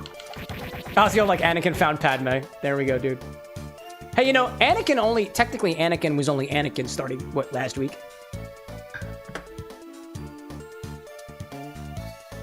They came around. Anakin saying, I don't leave till Saturday, so I'm still here. Oh, no, totally. All right, how do I was over here. Oh, hold up. Sorry. Now I'm here, and I think it's a big old circle. Actually, have I been up? Nope. Okay. Oh, no, please. Okay, hi. Whoops. Ah, there we go. I'm seeing folks in chat. May the force be with you. May the force be with you, sir. There we go. I also see that Blood Tap just put in an order. What was that? Sayonara Suze. Suze, Club, Navel Orange Juice. Ah, I got some Navel Oranges. There we go. First crack at making a cocktail after all the IBA list that you tried. Inspired by a monkey gland. All right. I don't think I've actually ever tried a monkey gland before. Let's get a Blood Tap. Have you made an order on the stream before? Oh, okay. There was one order that we did. No, we haven't. No, we haven't done an order from Blood Tap before. That would be your first. There we go. Technically, that takes priority. Technically speaking. Technically. I kind of like the sound of that one. Blood Tap. I'll be honest with you. I'm kind of inching towards Sapphire and Rose Witch tonight. So what I'll tell you though is because you haven't made orders before, keep that recipe on hand, and I can prioritize it again on Monday if you're around for whatever next time you're in chat. No, wait. No, we can wait. No rush. Absolutely, dude. I appreciate your understanding there. And honestly, I'm a little bit confounded by whatever... Oh, I have to get in there. Oh, the yellow Kirby absolutely screwed us over, dude. Ugh. Callan saying, wait, can you see the last orders? When was mine? So actually, I am only able to track orders after this little system that I built was built. So, Callan, the last time you made an order, and I was looking at this the other day. The last time you made an order, Big Callan, was before the system was developed. So I can't actually see that right now. I have to retroactively go back and populate the list manually, which I haven't had a chance to do yet. So I don't know when you last made it. I know it was during the Sonic series, though, and that was a while ago. Oh, don't touch.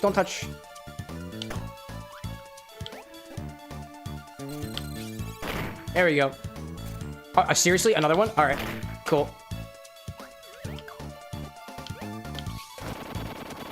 Got him!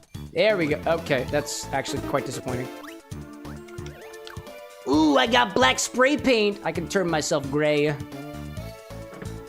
Let's see. Let me see out there. Anakin saying, you got a new recipe? Thanks for reminding me. There you go, dude. There we go. Tessa saying, D&D question for y'all. How do you fit... Hi, Meta Knight. Hey, bud. D&D question. How do y'all feel about a creature that instead of an HP pool, you have to pump a certain amount of spells and spell levels to defeat it? I'd say that's a pretty fun gimmick. I think of it this way, like, I am not a DM, so I kind of lack the perspective here, but I would think that that's more of like a puzzle boss, more so than like a combat boss, right? Kit Kat's saying that you've done that before and it's actually gone okay. That's cool, actually, you know? Let's see. Blood Tap is off to play some Dispatch before getting spoiled on it. Have a good one, Cam. Same to you, Blood Tap. Thanks for popping in. Good to know that you're cooking a recipe out there. I'll keep that in mind for the future. To Rosewitch's point, as a DM, it would kind of depend on the group that you got. There you go, you know? So it could work, could not work, you know? Never mind saying, what if they have to sacrifice their spells? Right? Callan's saying it's pretty cool too, but I'd worry about the non-spellcasters. Oh, that's a fair point too, you know? Yeah. Clear it with your crew. It seems like the consensus is that it sounds cool. Vibe check your party though. Because, like, I guess if you had a party full of barbarians and nobody's got spell slots, which I guess wouldn't be a very good party anyways. Okay. Honestly, I kind of dig this music, so I think we're going to do this music, and we're going to do one of the recipes. Okay. So,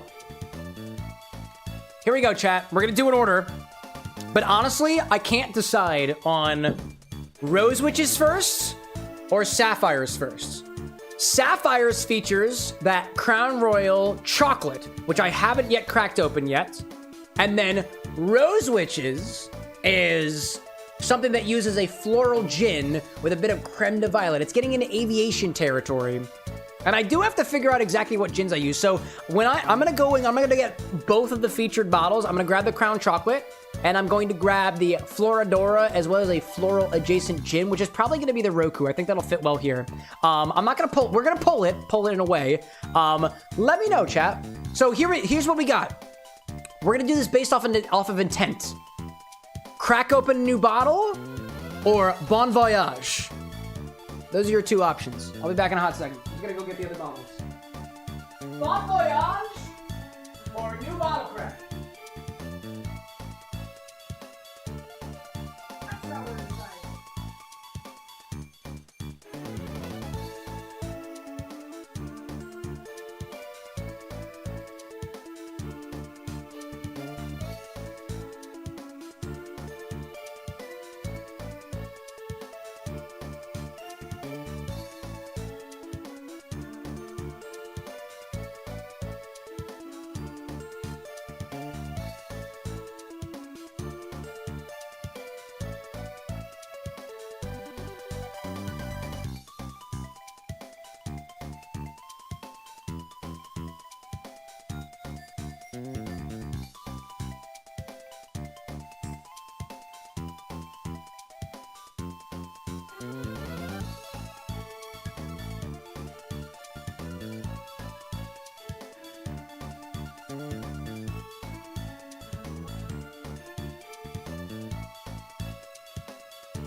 Chat, I'm gonna be honest with you. I can't find the Flora Adora gin.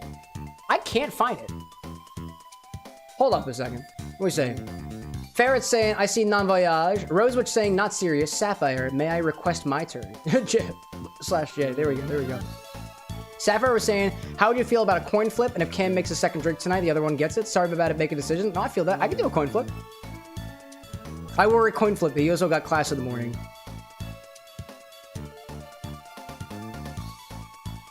Let's see. Never mind saying I'm biased to the X-Bar Power couple of Zesty and Sapphire. There we go, Bon Voyage. I'm trying to find the Flora Adora gin. It was one of the very small bottles that More Than Awesome brought over for one of the charity events. I know I have it because I checked the stock the other day. I can't find it. I'm gonna do another check just to be sure because I'm pretty sure it's a Hendrix, right? It's a Hendrix. Oh no, hold up a second. Flora. Oh, hold up a second. Hold up a second. I just checked my stock list. Hold up. I just checked my own stock. I don't have the Flora Adora. I don't even have the gin. Ow! It doesn't have to be the Flora Adora, though. Okay. I apparently don't have the Flora Adora. I checked my own stock. I tried to look for it. I found every single other bottle, and I couldn't find it. Let me go grab another floral gin. Relatively floral gin. Okay, I'll be back. Now I know what I'm looking for.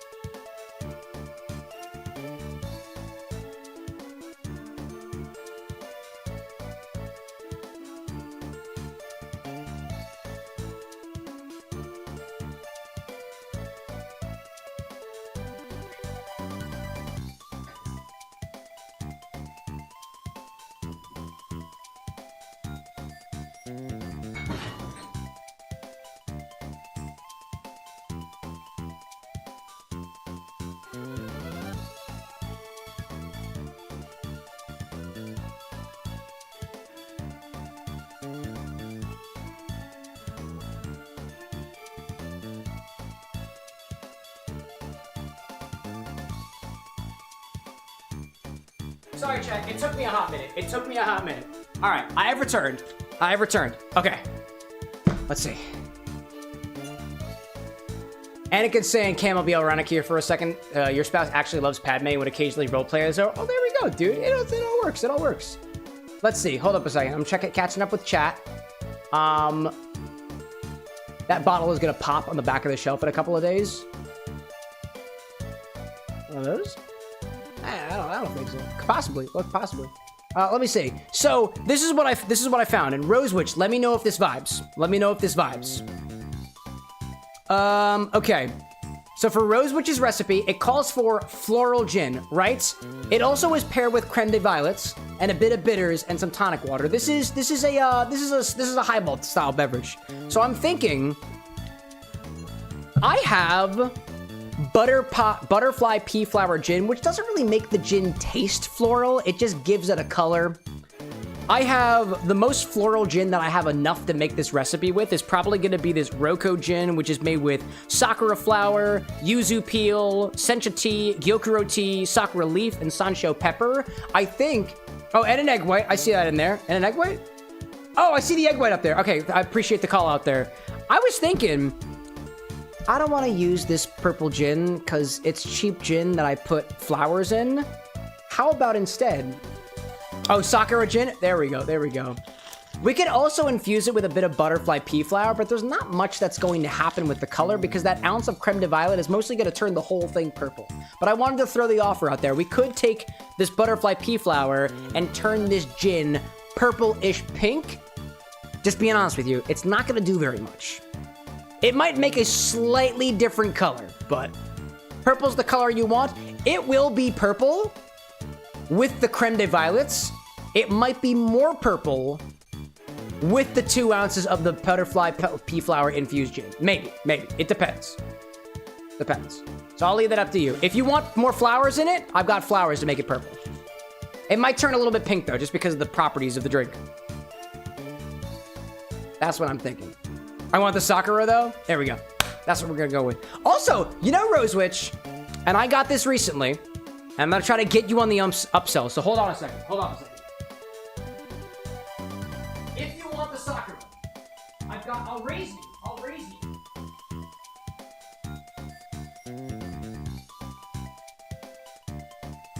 I grabbed this syrup just the other day. I saw this at the store, and I was like, I have to have this in the stock. So, you have the Sakura gin, and I grabbed some cherry blossom syrup the other day. I don't know. I've never cracked this bottle open. I've never even tasted it. This bottle of syrup could possibly accent some of the notes in the gin that also uses, materials from the same tree. So if you're open for it, I might adjust the recipe just a little bit to incorporate some of this cherry blossom syrup. If you're interested in it. If so, if you trust me, I got you. Never mind, like, that syrup looks pretty. Yeah, and this cocktail cup, this syrup company is actually not around anymore, so I picked up the bottle knowing that I might never see this again. So. Cypress talking as he walks away. Does he expect us to hear him? Sometimes he can, if I scream loud enough. Possibly. Rosewood's saying, I like the idea, and the rose water could also add to the walking into a pretty witch's garden. That's fair. Oh, I forgot about the rose water. It's a spritz of the rose water. I got that. And I got my atomizer over here. Okay. I think I know where we're going with this. I've got an idea. And we're gonna go with rose witches. And then we can do sapphires later, because I still want to crack open that, the bottle of Crown at some point. That's calling me, dude. It's calling me. All right, let's see. Okay, so this is what we're gonna do. Instead of using the butterfly pea flower, because I think this is gonna work out just fine on its own, we're gonna use the Roku gin, which uses the sakura flower for the witch's garden. I need to get an egg, the rose water, and then it should be good to go. Rose water spritz over top. Oh, I need the rose petals.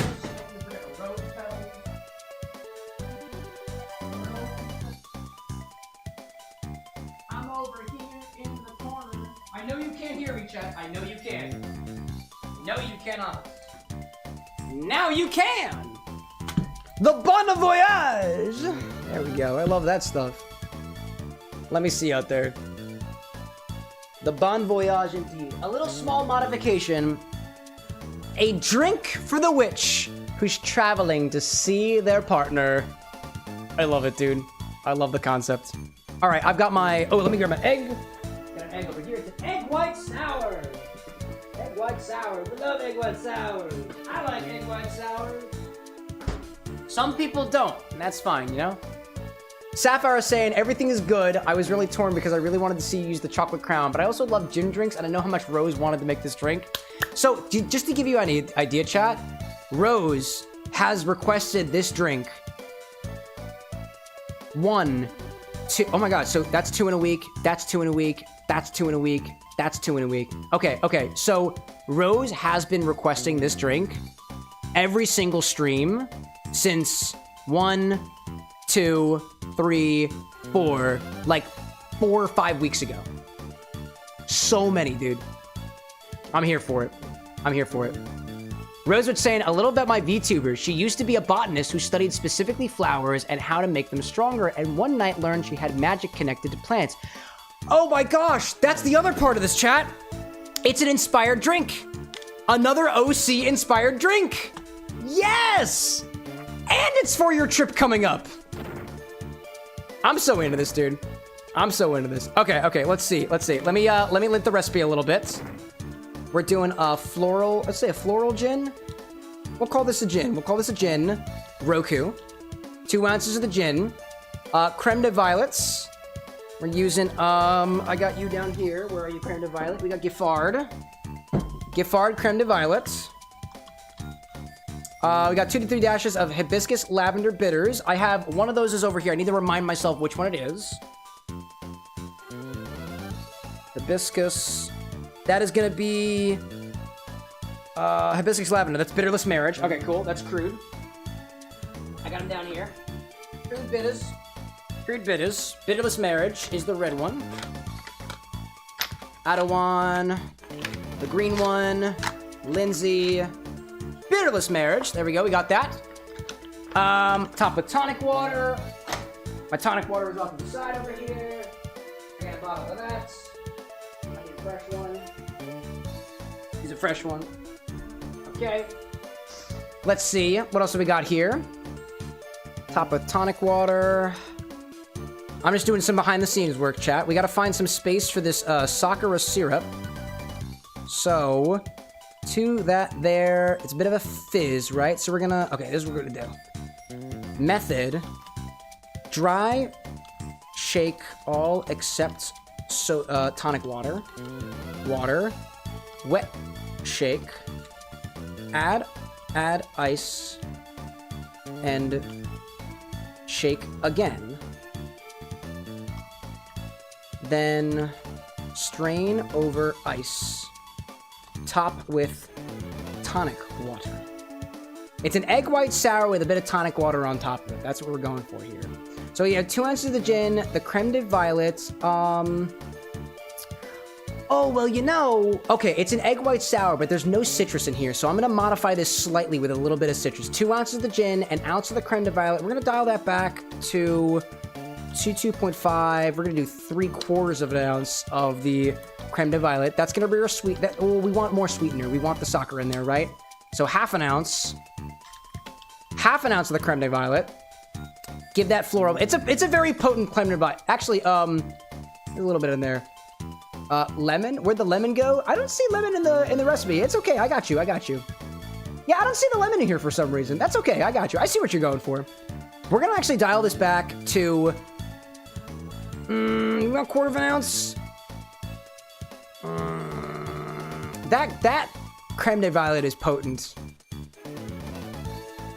I'm trusting my gut on this one.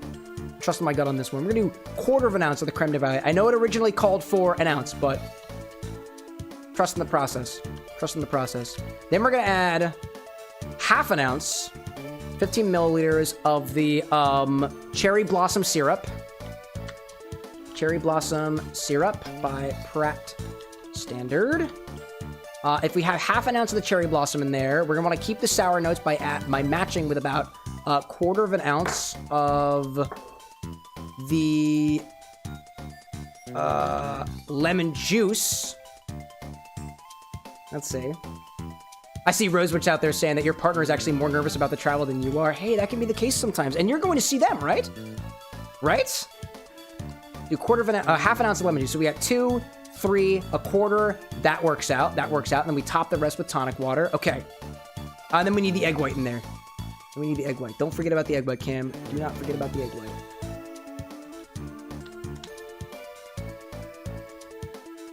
And actually, what we're gonna do is the bitters are going to be a garnish with the rose petals, right? With the rose petals. Garnish is bitters, art, hibiscus lavender bitters. This is the bitterless marriage from Crude. Rose petals. And a spritz of rose water. All right, I got you.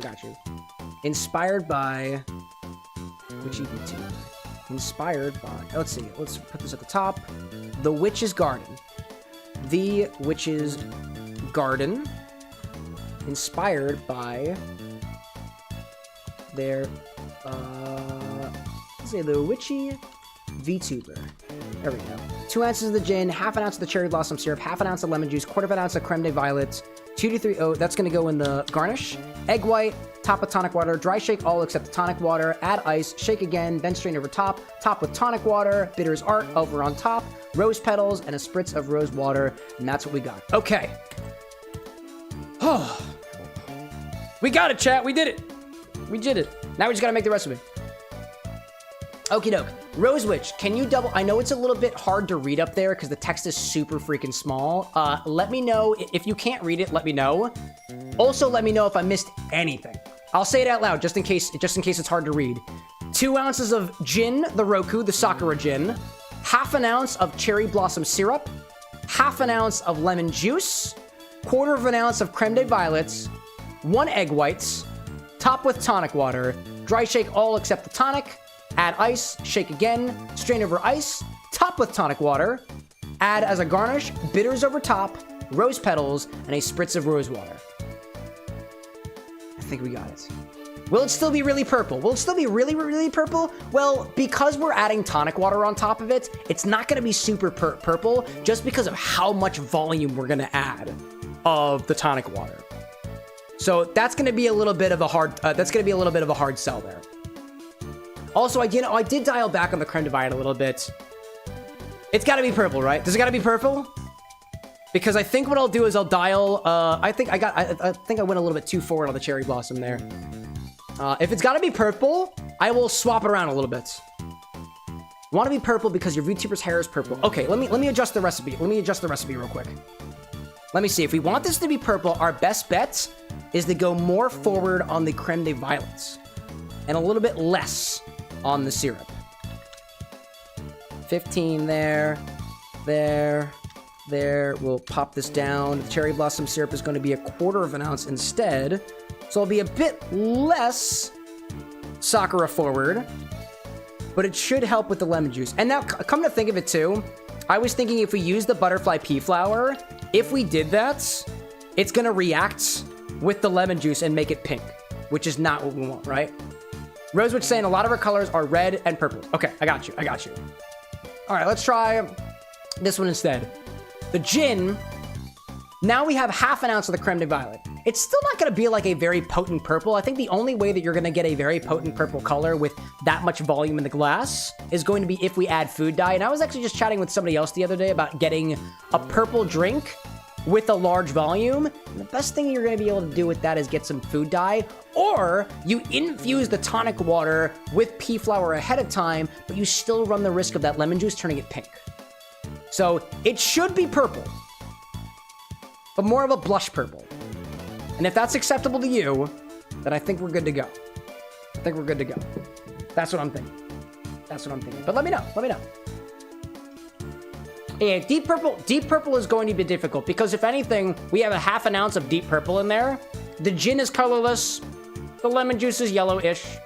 Cherry blossom's a bit on the pinker side. That should accent the purple a little bit. Worst case scenario, it's a little bit more of a red color than a purple color. But anyways, I think we'll go with it. Purple, red to ombre. Okay. We'll try it. I think if it doesn't wind up being purple, what I would try to do ahead of time to really hone in is either use food dye, or I take the tonic water and I infuse that with something purple ahead of time. Or we make it more complicated. We'll stick with this, and we'll see where we get with it. All right. Let's see. Rose was saying I use the YouTube stream to read the recipe. Yeah, it's very, very tiny. I got to work on this a little bit. Okie doke. By the way, if I didn't say it already, thank you for working with me on this. Cocktail mixology, especially when we're making drinks inspired by specific things. Sometimes I even struggle with getting things to look exactly right, to feel exactly right, to taste exactly right. If anything, this is the pain that I experience as a cocktail mixologist, so I extend that to you. Thanks for joining with that. All right, so Rose Witches is inspired by their Witchy VTuber model. Sorry, I did it again. I'm so sorry about that. That is totally my bad. Anyways, grab a shaker for this one, and we're gonna start. And we're gonna start with 2 ounces of gin, specifically this Roku gin, because it's got some Sakura flower and Sakura leaf as a part of the distillation process. That's what we're going for, something floral. And that's what I've got here. 2 ounces of that to start off with. We'll see where we get with it. Bitter Trees out there saying we're talking so much about the chocolate crown royal that I kind of want to get some. Oh, is that what chat's talking about right now? Oh my gosh, dude. Let's see. Rosewitch out there saying I so badly want to work on one inspired by your kitty Ryunosuke. Oh my gosh, dude, that'd be awesome. More inspired drinks, chat. More inspired drinks. Okie dokie. Let's see. What else did we add in here? Next, we're adding 1/2 ounce of creme de violets. We're gonna try to bring that purple color. We're gonna try to bring that purple-ish red amber color that her model has to the forefront with this purple spirit right here. 1/2 ounce of creme de violets. I'm really hoping that it maintains that color. That's what I'm hoping for.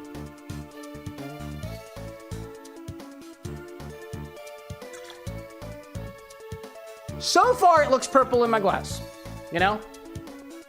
Rosewood's saying, might DM you or Zesty a pic of your kitty to get get his personality, your next idea.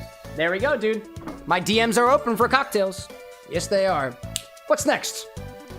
Half an ounce of lemon juice. Where'd my lemon juice at? Oh, it's in the fridge. There we go, dude. There we go. Yeah, dude.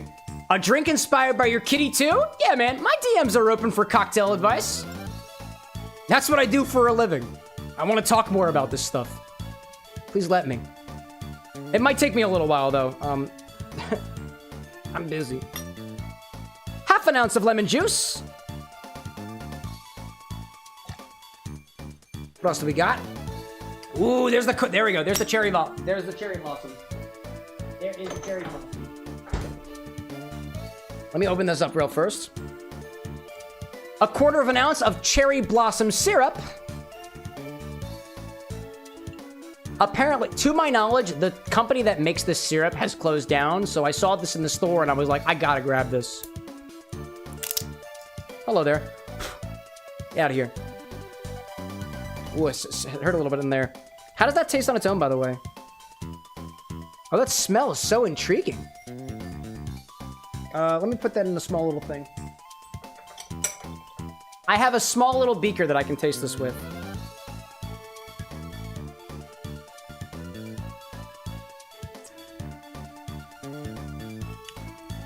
Wow. That's delightful. That almost is a little bit fruity in a way. Almost reminds me of maple syrup in another way. It's got this subtle savory quality to it. And it is floral. Floral like a rose would be. But not the same type of florality. That's intriguing. I think that it really is going to flesh out those floral notes a bit. All right. A quarter of an ounce of cherry blossom syrup. Ooh, what a lovely sound, too.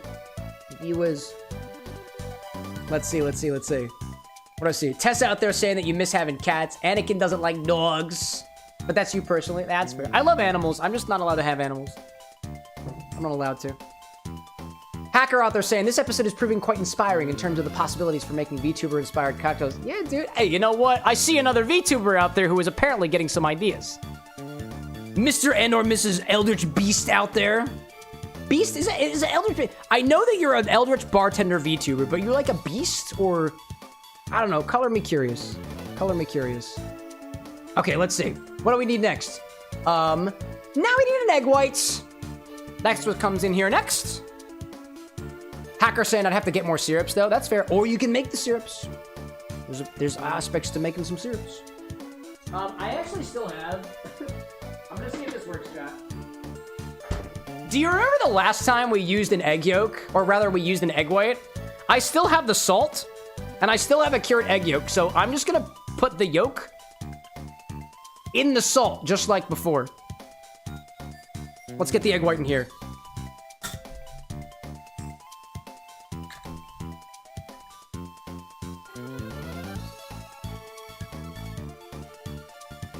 Ooh, the yolk is completely dissolved. All right. The yolk is broken. All right. That's not recoverable. Get in there, buddy. Get in there. The yolk is broke, chat. The yolk is broke. All right. Yeah, I don't know what to do with that. All right, cool. Hold on. Sorry. There we go. Get in there. Get in there. The yolk did not get in the cocktail. We are good. We are good. Anyways. Let's see. CJ, or was it Cypress out there was saying, according to Google, the color Curious is a bright digital blue. Curious? The color Curious? There's a color named Curious? Interesting. Oh, color me curious. There we go. Well, that's a good thing, because my my favorite color is blue. Okie dokie. Here we go, here we go. Hacker saying, I want to make a cinnamon syrup, but there are other ways it will be easier or cheaper to buy. Yeah, that's totally fair. That's totally fair.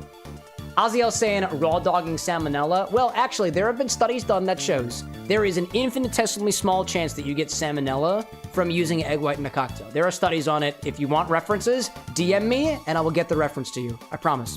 It was actually studied on a Pisco Sour, oddly enough. Yeah.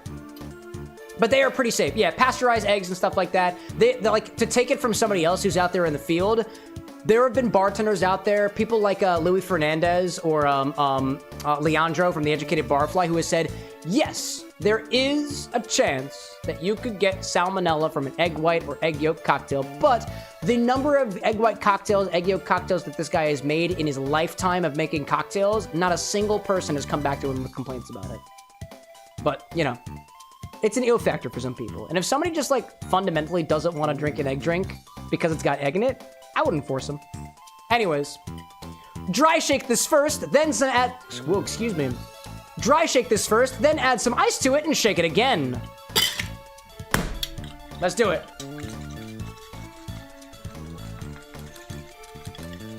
It's a relatively awkward silent shake. I don't have very good technique for it. All you gotta do is just shake it back and forth. That's pretty much it. And just make sure it doesn't pop open because it wants to pop open.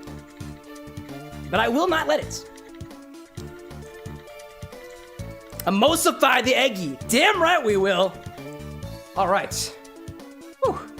Shake it good, but quiet. Shake it good, but quiet. That's very awkward. It makes my hair tough do a thing. All right, typically what I like to do for my egg white drinks is I will add 1 large cube to the shaker after the fact to help continue to emulsify that egg white, and then 2 small little cheater cubes to make sure that we get the dilution that we want from shaking a cocktail. All right. Oh, yes. Oh, yes. Let me get my big cube. Let me get my big cube. A big cube. Let me get my big cube. It's over here somewhere. My ice cubes froze really weirdly, chat. Really weirdly. There's one of them. Here's the other 2. 2 little cheater cubes. There we go. Let's see. Rosewitch's like, I'm having happy autism stims right now. Dude, that's my goal, dude. I want to bring joy to people with mixology. That actually makes me really happy. I love that. All right, here we go. 1 big cube. 2 little cheater cubes. Shake it again.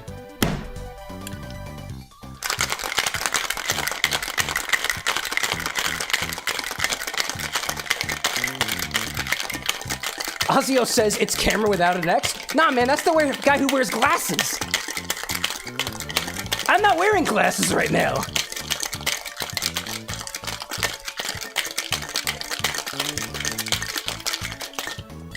All right. That feels good to me. Dude, this is probably the most, I don't know. I felt the most confident with these dry wet shakes that I have in a while, dude. And I think, oh, this is my good shaker. My good one. I see Wawa in chat saying shake it. I damn well will. Cam out there saying, I want you to make me a drink, and yourself one too, of course. Well, that's what this channel is all about, you know? And we do have Kirby music in the background, you're right. All right, what's next? We have 2, 3 3¼ ounces plus a little bit more. Let's call this 3½ ounces in here. We want to put this over ice. I need a glass. Okay. I'll pour this over ice, I'm thinking. Yeah. Actually, do we want to do this over ice? Do we want to do this over ice? We might be able to get a nice foam on top. If we don't. Rose, how bitter do you want this? Relatively speaking. Thinking, it depends on how much we want. I want the foam. You're gonna get the foam. You're gonna get the foam. Either way, it just depends on how much tonic water, because it's topped with tonic water, and the question is how much tonic water. Nah, I got it. I know what we're gonna do. Actually, Rose, how do you feel about this glass that appears to have... It's not really floral. It's got little floral embellishments on it. I vibe with this glass. I don't think we need the ice on it.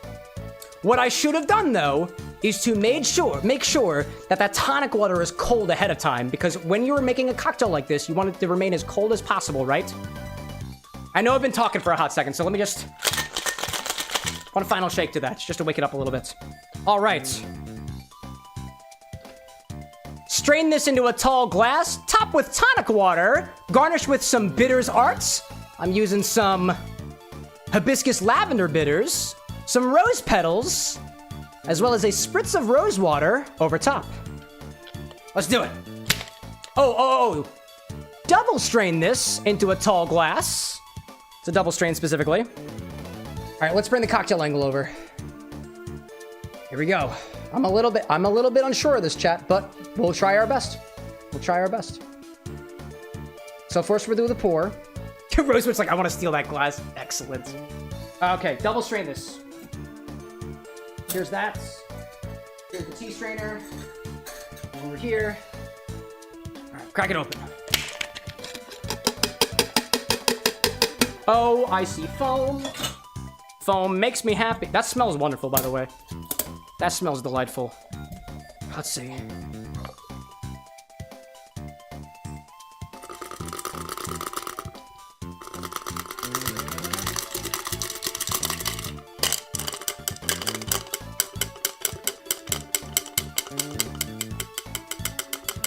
Gotta get the foam in there. Okay. Here comes the tonic water.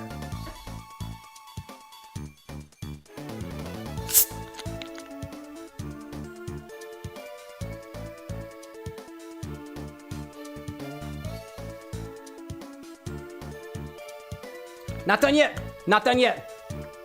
Not done yet. Let me bring you guys up a little bit.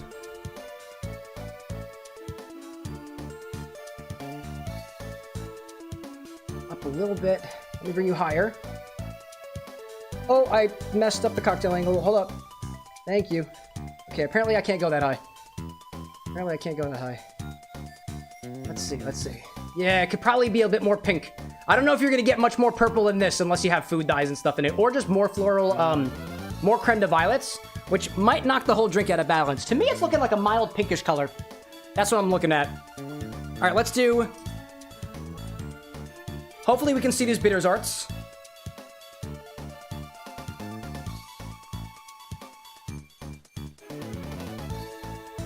Hopefully you can see that bitter art. I'm gonna take a little toothpick to it. Let's do some hearts.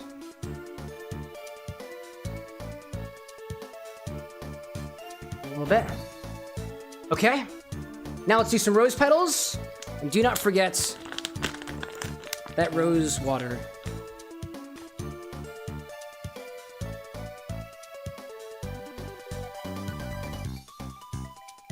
A little bit more. Over here. Fizzy indeed. Fizzy indeed. One more thing. Now we gotta get that rose water. Let me bring back the cocktail angle a little bit. This is how we do a spritz. You could use a spray bottle for this. I've got an atomizer. So I'm gonna take this rose water, I'm gonna pour it in this little glass container. A little bit, don't need much. Don't need much. Rosewood's like, it's so pretty, I'm so happy. I'm so glad it's working out the way that we hoped it was. I'm very happy about that. All right, pop that on. Put the apparatus together. Give it a test. Oh yeah, dude. All right. Once for the close-up angle. And then one over here. Let's see. Hacker saying pea flower might have been nice in the tonic to give it a bit more color. Yeah, but because of the lemon juice, it would have turned it pink, not really purple. Oh, that wasn't over top of it. Here we go. And we're good. We've done it, chat. The Witch's Garden. Look at this beautiful... Wow, dude. What a beautiful looking cocktail, dude. The Witch's Garden indeed. This is a beautiful looking fizz. Let's give it a try, shall we? Right off the nose. That rose petal scent is so prominent, dude. Let me snooze these ads that are trying to creep in here. I don't want it. I don't want it. I don't want it. That rose note is so prominent on the nose, dude. Wow.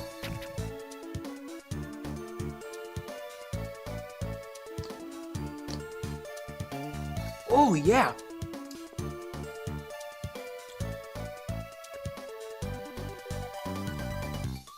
It is floral. It prominently tastes... I prominently taste the rose in there. Those subtle, savory floral notes that I got from the cherry blossom are prominent. I'm tasting the violet in there. the gin offers such a nice, botanically pointed back end to this. And the whole texture overall is, it's like, it's a little bit drying, but then it soothes you with this. I want to say it's kind of, I need to take another sip of this, because usually they say that the egg white adds a sort of velvety texture to cocktails, and I've never really experienced that.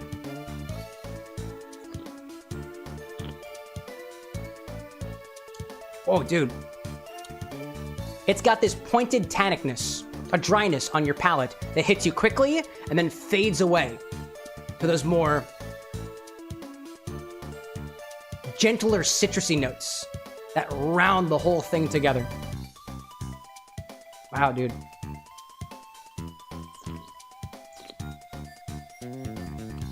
You really do taste the gin in there. That is prominent. That gin to me on its own has notes of almost like tea leaves in a way. It's very tea forward to me.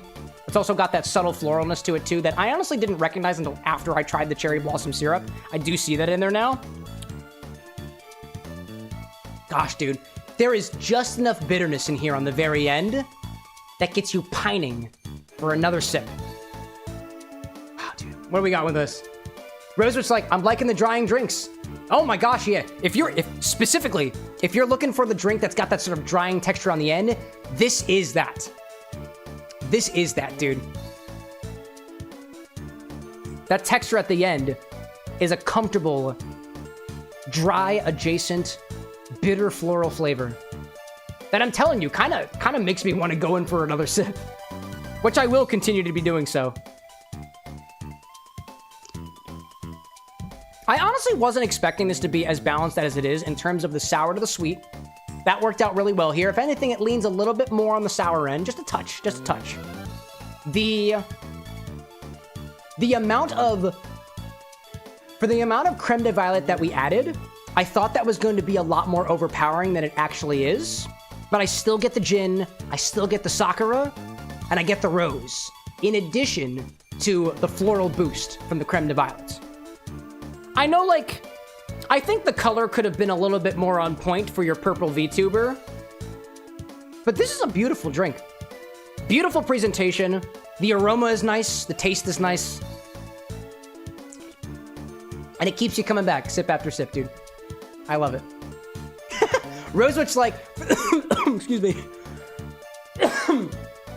Sorry about that. Rosewitch's like, she's a witch. She's got the thorns. The bitter dryness that keeps you coming back? I think it's quite fitting. I dig that. Oh my goodness, dude. Thank you for sharing this with me, Rosewitch. Best of luck on your travels. Bon voyage. And cheers. I dig it, dude. What do I see out there? Hacker was saying if we added a bit of orange blossom water to this, it's possible that it wouldn't necessarily have come out this pink. Yeah, it is rather pink. I think the pink color was coming mostly because of the yellowness of the lemon juice, the yellowness of the lemon juice, and that red color that we've been getting from the sakura. But yeah, it definitely could have been more purple. If there was one thing about this drink that could have been a bit better, it's the lack of a purple color. But ultimately, it looks beautiful, it tastes wonderful, it's got a beautiful scent to it, and I think overall, it is a nice, pleasant drinking experience. Let's see. Rosewitch saying, I don't know how I'd react to orange, as even the smell of oranges kind of makes me nauseous. Yeah, I wouldn't say, who was talking about oranges out there? Yeah, I don't think, there's nothing orange about this, I don't think. It's possible, like, it's very possible, Rosewitch, that the bitterless marriage. Oh, no, this is not made with, okay, it's alcohol, hibiscus, lavender, oak, clove, water, honey, spices. I thought there might have been a little bit of orange zest in here. There's no orange zest in here, so this should be, what does the Roku have? Let me double check the Roku. Let's check the Roku. Yuzu, Sancha Gyokuro. So, again, not super sure. I don't think there's anything orange forward in this, right? But it might be possible. Oh, someone said orange blossom water. Oh, possibly. I would potentially worry in terms of yuzu, because the yuzu peel is another type of citrus, and I don't know whether or not that would react to you. It really depends. But this is the gin we use for that, the Roku gin. Japanese Roku gin. A rather non-traditional spirit. Obi-Wan, welcome back. Hacker was like, I didn't say oranges. Somebody apparently said, what was it, orange blossom water or something like that. Totally valid, by the way. I think that if we used orange blossom water here instead of the rose water, I think it would have completely changed the character of the aromatic compounds of the drink. Because oftentimes, this look of a drink, the smell of a drink, can contextualize the flavor and texture of a drink. And that goes into more like the psychology behind drink stuff, you know? Let's see. Rose was just saying, I can have, every other citrus other than oranges. Yeah, then I think you're good here. I would think you're good here, but definitely a better question for a doctor, right? Definitely. Obi-Wan is back. I see Levy popping in. Cheese saying I didn't get a notification. Welcome back, Cheese. And by the way, Cheese, if you never get a notification, it's every Monday and Wednesday at 8 o'clock p.m. Eastern, pretty much. I see a Warlord Annihilator popping back as well. Drinks are going well. Oh, dude, game's going well too. And I see Levy saying, do you like pomegranate or know of any cool drinks using pomegranate? Been craving it lately? Anything that calls for, quote, real grenadine is going to give you a pomegranate flavor. Off the top of my head, what was it? Was it a Roy? No, it was not a Roy Rogers. What was it? Oh, what did we do the other day? I think it was a Jack Rose. Jack Rose can be pomegranate depending on what grenadine we use, but... Dude, Rose Witch, I appreciate this very much. This is a delightful cocktail. Thank you for sharing this with me. And bonus points, because it's an inspired cocktail. Cheers. Anyways. Let's pop this into the publish. Make sure everything is looking all good. Mark as checked. Do we mark that as checked? There we go. There we go. Let's go back to the video game. Shall we? Okie doke. Let's pop this back up on here. She's like, wait a minute, Obi and Anakin are here? Are in here? Yeah, they are. Let's see. What I see out there. Okie dokie. What did I miss? Obi-Wan's saying, who is this Carson person? Are they part of the light side or the dark side? Are you talking to me? Carson? I don't know. Tessa's saying, back to the lurk I go. There you go. I apologize. Again, I likely won't be playing Kirby again next week, so you should be safe from that. You should be, at least. If anybody ever wants to know what's happening on this channel, eventually I want to get to a point where I can specifically publish what the schedule is ahead of time. I'm not at that point yet, so best bet is before the stream happens, it will always be scheduled on YouTube, so that's the place to check. Or just like notifications, I suppose. So, where have we found ourselves? Where have we found ourselves in Kirby and the Amazing Mirror? I've beaten 2 bosses. I've gotten a feel for the maps a little bit. To kind of move around it a little bit. Sorry, I've got the burps today. And the reflux, it happens. Where else are we at? So I'm just trying to find more bosses. I honestly think I love this game so much, I might do a full playthrough of this at some point. We're definitely not going to complete it tonight, but we'll try our best. All right, where else do we got to get? I'm just going to go into a random door and see what's happening. Rosewitch out there saying that your kitty came over as you usually only stim when upset, so he was trying to support and settle the emotional feelings. Oh my gosh. That's, honestly, I'm not the only person out there I know who has gotten emotional over a cocktail. Whether it's a cocktail that you've got in your hand or otherwise, at least, like, and trust me, dude, I feel like I've got the better end of the stick here. Because I've got the one, I can smell it, I can taste it, I can feel it. And at the very least, like, that's one of the reasons I absolutely want to make sure that these recipes are completely drawn out so that you guys know exactly what you're doing, so that one day, maybe, you might be able to make them for yourself, you know? But yeah. CJ, welcome back, bud. Welcome back. I'm so happy to hear it out there. I really am. I really am. This brings, like, a huge smile to my face, dude. I do not have the satisfaction to serve people a drink like in a bar, because I don't have any formal bartending experience. So this is like the closest I can get, and I dig it, dude. Let's see. Callan out there saying, updated your recipe. If you could tear it apart with love, so I could work on balancing before I buy the stuffs to make it. I'd like you to do that. Absolutely. Let me get it a check. A little bit. Let me get to a good stopping point.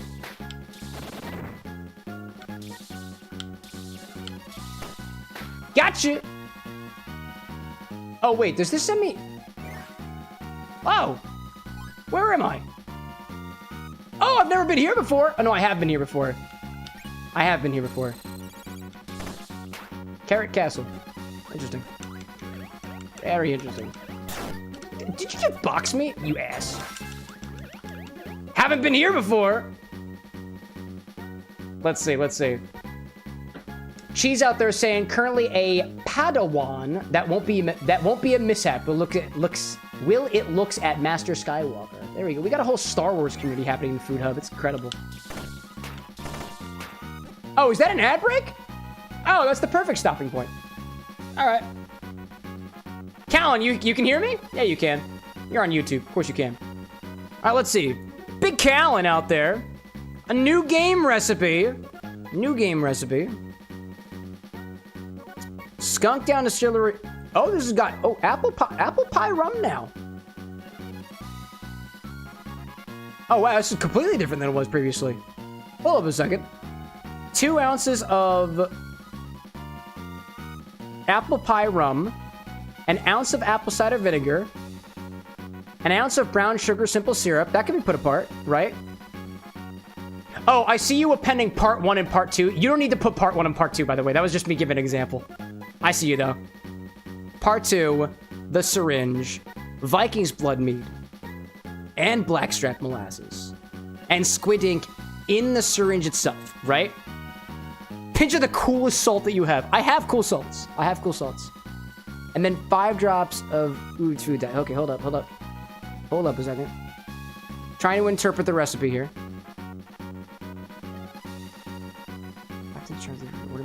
Whatever makes it blood red.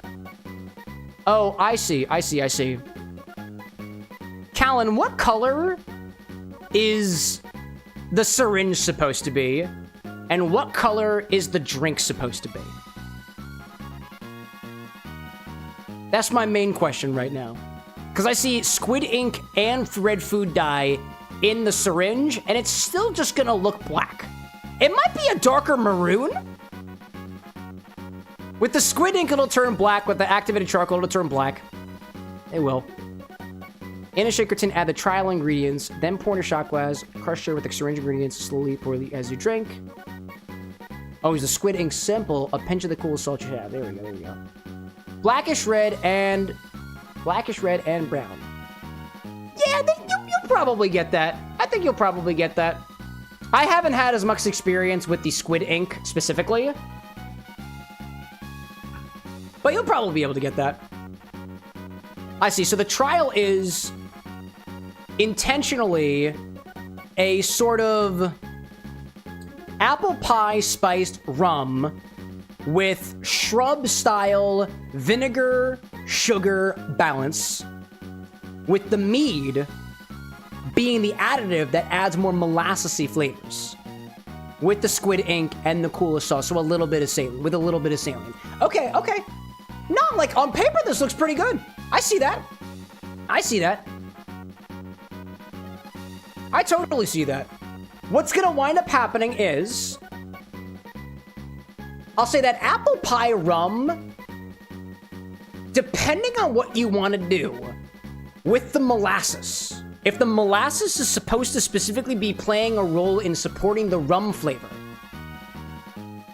you might be better off picking another rum, or maybe not picking another, like picking another rum on top of it, right? So a little bit of the apple pie rum plus a molasses forward rum, like a Demerara, right? Like a Demerara rum, or I got a Jamaican pot still rum over there that might add some more molassesy notes that will be accented by the molasses.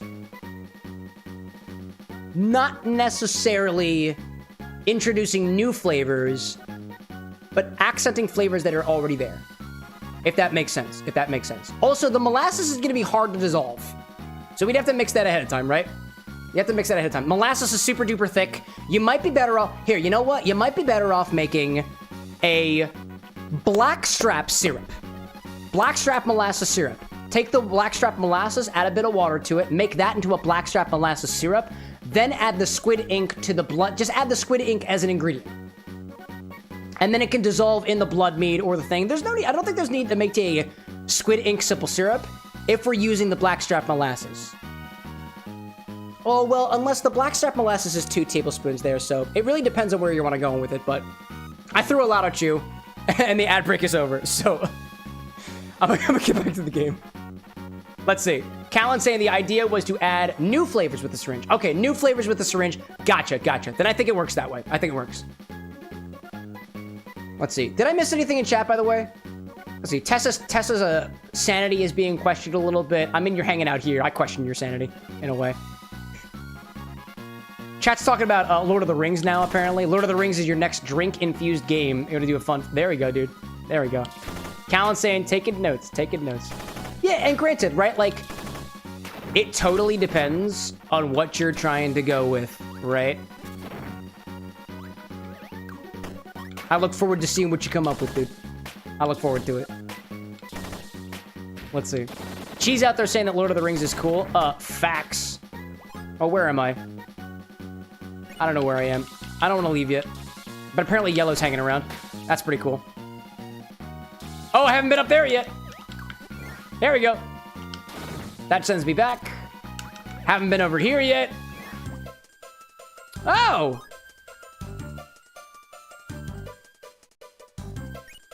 Is cold?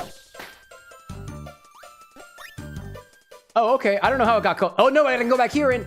Ooh, okay. Peppermint Palace! All right. Let's see. Obi-Wan out there saying that apparently your gamer tag on a few different platforms is Morgoth. If you know, you know. If you know, you know. What do we see out there? Rosewood saying that you'll be workshopping with Zesty again. There we go, dude. Oh, I forgot to include in there that was co-workshop with Zesty. Hold up. Let me quickly pop into the Discord and make sure I add a small note here that this was co-workshop with Zesty. I forgot. I completely forgot. Workshopped with Zesty. There we go. Credit where credit is due. I love being able to see that people are working together to bring some cocktails to life. I am merely an arbiter, chat. And I'm trying my best to become a better arbiter and a better medium of cocktails every day. Because, like, none of my notes mean anything if I'm working with a bad reference, right? I train, chat. I meditate on flavors. Are we good? Yeah, we're good over here. Cheese saying, I wish I had some Kirby on your DS. I mean, hey, man. Full disclosure, I'm emulating this. I downloaded this from the internet. I'm on a computer right now. Connect the dots. All right. Zesty saying that you welcome it. Always love working with people on new drinks. Love it. Love it. Rosewitch saying that Zesty got you the bare bones for the ratios, and then I popped them with my own modifications too, but I don't need credit for it, chat. I don't need it. It's being posted on my channel. I don't need any more credit. We're good. Okay. Oh, another one. Oh, another one. Oh, cool. Oh, sweet. There we go. Another connection has been made. Back over here. Back over there. We got so many new areas that have just opened up. And this brought me back over here. Awesome. So here is Peppermint Palace. This is where I am right now. This is one hub area. And this is another hub area. All right, cool. This is where I just was. Let's see. Cheese says that the type of cheese that you actually are is the Stinking Bishop. Hot. Tell me more about the Stinking Bishop, Cheese. I like cheese. I want to know more about cheese because one of these days, I'm gonna put some stinking cheese in a cocktail. Technically, I already did. It was specifically Brie. For this Brie Martini I did back during the Dream Daddy playthrough. CJ out there saying that you know the exact reason you put sake in your Zoro drink, because he is always drinking it when not sober. That's a solid reference, by the way. If the inspiration is actually drinking the spirit that is in the drink, it would be a no-brainer not to add it.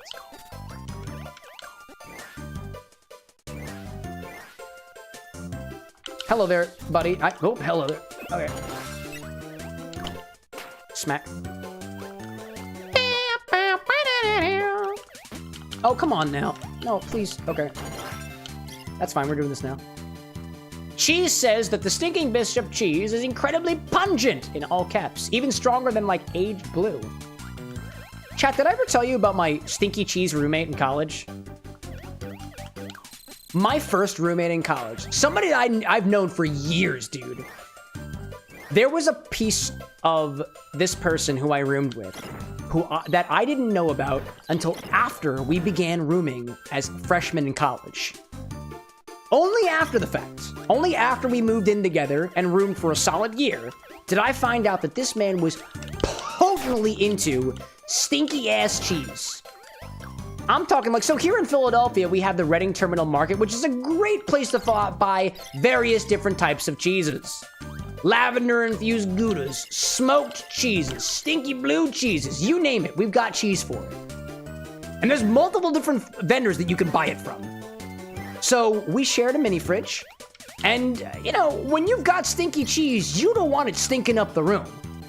So naturally, we agreed that if you got your stinky cheese, you were allowed to put it in the fridge unless it becomes stinky enough that it bothers me or the people who come here. Like my then girlfriend, now partner, Anna. Lo and behold, I really actually didn't use that fridge very much. Possibly because of the fact that it always stank of cheese. But I'm okay with the smell of cheese, if I'm being perfectly honest. I like a nice stinky cheese. I like a nice salty cheese. I like a nice blue moldy cheese. But I didn't really go into that section of the fridge very much. I think there was a very small section of that fridge, which was the freezer portion, and I'm pretty sure that is the only part of the fridge that I used. The freezer portion. I was not mixing cocktails at the time, so it was not for ice. Not specifically, at least. Anyways, every once in a while, my roommate would let me try the cheeses, and I didn't have a cheese that I didn't like. I liked them all. But I'm sure that there's a cheese out there that I won't like. And I relish the day to try it. Hacker saying blue cheese cocktail when? Hey man, if I get some cheeses, if you guys want cheeses in stock, I'll go to Reading Terminal, I'll pick up some. We'll have a couple of different cheeses. The hard part is just keeping them good. Or keeping them good.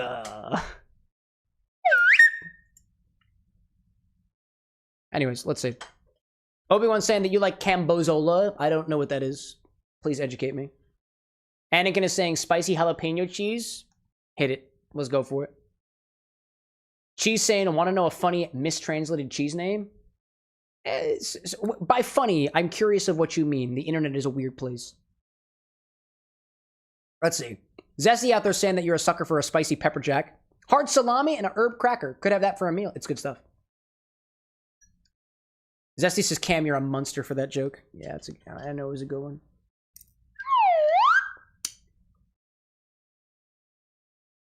Callan saying, Mr. Tender, any banana colada updates I should know about? Oh, yes, there is, big.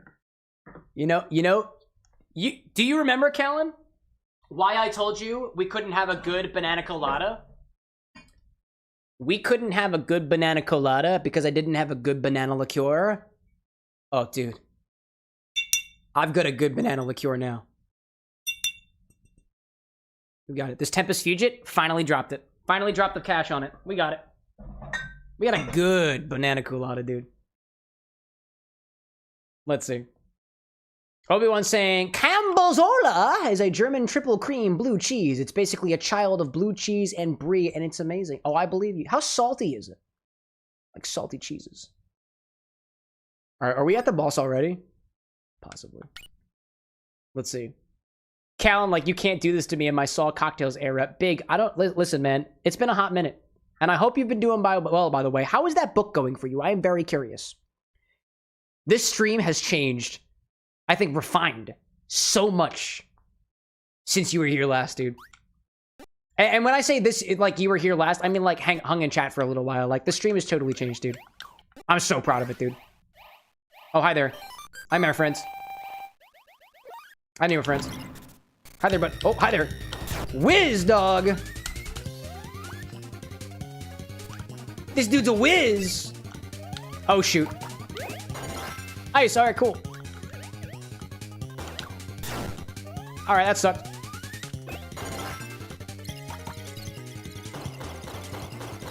Oh, crud.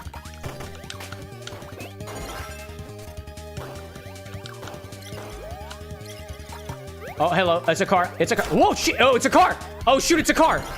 It's a giant purple apple. Oh my god, that's not good. That's not good. That's not good. That's not good. No. Oh, shoot. Oh, that was it. That was my last. Okay, I had to go back. Oh, dude. Let's see. Zesty saying that banana liqueur is so appealing. Dude, another joke from Zesty? I wouldn't have seen it coming. Couldn't have seen it coming. Let's see. Callan out there saying, 3 chapters into this book that you've rewritten, but kind of pivoted and made it a D&D campaign, because then your players can just tell you the story to write. But also, thank you for remembering that. That's so sweet. Dude, absolutely. I think we've had a couple of authors in chat, but if I'm being honest, you're the person who stuck out, dude. Because you asked me about potentially making a cocktail recipe around, like, the setting of the book, and I haven't forgotten that, dude. Let's see. What does it say? Obi-Wan saying, who is this #1 person? How do they have so many points? Is it not the chatbot? Who is it in food chat? Who's the top person in there? 99 Kit Carson. Wait, 99 Kit Carson? Who is that? Who is 99 Kit Carson? Oh, yo! I bet I know. No, I think I know who it is, chat. I think I know who it is. I think that's Dave. I don't know how the leader... Honestly, chat, if you're on YouTube, there is a leaderboard in the chats. I don't know how that works. I really don't. My theory is you can gain points not just by chatting, but also by throwing gifts specifically, right? So Dave popped in and threw 1,000 jewels at me. I think that's about 10 bucks.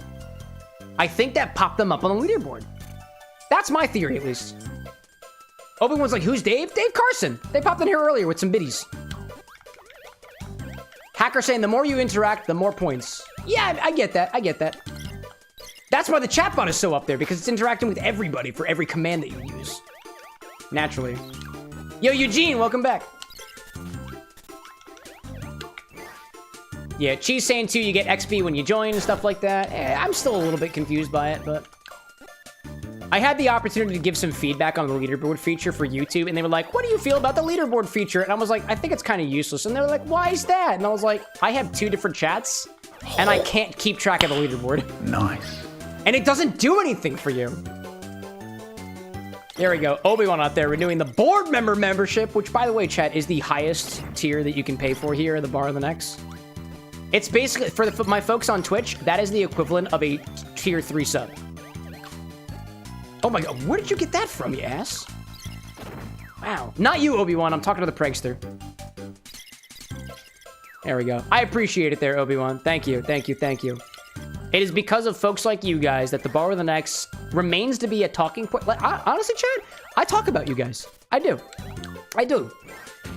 Usually what I wind up saying is people are like, oh, you do this for a living? Can you pay your bills? And I'm like, well, it's self-sufficient. The Bar with an X pays for itself. So the Bar with an X is completely self-sufficient with the contributions that we get from the throne, with the contributions we get from members on YouTube, the super chats, from the contributions that we get from the bits and stuff on Twitch.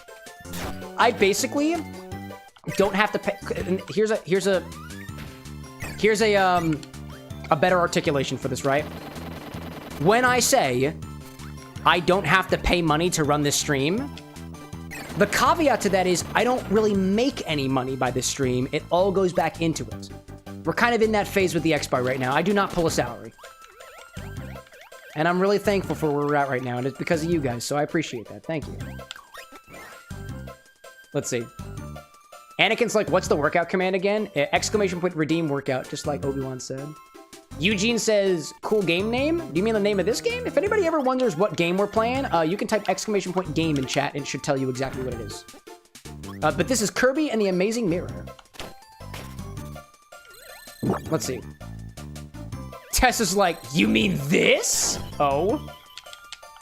I see cat cows coming from Warren Islander. All right, I got you. I got you. I got you. Oh, and pelvic circles as I'm doing my cat cows? Okay. Okay. Oh, and the scary feet. Yeah, that's it. Every once in a while, chat just remembers that they can make me do workouts, and it just fucking happens, dude.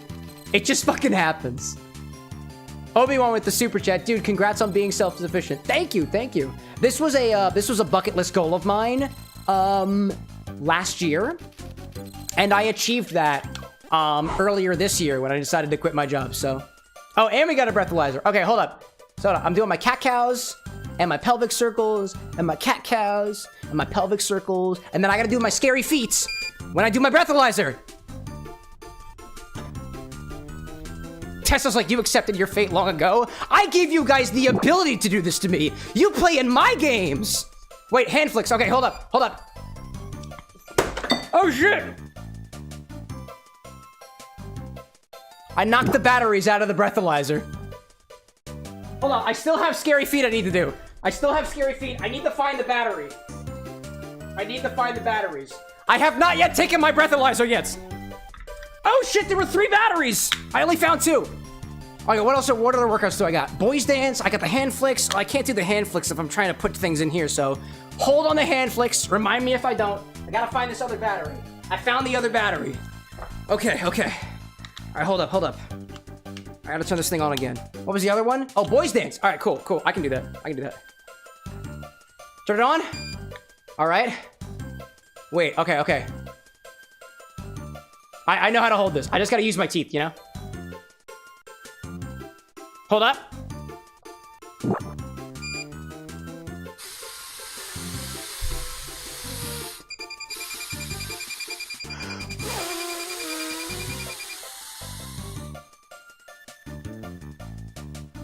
.019.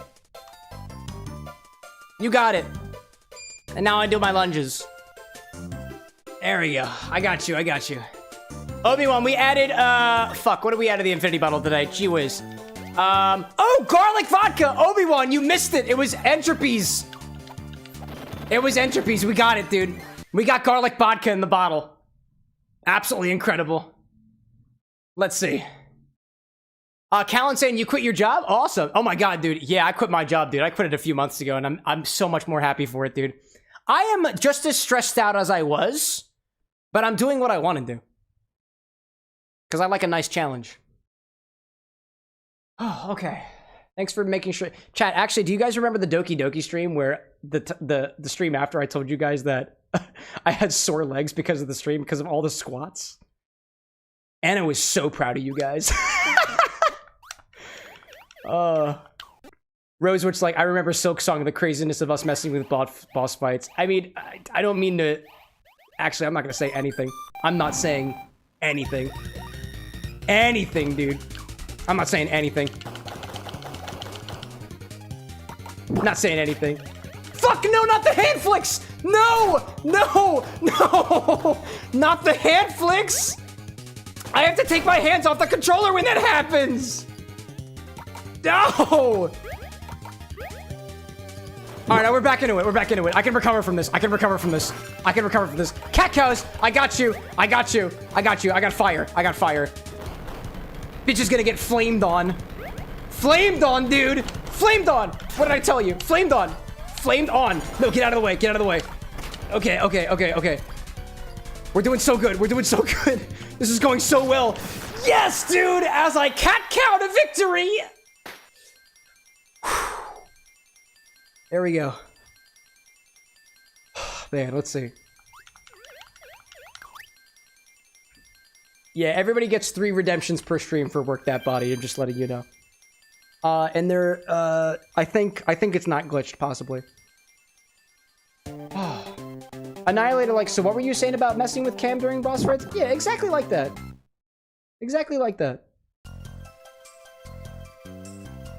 We got another glass shard piece, chat. We did it.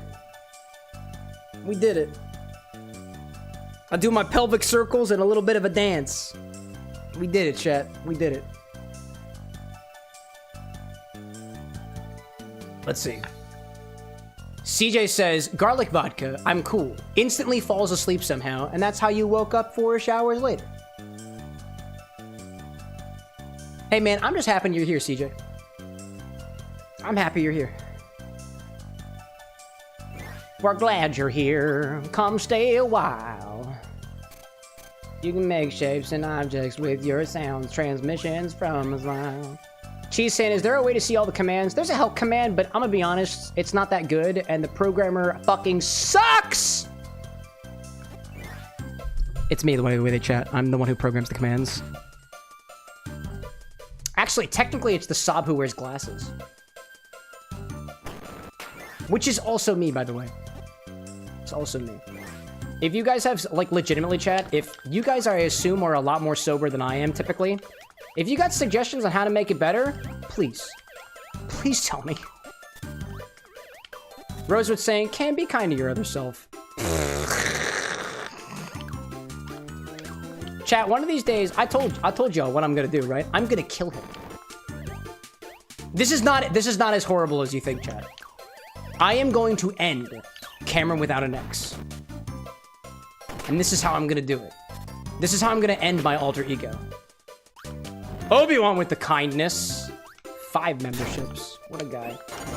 He has the high ground, chat. Did you know that?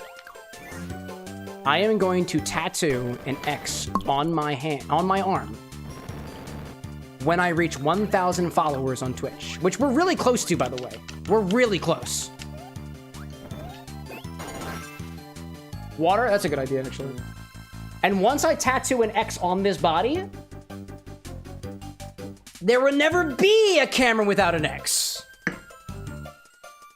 But he'll still have an account because it's funny. And it will still be, I guess, in front of the glasses content, so to speak. Zesty says, now you need to watch One Piece? Why? Tell me more. Oh, shoot! Shiitake mushroom! Let's see. Callan saying, just rewatched my Chat Orders a Drink cocktail from so long ago. I've been chasing that high since. There we go, there we go. Well, welcome back, dude. Jeez, like, he'll get too powerful, chat. Oh, it involves an X tattoo? Oh, I see. I don't actually see. I've not watched One Piece. Not yet, at least. Son of a gun! Let's see. CJ says, if my brain is doing the 2 a.m.ing, you need 33 followers for 1K. What am I at? 960 something on Twitch? That seems about right to me. Yo, PMAC, welcome in. Why do you ask? Anybody whose first message in chat relates to my sexuality, I got questions. I will tell you, but you gotta tell me why. Welcome in, PMAC. Chat, feel free to just tell them. I don't mind it. Go ahead, tell them, chat. I'm gonna go back over here. Let me tell you that PMAC, chat may lie to you, by the way. I am the only source of truth here. Levy saying, never be a CameroxnWithAnX. So every person named Cameron will be required to be spelled with an X?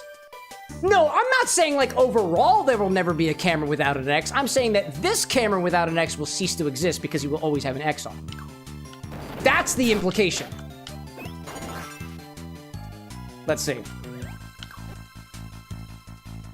Anakin says that you're too powerful enough. There we go, dude. Cheese saying, Cheese gets stabbed with X-shaped prods, so Cheese with an X. There we go. Put an X in your name. Join the movement. Don't feel like you have to do this. This is a matter of personal identity, right?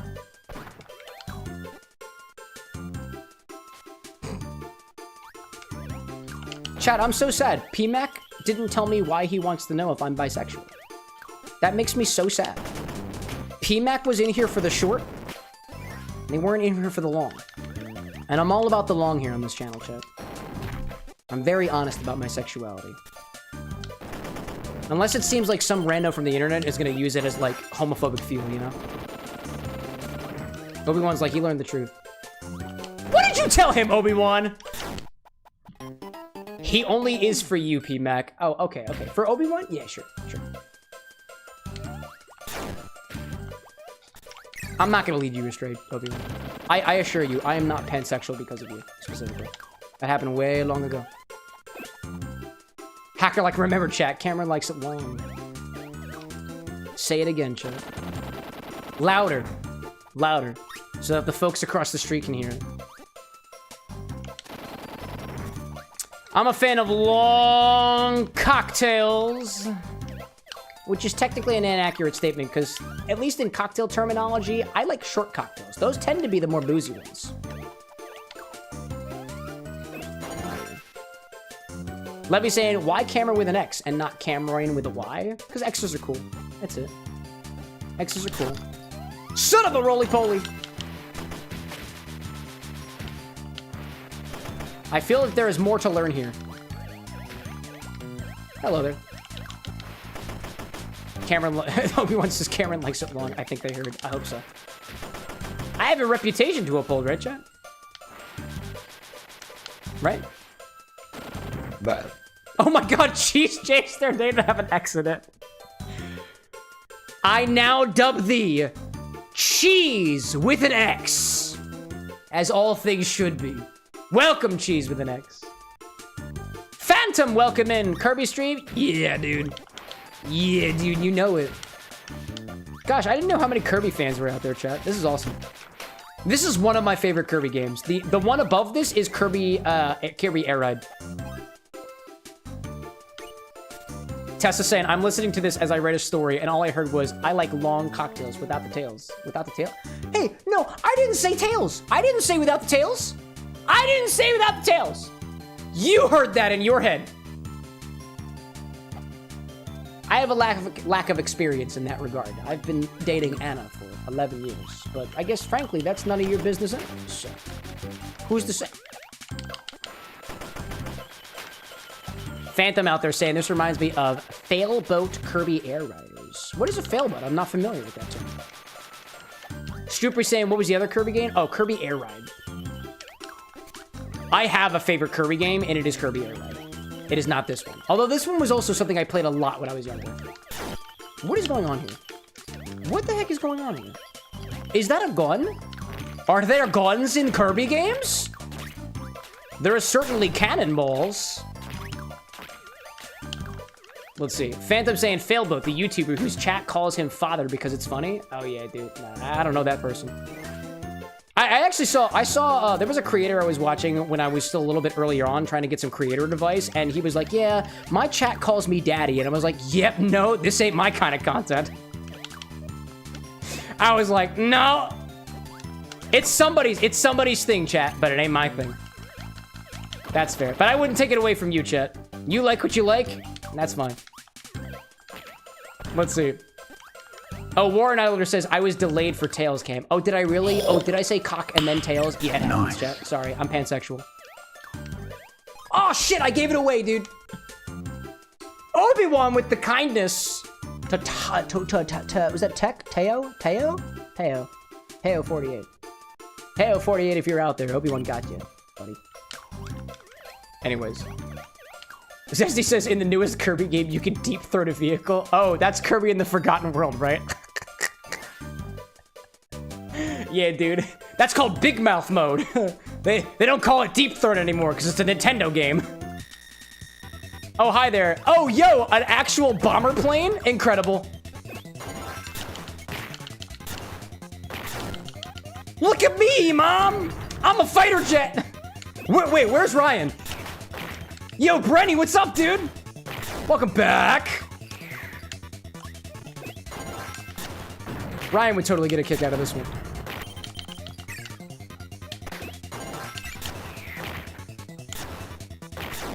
No, son of a... I can't believe it.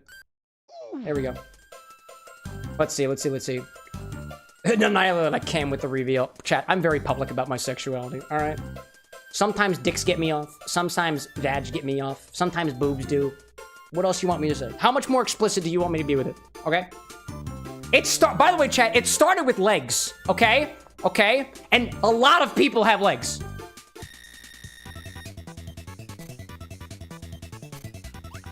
Did somebody check my ABV? I feel like the number 0.01 is not accurate. Oh, it's a... Oh my god, dude. Anyways, let's see. Oh my god. Brenny saying, great to see how you've grown. So proud of you, man. Oh my god, wait, are we talking about cocktails anymore?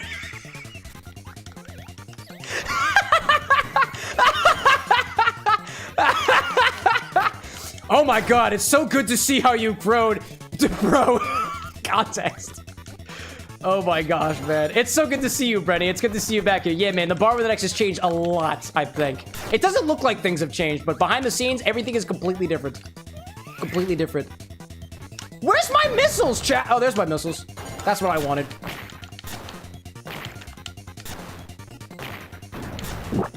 Oh, get it, get it, get it. Oh, is that the breathalyzer again? No, it's pelvic circles. No, no, no, no, no, no, no, no. There we go, pelvic circles. I can deal with this. I can deal with this. No, how does that keep on happening? Oh, gotta keep doing my circles. God. Obi-Wan out there saying, this is how I'm gonna tell my kids one day. They say, it all starts with legs. It did for me, chat. Hey, everybody's got their own story to write, okay? Phantom saying, this is relaxing. I'm proud of you, Phantom. I wouldn't agree with that statement, but there are other people out there who totally would.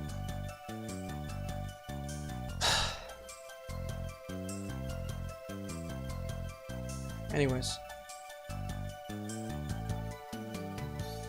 Hacker says, remember chat, next time you trip on public, get up, laugh a bit, and say out loud something like, this body has too many legs, or it's been a while since I had a body with this many legs.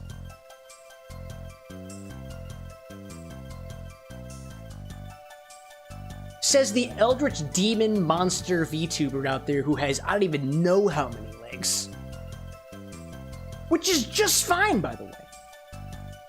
I wouldn't take it away from you. That's not my job. That's the tax collector's job, to take it away from you. And I guess in some cases, the government.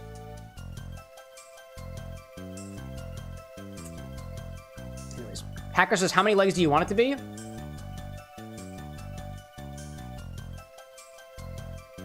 I need to ask my partner. But, like, intuitively, I'd say a comfortable maximum of 2, but I can negotiate.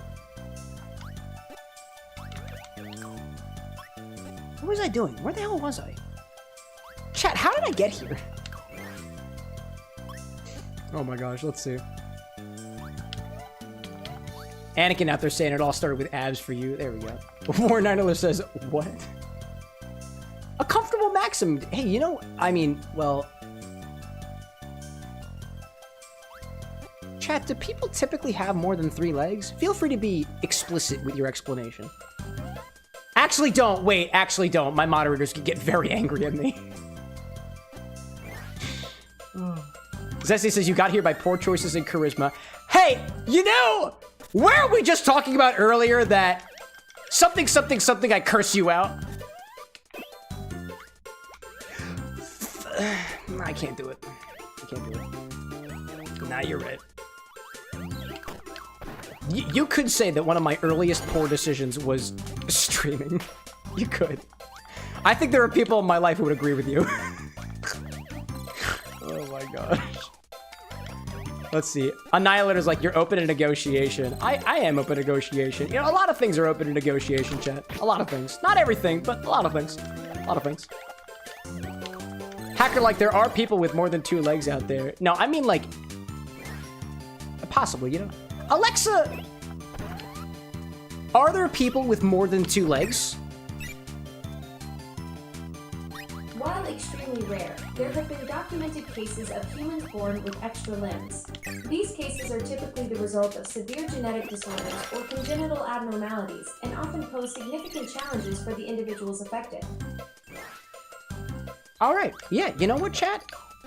The machine says it's possible, so it's valid. Yeah, it's negotiable. Next question. No, don't call. Don't call. Obi-Wan says, I have 3 legs. I'm not talking your dick, Obi-Wan. I'm talking about actual appendages. Actual legs. I'm not talking about a phallus. Oh, lights. Oh, I'm sorry, man. That was way too forward of me. I'm sorry. Sorry.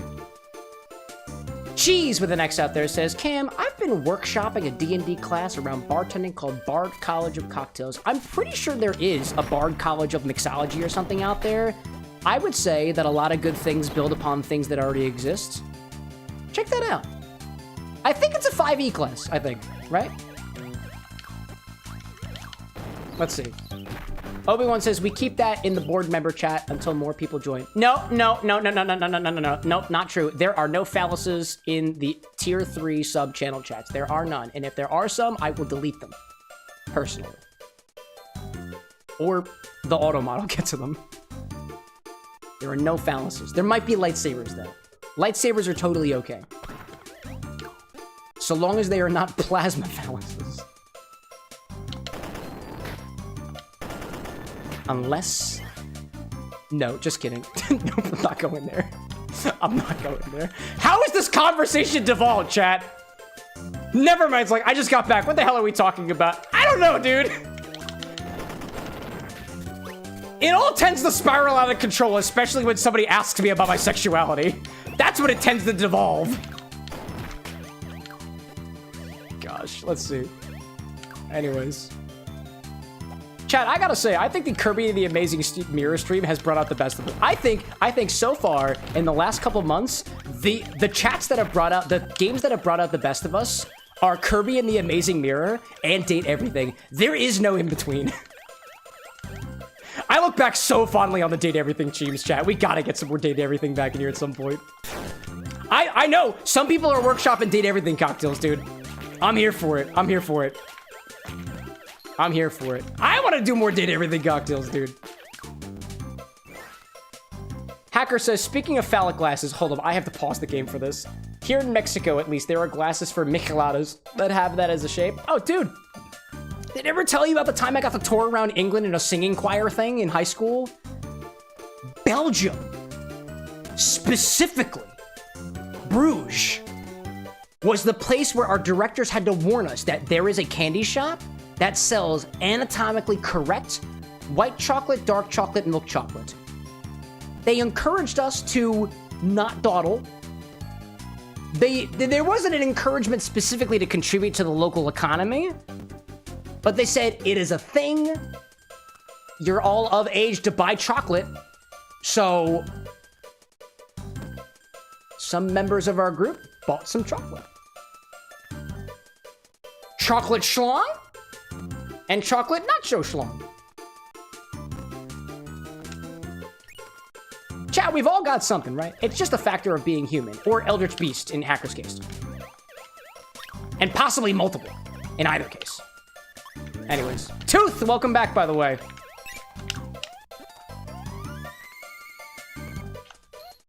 Oh my god, can you please? There we go. Yeah, dog. Yes, dude. Oh, I want to go over here, right? This is where I want to go. There we go. Anyways. What do we see? Anatomically correct is wild. Yeah, dude, it's a culture thing. It's not wild, it's unique. Oh, wait, dude, I can call my friends. I can call my friends. I'm phoning a friend.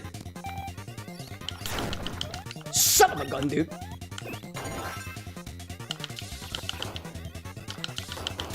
No, okay, this is good. I want to retain this magic. I want to retain this magic. Let me capture this moment, chat. Let me capture this moment. There we go. Nice. Nice. Bombs. Bombs in a Kirby game? It's more likely than you may think. Yes! Yes, dude. What have I missed? What did I miss out there? Hacker is talking about rotocellos. What is a rotocello? I'm curious. Zesty says a chocolate schlong sounds like a yeast infection in the making. I mean, it's just shaped like a penis, dude. I mean, you don't need to look that far into it. It's not like they coat it with actual yeast. Not to my knowledge. I don't make chocolate. I did learn, though, chat, that apparently to make chocolate, there is a fermentation process done on the cocoa beans. So there is a form of yeast involved in the chocolate making process, okay? Like, regardless. There is. There is. Also, I'm on my tippy toes. When I get way too excited, I stand on my tippy toes at the bar. If you ever see me up here, it's because something's going on internally, and I have to calm down. Damn it! I lost... No! I lost my UFO! Oh, man! Give me your lasers. Give me your lasers. Give me your...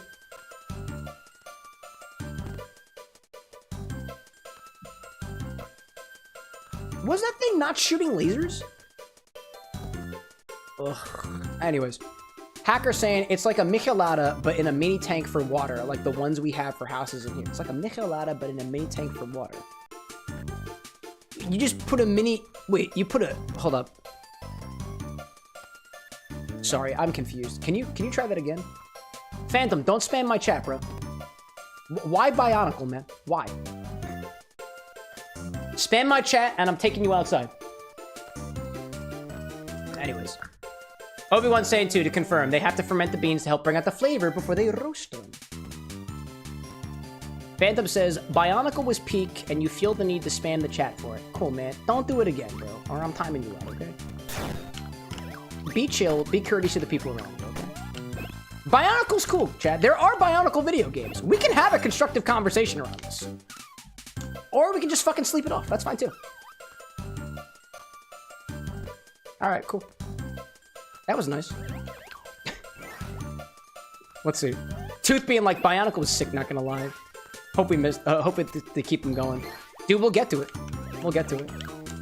Phantom like, you missed the UFO. Yeah, man. Aliens are wild, man. I want no part of too many aliens. Otherwise, I'm gonna get like cosmic radiation, bro. Tell me about it, Phantom. Feel free to backseat my game. You'll see what happens. You're gonna be very disappointed, my guy. I'm just letting you know ahead of time. Let's see. Hacker saying I'll send photos in the Discord. Hold on. Wait. Hold on. Oh, no, okay. If it is a phallus-shaped glass, please be careful what you send to the Discord. That Discord is... It's not for NSFW content. But like... That's all I'm gonna say on that. If it's shaped like a penis, please don't share it in the Discord. If it's shaped like a water tank, that's totally fine. If it's shaped like a penis, please don't put it in the Discord. We'll have to, like, we'll be obligated to do something. War Annihilator, why? I can't even fucking speak right now. War Annihilator says, what is happening right now? We are having a very candid human conversation. Oddly enough, featuring the Eldritch VTuber, who I don't even think you could consider to be human, at least in the way that they, you know, the body that they've designed for themselves. Ironic. Which I think is beautiful. And Obi-Wan, no, don't tempt people by telling them they can send phallus photos in the tier 3 members chat. That's not true. Hold on, I feel the need to moderate something. Hold up a second.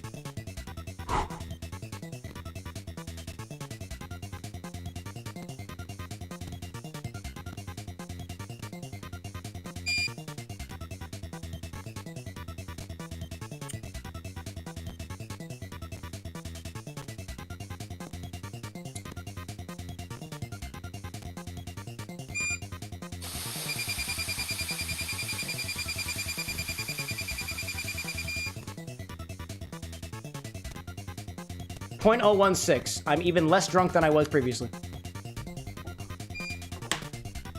According to the cheap breathalyzer.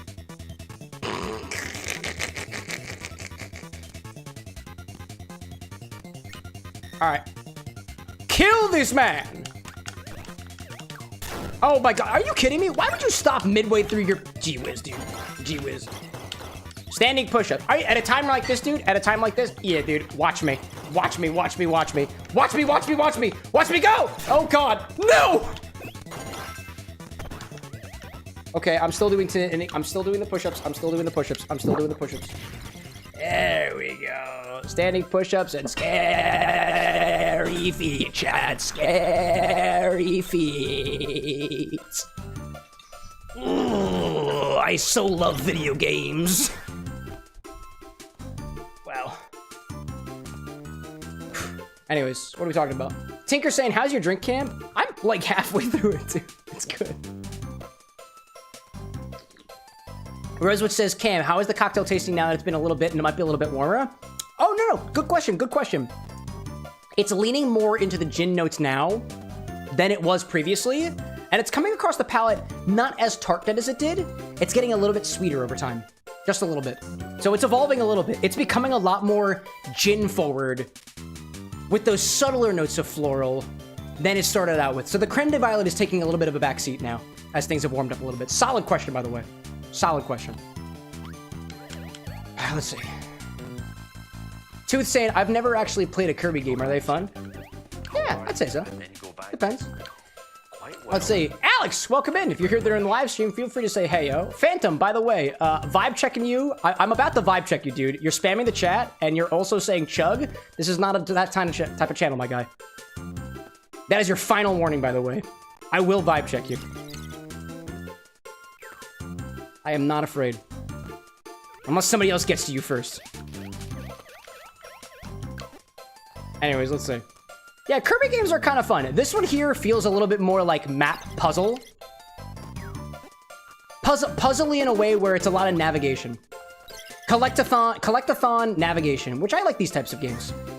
Then again, I'm already partially biased to this one, so. Oh, big chest. There we go. I got a map to... Oh, hi there. I got a map to this area, right? There we go. You need to collect the maps to see the areas. That's how it works. Okay. Great. And we already defeated the boss here. Awesome. I'll say this, chat. I think I'm getting to a point where I will grab... I'm thinking about doing another cocktail order. And I'm pretty sure it's going to be Sapphires. If Sapphire's still out there, I'm down for it, dude. Sapphire and or Zesty. I believe they're watching together. Oh, how do I get in from here? Right? I go up and around. There we go. Yeah, there's Sapphire. All right, great. I really want to crack open the Crown Royal. I really want to crack it open, dude. CJ, I love the fact that every single time you pop in a chat, you just say something along the lines of, wow. It's iconic, dude. Never change. Obi-Wan's like, crack it, dude. Damn right I will. All right, this is getting me closer to area 5, so we'll do it. Yo, Mystic, welcome back. Welcome back. Oh, hey, I've been here before. Right? This brings me back over here. Back to here. Oh, but I want to go the other direction. I'm going to go to the other direction. So I got to go over here. There we go. Who's that? Nice. Obi-Wan! Oh, you got cheese with an X! Check that out. Welcome to the fam, cheese. Or rather, welcome to the paid side of the stream. You get videos early. Congratulations. Good snipe, though, dude. Solid snipe. Let's see. Nevermind's like, I've been requesting the Crown Royal chocolate for you for a hot minute, dude. Yeah, I'm finally relenting. Admittedly, chat, I am thinking at some point to update the stock such that it's a little bit more obvious what bottles haven't been cracked open yet. But sometimes I will just try something if I feel like it. So it's random whether or not something will stay, unopened. So, like, for example, the Jennifer that I got in the other day, which is a style of spirit that is reminiscent of a gin, but a little bit before, a little bit less than that. So I cracked open the Jennifer soon after getting it, because I really wanted to try it. So I tried it already. It was cool. It was like, it reminded me, it had some notes that was reminiscent of a whiskey in a way. This is how I got over to Peppermint Palace. Okay. But I'm gonna go back a little bit. Annihilator out there saying that you remember Kirby on your Game Boy. That was difficult, but very, very fun. Yeah, I think this was a Game Boy game. This is a Game Boy Advance game. I remember this game being difficult. So I can confirm that at least. Okay, so going back in here leads me back to area 5, because that's where I'm at right now, right? Yeah. All right, let's reevaluate where we're at, right? There we go. I was here already in Carrot Castle. Let's see. There we go. Phantom, you're pissing me off. Better luck next week. Bro. She whispering my will until I... Yeah, man, we're moving on beyond that topic again. You think you're being funny? I just think you're annoying. Anyways, we're moving on. Annihilator saying, oh, this was a non-Game Boy... oh, no, non-color, like a non-Game Boy Color. This was the Game Boy Advance, I think, so... This one here, at least. Anyways. Obi-Wan, like, he was given many chances. I think of it this way, chat. We try to be a little bit more lenient with stuff on here, but, like, sometimes vertical just be vertical in, and if somebody's just gonna push my buttons, I don't know, you know, come to think of it, they probably were pushing my buttons, but I have to read these chats, dude. I have to read these chats. Oh, hello there. What is this? Oh, what is this? Okay. Oh, hi there. Oh, what the? Okay. Oh. Okay. What was that? What was that? I'm back. Well, let's identify where I was. What area was I in? What area was I in? Radish Ruins. Oh, I've never been here before. Okay. Okay. Yeah, I'll take that. I'll take that. No problem with that. No problem with that. Cool. Never mind asking, has Baijiu been added to the Infinity Bottle yet? Nope, not yet. To my knowledge, the only Chinese spirit that I have has not yet been added to the Infinity Bottle, and it would be a welcomed addition. Oh, can you? There we go. Where am I at right now? Carrot Castle? Yeah, it feels good.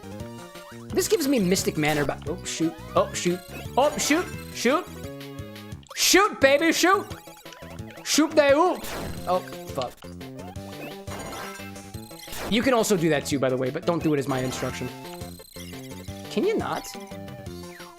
Can you not? Let's see. Nevermind's just like, oh, maybe we should add some Baijiu to the bottle. Yeah, I feel it, dude. I feel it. I think I tried reaching out to Ming River for a little bit of info on their bottle, and they haven't gotten back to me yet. Not yet. Not yet. Oh, hi there. Hello there. Chat, when I get to the next, like, waypoint, we're gonna do Sapphire's Recipe. I really want to try the Crown Royal. Oh, shit. Ooh, hello there. I understand the stakes here now. I understand the stakes here now. Nope. I understand the stakes here now. I understand the stakes. I understand the stakes. Timing is key. Shit! What did I tell you? Oh my gosh. It's good. It's good. Oh my gosh, dude. That's incredible. Down, and then across, and then up. Shoot! We're good. Across, and then across again. We're just moving, we're just moving. There we go. Down. I honestly don't know which way to go from here. Hello there. Okay, now I know which way to go. Hi there. And all the way across. And we're good.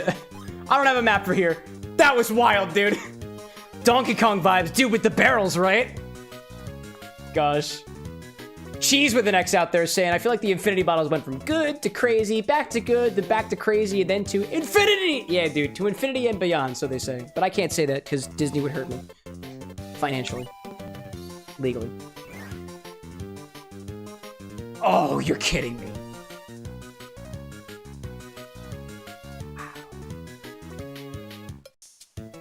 Is this masochism? Oh, man, dude. I'm gonna die. I'm gonna die again. I'm gonna die again. No! Oh, God! Shit! R.I.P., dude. I can't believe it sent me back. What a tease. Kirby and the Amazing Mirror is such a tease, dude. Such a tease. And then around, and then to the bottom, and then to the side, and then to the diagonal. Hello, we're going down, we're going down. Okay, we're good, we're good.